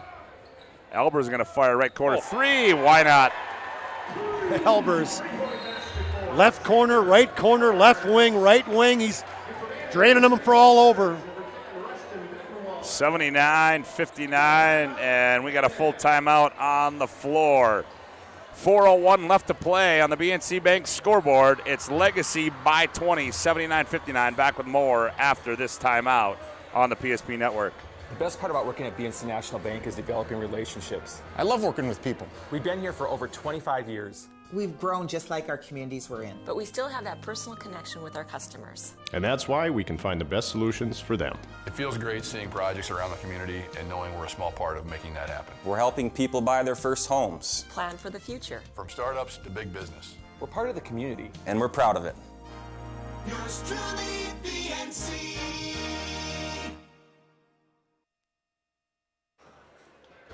Well, a lot of folks here in Jim Hauser Gymnasium think this one's over with 4 minutes to go. 79-59 as they're starting to file out that timeout. It's a Hub International Insurance timeout. Call Hub International Insurance today for all of your personal and business insurance need. They're located at Boulder Ridge Road in Northeast Bismarck. That's Hub International Insurance. 79-59. Big win by Minot. They up.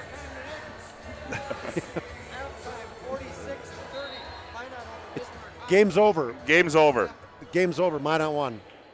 Got people walking by. Just want to be in the air. I think they want to be in the air. They want to be in the air.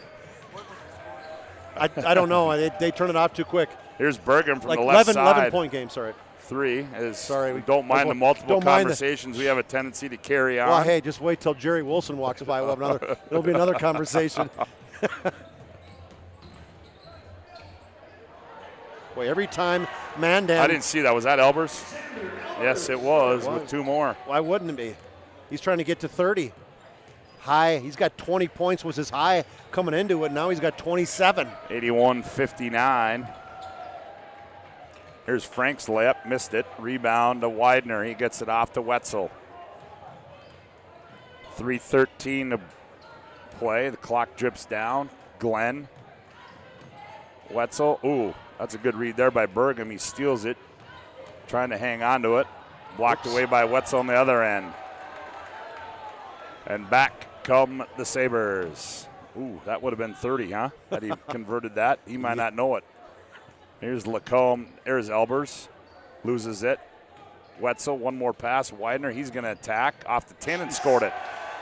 Well, this kid, Braden Widener, he is playing well. Ball fake. He's really good at that, too. Ball fake and then the rip and the right to the basket. Jablonski attacks, shot too strong, Lacombe the board.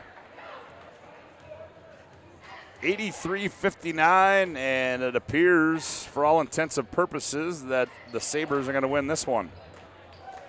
I would say so. Stay tuned for our Planning Team Financial Advisors post-game show coming up.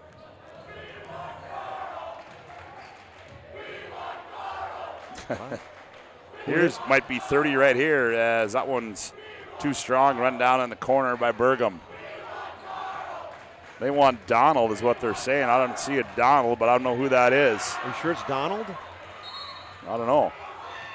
And Brandon Schaefer wants a timeout, and I think he's going to empty the bench. And here come the... Oh, they're bringing somebody in here. It's 13. So I don't know. Maybe Scott. We got to get some. Buzalski might be done. He's wearing number 13. This kid is for Legacy. We'll see what the. Let's see who that is. We don't have him. No, they still have a scheduled. Buzalski is 13? Yeah, I don't even see a Donald, even in the JV. Well, you might have to ask Jason Horner, as we're not sure who 13 is, as in the ballgame for Mandan, that's Andrew Ency. Shot goes up by the Braves, rolls around and goes in for Isaac Huddle. scored that one. Senior, 6'1" senior Isaac Huddle. Sister plays for the Mandan girls team. 83-61. Minute 24 to go. Oh, here's Schlittenhardt getting in the scoring column. Yeah, I like that as he turned the corner, leaned in with the left hand. Good power move there. 85-61. Substitutions coming in. Braden Blom's coming in. Vegas George coming in. Vegas George. I like that That's handle. An awesome name. Aiden Sagasser coming in. Ooh, and Huddle not scared to fire away. No. The rebound is put back up and in by Medenwald. His first bucket of the game. Quick steal, Scott. Good steal by Aarons. Yeah. He gets scored. That makes it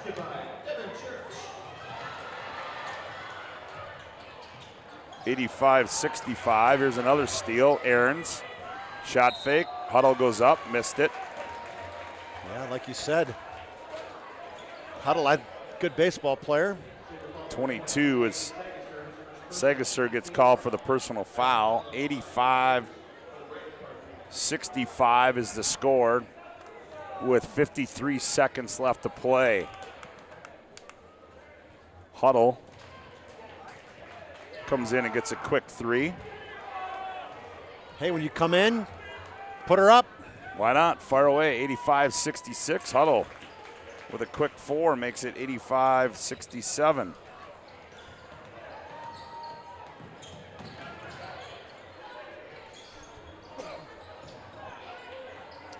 I'm just going to go with Donald.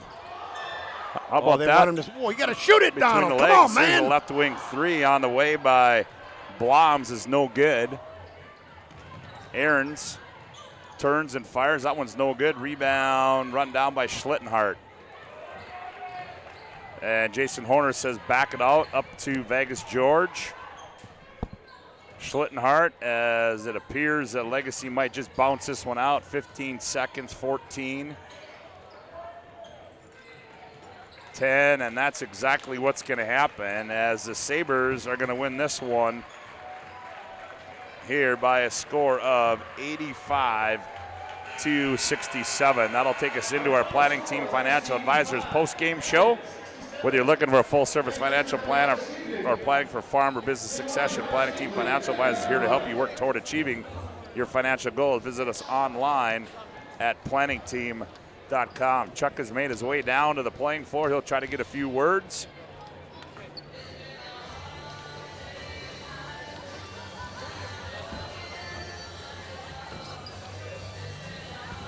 With Jason Horner.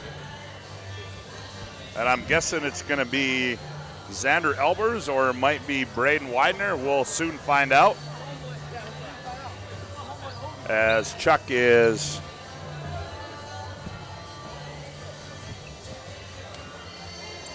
somewhere down there. And right now, let's go down to Chuck Clairmont and Jason Horner. Chuck, take it away. Thanks, Scott. I think I'm good luck for you. We're best friends. There you go. What a game. I thought you guys played a lot of energy, a lot of kids too. I mean, 10, 11 kids, and everybody who came in contributed. Well, that's what we've been trying to develop some depth. I mean, when you want to return two players from a team a year ago, it's going to take a little bit of time. I'll give these kids credit, man. They've been working hard, and it's a hard decision to make when you got a bunch of guys that can play. Who's going to play? And some guys are starting to separate themselves for a little bit and getting opportunities and making the most of it. And I'm just proud of how everybody's supporting each other no matter who's on the floor. Yeah, 5 guys in double figures, and I was watching your bench too, and you're exactly right. They were cheering for everybody. Well, we need that. That's why we kind of went on that skid a little bit. It was we just didn't have that energy or that attitude. We had a lot of sulking and stuff like that. And they bought in, and they see the difference now, and hopefully it keeps going because it's not going to be easy when we got Century and Bismarck and St. Mary's coming up back to back to back. But, it's just – they're kids. They need to learn, and there's not a lot of varsity experience. There's a lot of tangibles and intangibles that go into this, and we're learning as we go along. Yeah, I mean, some of the minutes of guys that we just hadn't heard of from last year. I mean, you got Knoll and Widener and Lacombe, and these kids are coming up. I mean, you got 5 guys in double figures tonight. And we're trying to preach that balance. We can't have 2 guys trying to do it all, and I kind of think we kind of got to that at the beginning of the year. We're kind of getting in trouble because they were keying on guys. We got guys that can play. And we just need to have that trust system going on where if you give up the ball, you're going to get it back. And if you don't, somebody else is going to get a good shot, and then we're going to go play defense, and we're going to do it again. So, like I said, it's just part of the learning experience.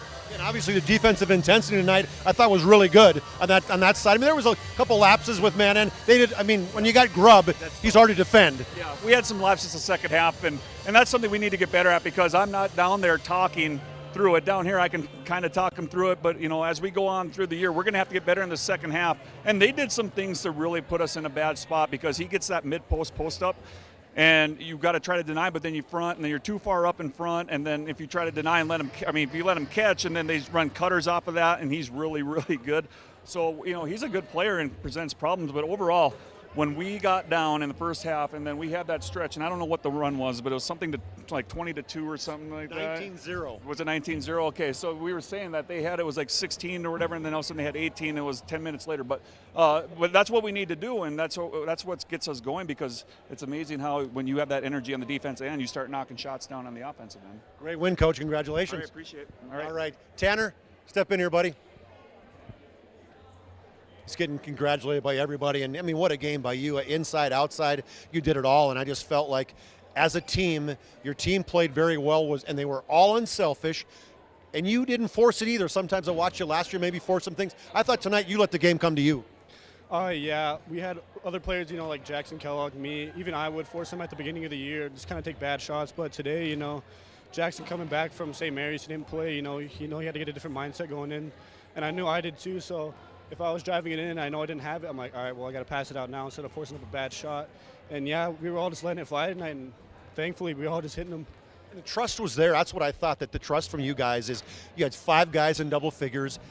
Everybody was cheering everybody on. That was really a team win. Yeah. I was really surprised, too, because we kind of started off a little sloppy at first, kind of started off slow, only scored like 6 points in the first, 4 or 5 minutes. But as we started getting momentum, trusting each other, the bench got loud, even the crowd got loud. I couldn't even hear the shot clock go off one of those plays. But, yeah, everyone played a part, the coaches, the staff, everyone. It's one of those fun wins to have. Yeah, it was really fun. Finally got my first dunk, yeah. Yeah, we were going to talk about that one, too. That's your first dunk. I find that hard to believe. And it was on a trail, and what a great bounce pass, Bo. I think it was Widener, right? Oh, landing shots. Oh, shots. There you go, shots. Thank you. It was a great pass, but, yeah, I haven't dunked yet this season, and I was really happy that I got my first one finally, and hopefully I get some more this season.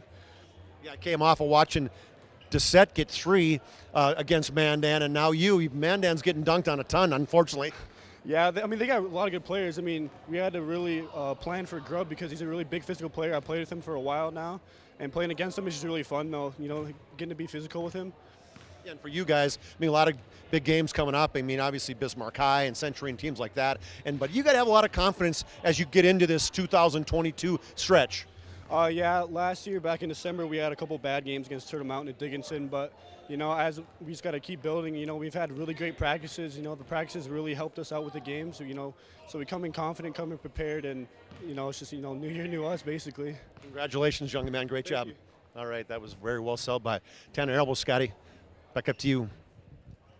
All right, Chuck, there you have it. Jason Horner, Xander Albers, they're victorious here tonight as they defeat Mandan 85-67. Our Planning Team Financial Advisors postgame show rolls on with more after this timeout from Jim Hauser Gymnasium. Back with more on the PSP Network. Whether you're looking for a full-service financial plan or planning for farm or business succession, Planning Team Financial Advisors is here to help you work toward achieving your financial goals. With locations in Bismarck, Garrison, and Center, our full-service team of professionals are dedicated to helping you work towards achieving your financial goals. Visit us online, planningteam.com.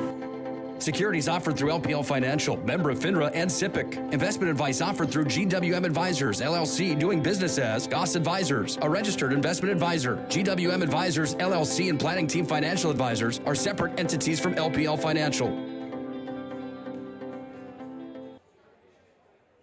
Yeah, welcome back to Jim Hauser Gymnasium on the campus of Legacy High School as 2 games gone final. Legacy Sabres get a sweep tonight on the boys and girls side. Of the boys take care of Mandan by a score of 85-67 here tonight. Impressive win for Jason Horner and the Legacy Sabres. And for a look at the final game individual numbers, here's Chuck. Well, sorry, Xander Elbers. I called you Tanner again, my friend. Great game by Xander Elbers, as we'll get to him. Hey, it's still early after the break, fella. It is? It'll be all right. Is Yeah, it? you're fine. All right, okay. Yeah, you get a. Well, you didn't sound like I was fine as you were lighting me up like a Christmas tree when I came back here. You get a break. We're still close to coming off the break, so I'll give you one. So I got like a holiday hangover. You got a holiday hangover pass for the Mandan Braves. Aaron Grubb, what a game! 25 points. He was just dominant tonight, but he couldn't do it by himself. As just one other guy in double figures, Carson Jablonski had 10. Luke Darris had 7, 4 for Isaac Huddle, 4 for Seth Aarons, 2 for Rustin Medenwald. Tri Frank had 2. Lucas Burgum had 5, and then Nathan Girding had 5, like 5 of the first 6, 7 or 8 basket points, and then finished with 5 for their total of 67. For the Legacy Sabres, 5 guys in double figures. Led by Xander Elbers with a Z, Z-A-N-D-E-R, Xander Elbers. I'm going to say it again 10 times. Xander, that's 3, I'll remember. Xander Elbers, 27 for him, and he was doing it inside or outside with 5 threes, inside in the moves, the back, and then I can't believe he only has the first dunk of the year. He wanted to bring that. He didn't want me to forget about the dunk, by the way. Got my first dunk, he said. And it was a good one. It's a different era now, man. When you can't wait to get your first dunk. I mean, boy, oh boy, I tell you what. Mine was on a 9-foot hoop. So 27 for Xander Elbers, 14 for Braden Widener. A great game for him. And Brett Lacombe had 10. Kellogg had 11 off the bench. Logan Wetzel had 10. Kiefer Glenn had 3, 2 for Derek Schlittenhart, and then Chase Knoll had 5. So just a tremendous game for Legacy all around. And, when I listened to Coach Horner make a comment when he said, Scott, hey, I got a tough job. I got to pick who's playing. A lot of great guys that can play. And right now there's definitely some good kids. They've got 7, 8, 9 kids that can play. And it's a good problem to have if you're head coach Jason Horner. So 27 of Xander Elbers and 25 of Aaron Grubb to lead each team respectively. 85-67 the Sabres roll. Chuck, a couple more things to do. We got to get out our Sport Clips MVP of the game. Be the MVP when you go to Sport Clips for an MVP haircut experience. Nothing comes close to making you feel like an MVP, quite like the MVP experience at Sport Clips. Sport Clips is located at 411 South 3rd Street in Bismarck. Well, I'm guessing this isn't going to be really hard. Well, I got to tell you, I got to give a lot of love. I loved how Widener and I loved how Lacombe I would agree. played, okay? Those guys played phenomenal. I like the energy of Jackson Kellogg, but hey, how do you go away from Albers? I mean, he was just evident throughout this basketball game. I loved how he played under control. He didn't force things. He was by far, to me, the Sport Clips MVP of the game with 27 points on 5 threes tonight. And Chuck, now our Jobbers Moving and Storage move of the game, sponsored by Jobbers Moving and Storage. They can help you move across town, across the country. Locations in Bismarck, Minot, Fargo, and Aberdeen. Are we going to give them the trifecta? Find them online at jobberswarehouse.com. Hey, man, why not? Trifecta goes to Xander Elbers on his first dunk of the year. I don't think it's going to be his last. As a great two-handed pass, and then he even threw it to him. Of course, I didn't. I messed that one up as well.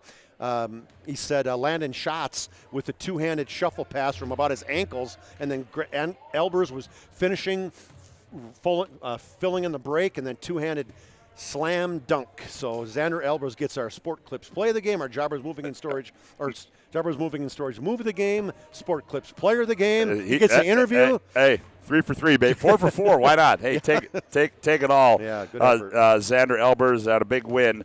A couple quick score updates.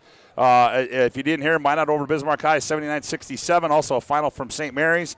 Century defeats the Saints in boys hoops, 74-52. We do not have a girls score for you on that, but that's what we can update you with right now. Well, that's going to do it here for us tonight. We want to thank all of our sponsors here tonight. We want to thank BNC National Bank, also to Hubbard National Insurance, Medicine Shop, Tires Plus, Chuppy Clinic, Planning Team Financial Advisors, Sport Clips, and Jobbers Moving and Storage, and also those other sponsors you see on throughout the telecast here tonight. A big thanks goes out to Megan Rowney, also to Brandon Beater back in the PSP Network studios. A great job for them. Repeating our final scores here tonight in the girls' game, it was Legacy 68, Mandan 56 in the game that just went final. It was Legacy 85, Mandan 67.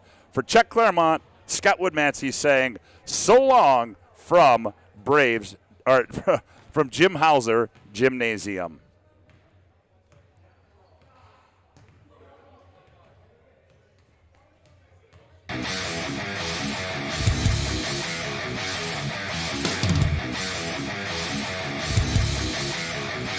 Comes back away down to Oproot, and Oproot sends it forward to Luck.